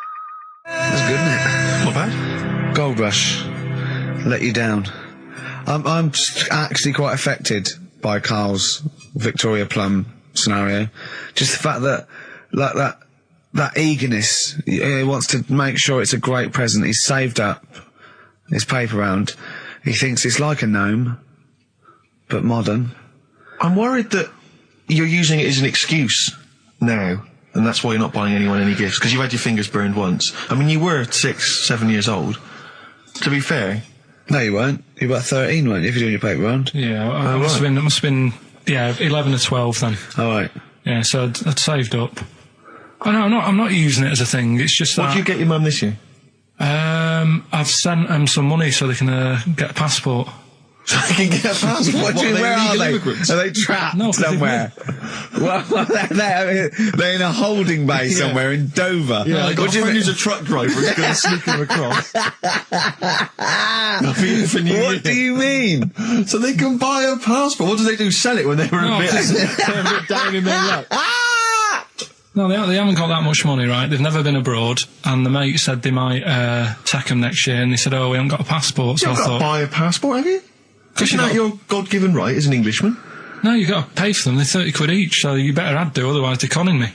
Right. So you sent them 60 You quid? don't get born with a passport, of course you sent them 60 quid in an envelope, have you? Well, check. Right. I love that. He'll be watching telly and France will come on and he'll go, oh, what do you think of that? She goes, it looks bloody awful. Yeah, don't open it. No. Don't open it. Yeah. Don't open it. So you've not paid for a holiday for them? No, I've just sorted out well, it's the better prize, isn't it? Because they can't go anywhere without it. Well, the passport keeps on giving. Yeah. So 10 years. That is, yeah. So, but no, I never used to. I mean, I can't think of other things. I used to get me dad once I started getting him stuff. It used to be a dressing gown, and then. But as an extra surprise, I used to put like a cigar in the pocket, so he'd think that was it. Yeah. Then he'd put it on and put his hand in the pocket. Right. And then he'd just hit you because he thought you'd nicked it. Oh dear. So you bought him a jacket with a cigar? That's quite thoughtful. Did you sneak a cigar once one Christmas? Yeah. Well, that's when they used to have like the big do's, like I say. You know, they were known for it. Like the whole estate used to know that. You know, we were having a party. Yeah. So they'd all come round. So they'd all come round and just have food and drink and that. I cannot imagine how unpleasant that must have been. Awful. And you locked in your bedroom with a broken train set. Yeah, crying. And looking at Victoria Plum, whatever that was. In the bin. Oh, in the bin, yeah. And hear a mum saying, and he got me this. Isn't this piece shit? Of rubbish. You could hear him just throwing it against the wall and laughing. And all the neighbours laughing. And you'd come down and just be in pieces with loads of spit on it. Just loads of gob on it. Eyes. And all the Polaroids of them just like laughing at it and pointing. Stamping on it. Alright. All flooding back. But no, I used to get up in the morning and then like they'd still sort of all be there asleep on the floor and on the sofa. Oh, that's awful. Oh, that's terrible. Christmas is surely the one day a year which is a family thing. It's for the kids. They're the ones that was Boxing Day. Well, I know. Oh, that's all right. It's over. Yeah. Back on the bike. All right. Who's going to pay for this? What, me? Yes, Carl. You're doing 2 rounds today. Yeah, what's your paper round supporting the entire family? No, so I used to get up and like go downstairs and they'd be asleep, so I'd be mooching about trying to find like another present that's still working. I love the idea that these people from the estate had like squashed his presents. So I found a cigar that had been sort of lit up and then put out, so I thought, I'll have a go at that. I went outside and had a go, and that's the last time I smoked. Right. I tried it, I thought, I don't like that. I love the fact that he does everything once. Yeah. In his life. It's a line of, I've done everything once. I don't need to do it again. Oh, dear. You know, I've said in the past to you, Rick, that my grandparents, so I love them dearly, but it's like, for the last 30 years, they've been waiting to die. I know, It's like they just sort of, it's like, you know, the novelty wore off of life. Life in the 50s. Yeah, they got kind of bored of it. Life, in the 40s, it was brilliant. All sat around the old Joannas, the Bonds singing. They loved that. The 50s, you know, that was great as well, because that was the post-war years. It was, you know, it was a bit tight in the pocket, but it was alright. Everyone pulled together. Then the 60s came along, all the crazy music, the funny hair. Let's stay in bed. Exactly. They basically stayed in bed. And it was one Christmas when my grandmother said to my dad, "What do you like for Christmas? What do you fancy for Christmas?" And this must have been, I don't know, 20 years ago. She said, what do you fancy for Christmas, Ron? And he went, well, you know, I could do with a nice big kind of warm winter overcoat. She said, don't worry about that. She said, don't worry about that, because your father will be dead soon. It's right, you can have his. Meaning my granddad. Well, to be honest with you, my father's still waiting. Which is good news. Good news for my grandfather. Less good news for my dad. He's freezing. He's freezing. He finds out, how is he today? He's fine. Oh, okay. Oh, I'm freezing. It's such a weird mindset, that. I think that to me is what sums up people from that older generation, the 40s and 50s. And it seems to me that you've got that kind of mindset. It's like you were born in the 30s. And whenever you talk of your childhood, it's like you had like a baked potato to take to school. And a stick as a Christmas gift. Teenage Fan Club from the XFM Christmas album, and that's Christmas Eve. Their guitar sounds are just brilliant. They're just always so nice. Alright, Carl, do you like that? Do you like Teenage Fan Club? Yeah, they're good. Carl, I feel like you've never kind of enjoyed the wonder of Christmas. I can't ever get the sense, maybe except when you were very, very young, you know, that kind of bright-eyed, you know, thinking of Santa, you know, kind of landing on the roof and coming down the chimney and drinking the sherry or whatever. So I like the idea of it, right? Sure. The sort of, you know, I used to get a couple of annuals every year, you know. Yeah. And I was allowed to open one on Christmas Eve. Oh, that's brilliant. So they could throw it on the fire. I think it is a quick skim through, do the work right. Yeah. I think so that's to light a cigar off the cooker. Oh. Well, anyway, listen, a good friend of ours, Ross Noble, the comedian, brilliant, he gave me this picture, Carl, which he's got from a magazine. He loves you. And I have to say, I think this... I just looked at it then. Obviously, it's not going to mean much to the listener. Oh, this is self-indulgent. It is currently available. I think it's in the current edition of Bizarre magazine, so you might want to buy that. It's not horrible, though, is it? There's a certain grotesqueness about it. Oh, it's a deformed person, isn't it? Well, to a degree, but I think what it's going to do for Carl is give him, I think for you and I, Rick, we're going to see his face. Brighten up, like opening a wonderful Christmas gift. Oh, you know what? I think I've seen this. Is this the one with the kid with the big head? I'll be honest with you, Carl, it is. Have you seen it already? Yeah. Let me just show it to you again so you can kind of mark it It's again. like I haven't seen it. It's like. Yeah. We shouldn't be laughing at that. No, but that is like the kid who I went to school with. That is the same. That can't be the So same. do you recognise him? Seriously, that is the same thing he had. I mean, I have to say, it does look like it's been computer generated. It's so odd. Yeah. But look at the child's face. I Look know. at his Well, reaction. Don't take another photo of me.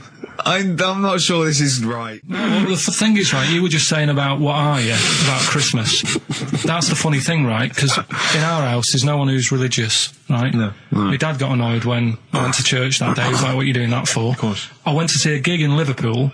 Remember the band The Christians? Yeah. He thought I'd join some club. Yeah. I said, I've been to see The Christians. He was saying to me, man, what's he doing going out with them? Yeah, yeah. And then the other thing is, because I'm not christened or anything, my mum used to say to me, don't tell anyone that, because there's witches and stuff.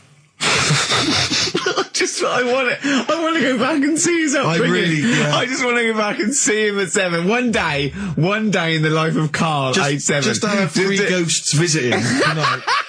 And take him back through time. But we could go with him. We can be some of the ghosts. Yeah, I the ghosts of Christmas past. Remember this? That's incredible. Because there's witches. Don't tell me what. Just say a bit more. So she wasn't Christian, but she thought maybe someone could take your soul because you weren't christened. There's like, there's cults and that, isn't there? And if they find out you're not christened, then... Right. I don't think they care. I don't think a lot of cults care. Well, but what can they do if you're not christened? I don't know. I just said all right because then through that time there must have been a time when. But hold on, now they know.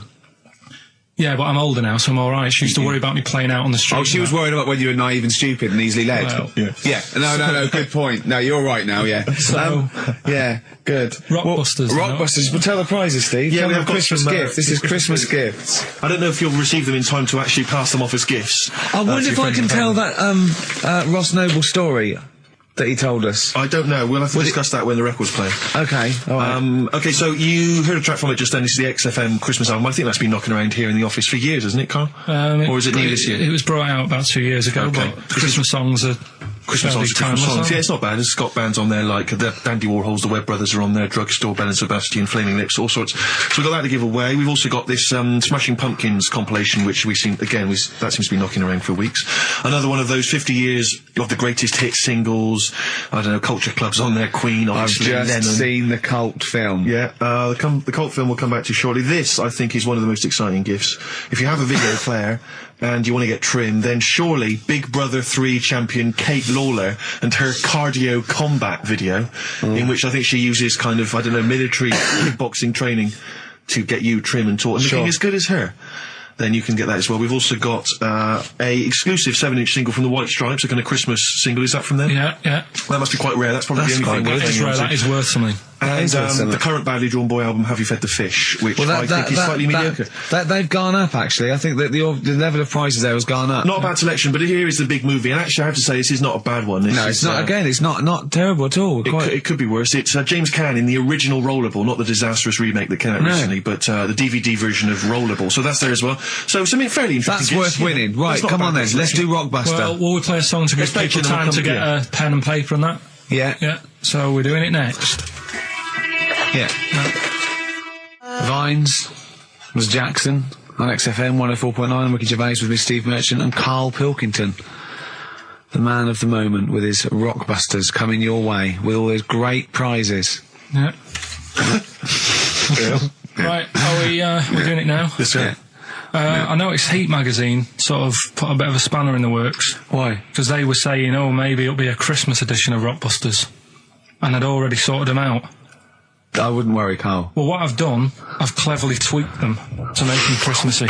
So the Christmas bit in it has got nothing to do with it whatsoever, but I just thought... So you mean the clues have a Christmas element? Well, yeah. But it's nothing to do with the answer. It's nothing to do with the answer. Right.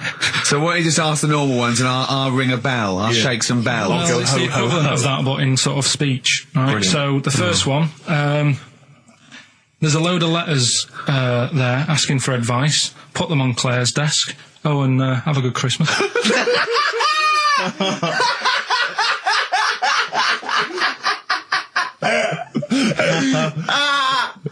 Oh! Give it to us again. Oh, God! Right, so there's a load of letters asking for advice. Put them on Claire's desk. Owen, have a good Christmas. Right, but bear in mind, people, that the Christmas element may not be relevant to these No, that's got nothing to do with it. I don't want to... Okay. And the initial there is F, right? That's F. All right. Right, the second one. Ask your mum if you should, after you've wrapped the presents. Right, so ask your mum if you should. Ask your mum if you should, after you've wrapped the presents. That's S. S. S. All right. Okay. And the last one, a couple of people were arguing in the supermarket at the fruit and veg counter, but it's busy in there because it's Christmas. That's probably what brought it on. So that's B. Right? B. Oh, God. So they're the three. Will I just recap? Yes, please. Yeah, I have no idea. so I the can't first even. one. I don't know what to start thinking. Right, there's a load of letters there asking for advice. Put them on Claire's desk. Have a good Christmas. Have a good Christmas. Second one, ask your mum if you should. After at the prison. S. And the last one, a couple of people were arguing in the supermarket at the fruit and veg counter. But it's busy in there because it's Christmas. Busy because it's Christmas. That's a B. So they're the three things. It's email only, this one. Please remember that. ricky.gervais@xfm.co.uk. ricky.gervais@xfm.co.uk. Yeah. Brilliant. Carl looks happy with them. He looks really happy with them. Rightly so. They're cracking. They're good. Yeah, they're good, pleased with those. All right. Is there going to be more Rockbusters in the new year? We're not sure. I'm still, thinking about new ideas that we can do. Okay. Are we starting Ridiculous today? Have you done? Couldn't be bothered. Couldn't be out. Look forward to Ridiculous. Well, he's worried about. He nearly said asked, and he just stopped because he's worried because he's the producer. Yeah, well, I've got to set a standard. Oh dear. Carl, you have, mate. You have. So that's that. We've still got to come. I'll tell you what. Why don't we have a lovely tune? Yeah. Right, you make the tea. We're opening these biscuits from Alexandra. Yeah. We'll be enjoying that. Right, maybe segue so we can have a nice little, rest. I don't want to talk through it; it'd be rude. And then we're coming back, and as part of like Pilkington, Parkinson, and Do We Need Them? Do We Need Them? Yeah. Carl has interviewed an expert on jellyfish. Brilliant. So we've got that. Plus, of course, we've got a two-part Educating Ricky. You've got Educating Ricky still to come. With a Christmas theme or not? And we've still got things like the Pogues, John Lennon, Joni Mitchell, just David Bowie. Are you suggesting there's going to be some great music and some fun chat? And some fun chat. Lovely. Let's do a classic. Let's do a big stomp in one of the best Christmas songs of all time, shall we? What are you thinking? Fairy Tale in New York. Excellent. Fairy Tale in New York. Oh, it's always the amazing. Pogues featuring Kirsty McCall on XFM 104.9, the Christmas edition. Indeed. David Bowie. Everyone says hi. It's quite a melancholy feeling about today's show, isn't it, that Christmas? I think there's often... Carl with his Victoria Plum. I want to see a Victoria Plum. I want to know what it is. Does it look like a little gnome? It's a woman gnome. A female gnome? Yeah. A little gnome. Did your mum collect gnomes? She likes anything gnomes. She likes fairies. She likes Indians. She collects all that stuff, and it doesn't matter what it is. What do you mean? Like a proper Indian with all the headgear on. Or a Native American. She likes anything with them on. Like, it can be a fridge magnet. It can be just anything. A lot of Native American wisdom is around the fridge magnet because they think it has special powers of adhesion. Yeah. Yeah, that's you read some of their writings, the great works. Snowbird from Mark Heights are part of his covers album. He's so happy that the XFM listeners understand his stupid clues, and he knows it annoys me. We'll be giving out the answers just quickly, just in case someone sort of missed one of them. I'll just quickly do them. Yeah, go on. First one, there's a load Short of letters. show. There's a load of letters there asking for advice. Put them on Claire's desk. Oh, a Merry Christmas. Ask your mum if you should. Oh, a Merry Christmas. And a couple of people were arguing in the supermarket. It was Christmas, that's why. Counter. And that's B. Okay, we'll give those answers out shortly. Yeah. I just have to show you something, Rick, before we move on. I know we've got another Educating Ricky, but someone just sent this in. Yeah. They've been looking on eBay for Victoria Plum. You're joking? Come here and see the photograph. Oh, God, that's fantastic. Hello. Yeah. Have a look. That's it. Oh, God, he got that for his mum. It's the worst piece of tat I've ever seen. Carl! Carl. Imagine how... Oh, gutted. Carl. Imagine how... Look, think of him now, right? There it is. That's the worst thing I've ever ever seen. I tell you, it looks like a Diddy man gone wrong. It looks like a Diddy man prostitute. That is. Is that the one, Carl? Well, it was a different colour. It had a yellow at mine. No, but look. How do they get? Tell them they go into eBay. So you need to log on to ebay.co.uk. I'm sure you've used it before. It's the online marketplace, ebay.co.uk. And if you type in Victoria Plum, I'm assuming that you can track this down. That's amazing. It's the worst piece of rubbish just I've ever think seen. how cute he was as a kid, though, doing that. Just think of him, just going. just seeing that and thinking, oh, she likes gnomes. It's the worst thing I've ever seen. I mean, to be fair, I don't know what her prize collection of gnomes looks like, but I can't imagine they're much better than that. I mean, gnomes are a fairly grotesque thing. But certainly your mum's taste and discretion is... Did you have those houses on your estate? You'd go in there and it was just loads of those dolls still in their packaging all around the room.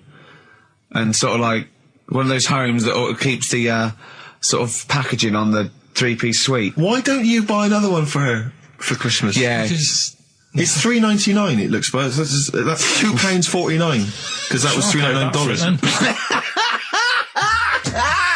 Well, oh, buy it, Carl. No, because I've sorted out her passport this year. Anyway, I'll get her that next year. Right. So listen, right? Okay. John Lennon. Happy Christmas, war's over and all that. Indeed. Yeah. Brilliant tune. Great tune. And I've had a great time. Merry Christmas, everybody. I hope we haven't offended you by some of Carl's rantings. Just think of what he's gone through in his life. That Victoria Plum incident. Carl, I've got a little gift for you here before we go. Oh, you're joking. I haven't got you anything. Well, no, you haven't got your girlfriend anything. I wasn't expecting much.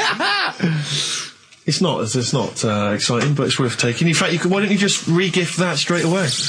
It's alright, cheers for that. He hasn't even looked at it.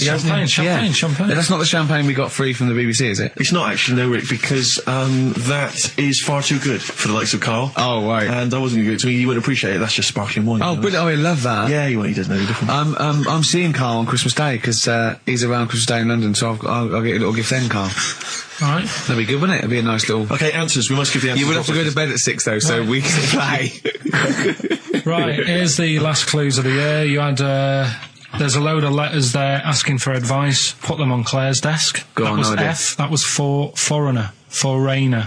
I don't know what you mean. Claire Rayner. She took advice. She gave people advice. So that's a foreigner. That is shit. Right. I'm sorry. That might be Christmas. That is absolute garbage. A lot of people got the right answer. I know. That annoys me even more. Number 2. The second one, ask your mum. Foreigner. Yeah. Foreigner. Second one, ask your mum if you should. That was S. That was Shalimar. Shalimar. Right? No, bizarrely, what was the clue there? Ask your mum if you should. Now, we got a lot of people saying Smashing Pumpkins as the answer to that. But I don't know who's saying that to their mum. Smashing Pumpkins. Merry Christmas, Mum. Smashing Thanks Pumpkins. very much. Nice bollocks. Oh, that's great. That's great. Right. Smashing Pumpkins. Your dad bought them for me for Christmas. Yeah. And the last one, Lovely plums. What, my Victorias? Oh, God. Right, we've got to wrap it up. Come on, then. A couple of people were arguing in the supermarket at the fruit and veg counter. That was B. That was Banana Drama. They were, like, having an argument. What do you mean Banana Drama? What? No, wait. What group is Banana Drama? What group is Banana Drama? So, you're a fool. You're a twat. Well, you say that, but you accuse Carl of that. You're also accusing lots of the listeners, including the winner, Nicola Rogers, of London, and she wins those great prizes, and she got them bang on, so... Banana Drama. So, can we finish there now? Yeah. What do you mean? What do you mean, can we finish there now? Just play the ads and go. What? No, what are you talking about? We're going to play Jerry River all day. Play that then. Goodness me, Carl, look at you. We haven't got time. Merry Christmas, Carl. Merry Christmas, Carl. Enjoy the champagne. Let's give him a little kiss. Oh, a little kiss. Oh, no, with tongues, it's Christmas. Oh, don't. Stop messing about. Get up! The featured film's not bad, I have to say, actually. You've excelled yourself there. Again, it's just one of those things where I think, what kind of XFM listener would want this particular goodie bag? I know before Christmas, Carl, you explained that the reason we were giving away... He's disgusted, because he just said, I do a lot of work to get these prizes. And I went, no, you didn't. I saw you. He went over to a drawer and went, I'll give that one, and that one. That's what work you put in. You nicked some... There's about 12 Jerry Halliwell videos, one of which we're giving away. It's sort of like... you've given it away? Oh, no. Yeah, if you'd like Jerry Halliwell's body yoga DVD, DVD, then, you know, that's one of the treats you can win. But it does, like, if you remember before Christmas, he said that, he was giving away a kind of bumper pack of gifts that you might want to wrap up and give to various people. One for Uncle, one for Auntie. But obviously Christmas has passed, so I don't know really what your excuse is this time. You eat a lot over Christmas, don't you? Get a bit fat. Fair point. Yeah. So, Jerry Body Yoga is one of them. The recent, on DVD, the recent series of Wiedersehen Pet. Yeah. Could you give me that reaction again? Well, Rick? no, just give me that reaction again. No, yeah, brilliant. And actually, I have to say, this isn't bad at all. This is the very best of the Stone Roses CD. Well, you can't knock that. You can't knock that. I'll tell you what, we should play Elephant Stone at some point. Yeah, we'll have that. Go on. Madness. I think this is actually tunes from them and not from the musical, although it is tied into the musical. He went to see that musical. Really? Yeah, on New Year's, you know what it's like on New Year's Day, there's nothing to do. Sure. So you go and see some people doing Madness songs? No, I took Suzanne out for a walk, right? Yeah. Went round Covent Garden. Right. Past the place where it was on. The stage door was open, you snuck in. Well, I said Madness are alright. And because when you think about it, Madness songs are quite sort of musical anyway, aren't they? So you can't... They're quite musical. Do you know what I mean? He means they're like a musical, like a musical. Knees Up Mother Brown. I thought it was alright, enjoyed it. Blur the musical would be good, wouldn't it? Blur the musical would be excellent. Yeah, little Cockney So what, you bought tickets there and then and just went in? No. They're not selling, are they? It was fairly quiet because we only paid the lower price and we got upgraded for free. Nice. So you enjoyed it, did you? I'd loved it. And would anyone like to come on stage with us? Yeah. The little bald fella. Yeah, go on, I'll give it a go. And what home are you from? Where are you? What are you doing tomorrow? Well, I'm going. No, you're coming here tomorrow. Come here tomorrow. Is he not doing well? That's a disappointment. I don't know. I mean, it was New Year's Day, so maybe that's why it was quiet. Okay. Well, if anyone hasn't seen this or didn't receive it for Christmas, as Bono said, all is quiet on New Year's Day, Carl. Yeah. Also, we've got to give away Minority Report by I like that. Steven Spielberg with Tom Cruise, which is on VHS. It's a good rip-roaring sort of film. It's not bad. That's probably the best thing we're giving away, but as I say, we can always leave some out if you don't want. I'm arresting you for the future murder of Sarah Marks. Yeah. Brilliant. That's the sort of excitement and drama you'll be getting in it. It's not brand new. Taster there. I got that off Paul Anderson. He said there's something to watch over Christmas. So you've actually watched this already? Yeah. All right. I've rewound it. That's probably added to it, though, isn't it? It's touched by the great man himself, Karl Pilkington. And it's all right, I'd say. It's worth a watch. Can I just ask Karl how he got on over Christmas? Because the last time I spoke to him, you hadn't bought a present for your girlfriend. Yeah. I have to say, I was on tenterhooks all Christmas. Well, you changed it. After that show, I felt bad, even though I shouldn't have done, because... because you hadn't bought your girlfriend a Christmas present? Yeah, but I said to you, I booked a table at a hotel in Covent Garden, had Christmas dinner there, which was nice, right? It's good food and everything. Didn't feel like enough to me. Well, then I went out and treated some stuff, and then... No. A couple of days before Christmas, he went... I took Suzanne to that hotel we're going to go to for Christmas dinner. We had tea and cakes. And I went, oh, you treated her? He went, no, she paid for it, but I was just showing her what it was going to be like. That was her extra treat. She paid for it. I love that. Brilliant. Yeah. Well, it was like 150 quid for a meal for two, which is pretty dear. So I'm not going to buy her cakes as well. I love that! All right, love, have anything you want. You pay for your own pudding, I'm not mental. Yeah. So you treated her to some other stuff? Yeah, some bits and bobs. What, so she chose them and you paid for them? What, the presents? Yeah. No, you chose them and she paid for them, but, you know, it's the thought that counts. I got them on the way home that Saturday. Well done. And what did you buy? Well, just some bits. It might be personal, Steve. Well, I don't care. Just some bits. Yeah, but bits and pieces. Leave out the personal bits. What bits? Just little things. And then yesterday, right? A monkey wrench and a new washer for the shower. Yeah. Some recordable CDs that you need for your job. Oh, dear. No, when you gave those presents to her, did her face light up? Right. I don't want to tell you what they were, right? But she wasn't that impressed. You're going to tell us what they were now, tell us what they are. You even know what they are. She told you on Christmas Day. Hold on, wait a minute. But it doesn't matter what they are. It does matter what they are. It doesn't. It does, Carl. It's you, mate. Of course it doesn't matters. matter. Oh, God! Have you just remembered? Yeah! Right, but there's no need. I've got to tell him, Carl. I really want your permission, because I don't want to be I know it's not, but we know it's not that embarrassing. It's really quite sweet. Yeah, but in a way, right, the way I look at it is, right, Christmas even when I was a little kid, right? It's not... Please let me tell him, Carl. Well, let me just tell you first, though. Let me tell you why I didn't go all out on the old present front. All right. Justify yourself. Right? First of all, I've covered it up since then anyway, right, with that present, because I bought her some shoes yesterday, and she did say, I'll give you the money for them, but when I get home, I said, it's all right. I said, you can have them, right? So not only did I buy her some food on Christmas Day, I got her shoes. She's probably had a total... And they feel like a horse. Yeah. It's not like, yeah, there you go, there's your shoes, there's your food, right. Bed down, see you later. Yeah, but what I'm saying is she's done... fed and clothed. Yeah, did you comb her hair? She's done well this year, right? So... The thing She's done well this year. It's like you're a single parent living on a council estate with a smack problem, and you still managed to buy them some Lego. When I was a kid, right, it wasn't about what you got. I remember one year when I was about 8. Right, it's going to make me cry, isn't it? This? No, it's not. I'm just saying the way it is. Right. I woke up at about 4 in the morning. And I was like, oh, what I forgot? And I couldn't sleep. I was that on edge. It's the excitement of Christmas, isn't it? It's like, oh, what's wrapped up? I need to know. Sure. Yeah. And it's the fact that people are saying, no, you won't know until tomorrow. Yes, sure. That annoys you and winds you up. Okay. So I got up at 4 in the morning, opened my presents, and then went, right, I know now, went back to bed, had a great sleep. Yes. Right? So it's nothing to do with the excitement of what you get. It's the excitement of not knowing what you've got. And then what happened when you got up to go down with the presents? Hang on, so what you're saying to me is that you could wrap up a brick because the thrill of Christmas is in hoping and being excited about what it is, not the actual gift itself. Yeah. Is that what you did? Did you get a brick? No, let me tell you now what he got. He got her a present, right? And she said, she came and I said, yeah, he got me. It was an industrial-sized packet of condoms. It was a joke gift. No, it wasn't a joke gift. It wasn't even a joke. I went home that Saturday after the year, past Boots, thought, might have something in here. They were on, like, some value. Right, you passed the makeup. Were they used? You passed the makeup, you passed all the other... Passed the makeup, stuff. passed the lovely vanity cases. Yeah, the foot spas. Exactly. Yeah. Oh, hold on. How much are these, love, for 100? Yeah.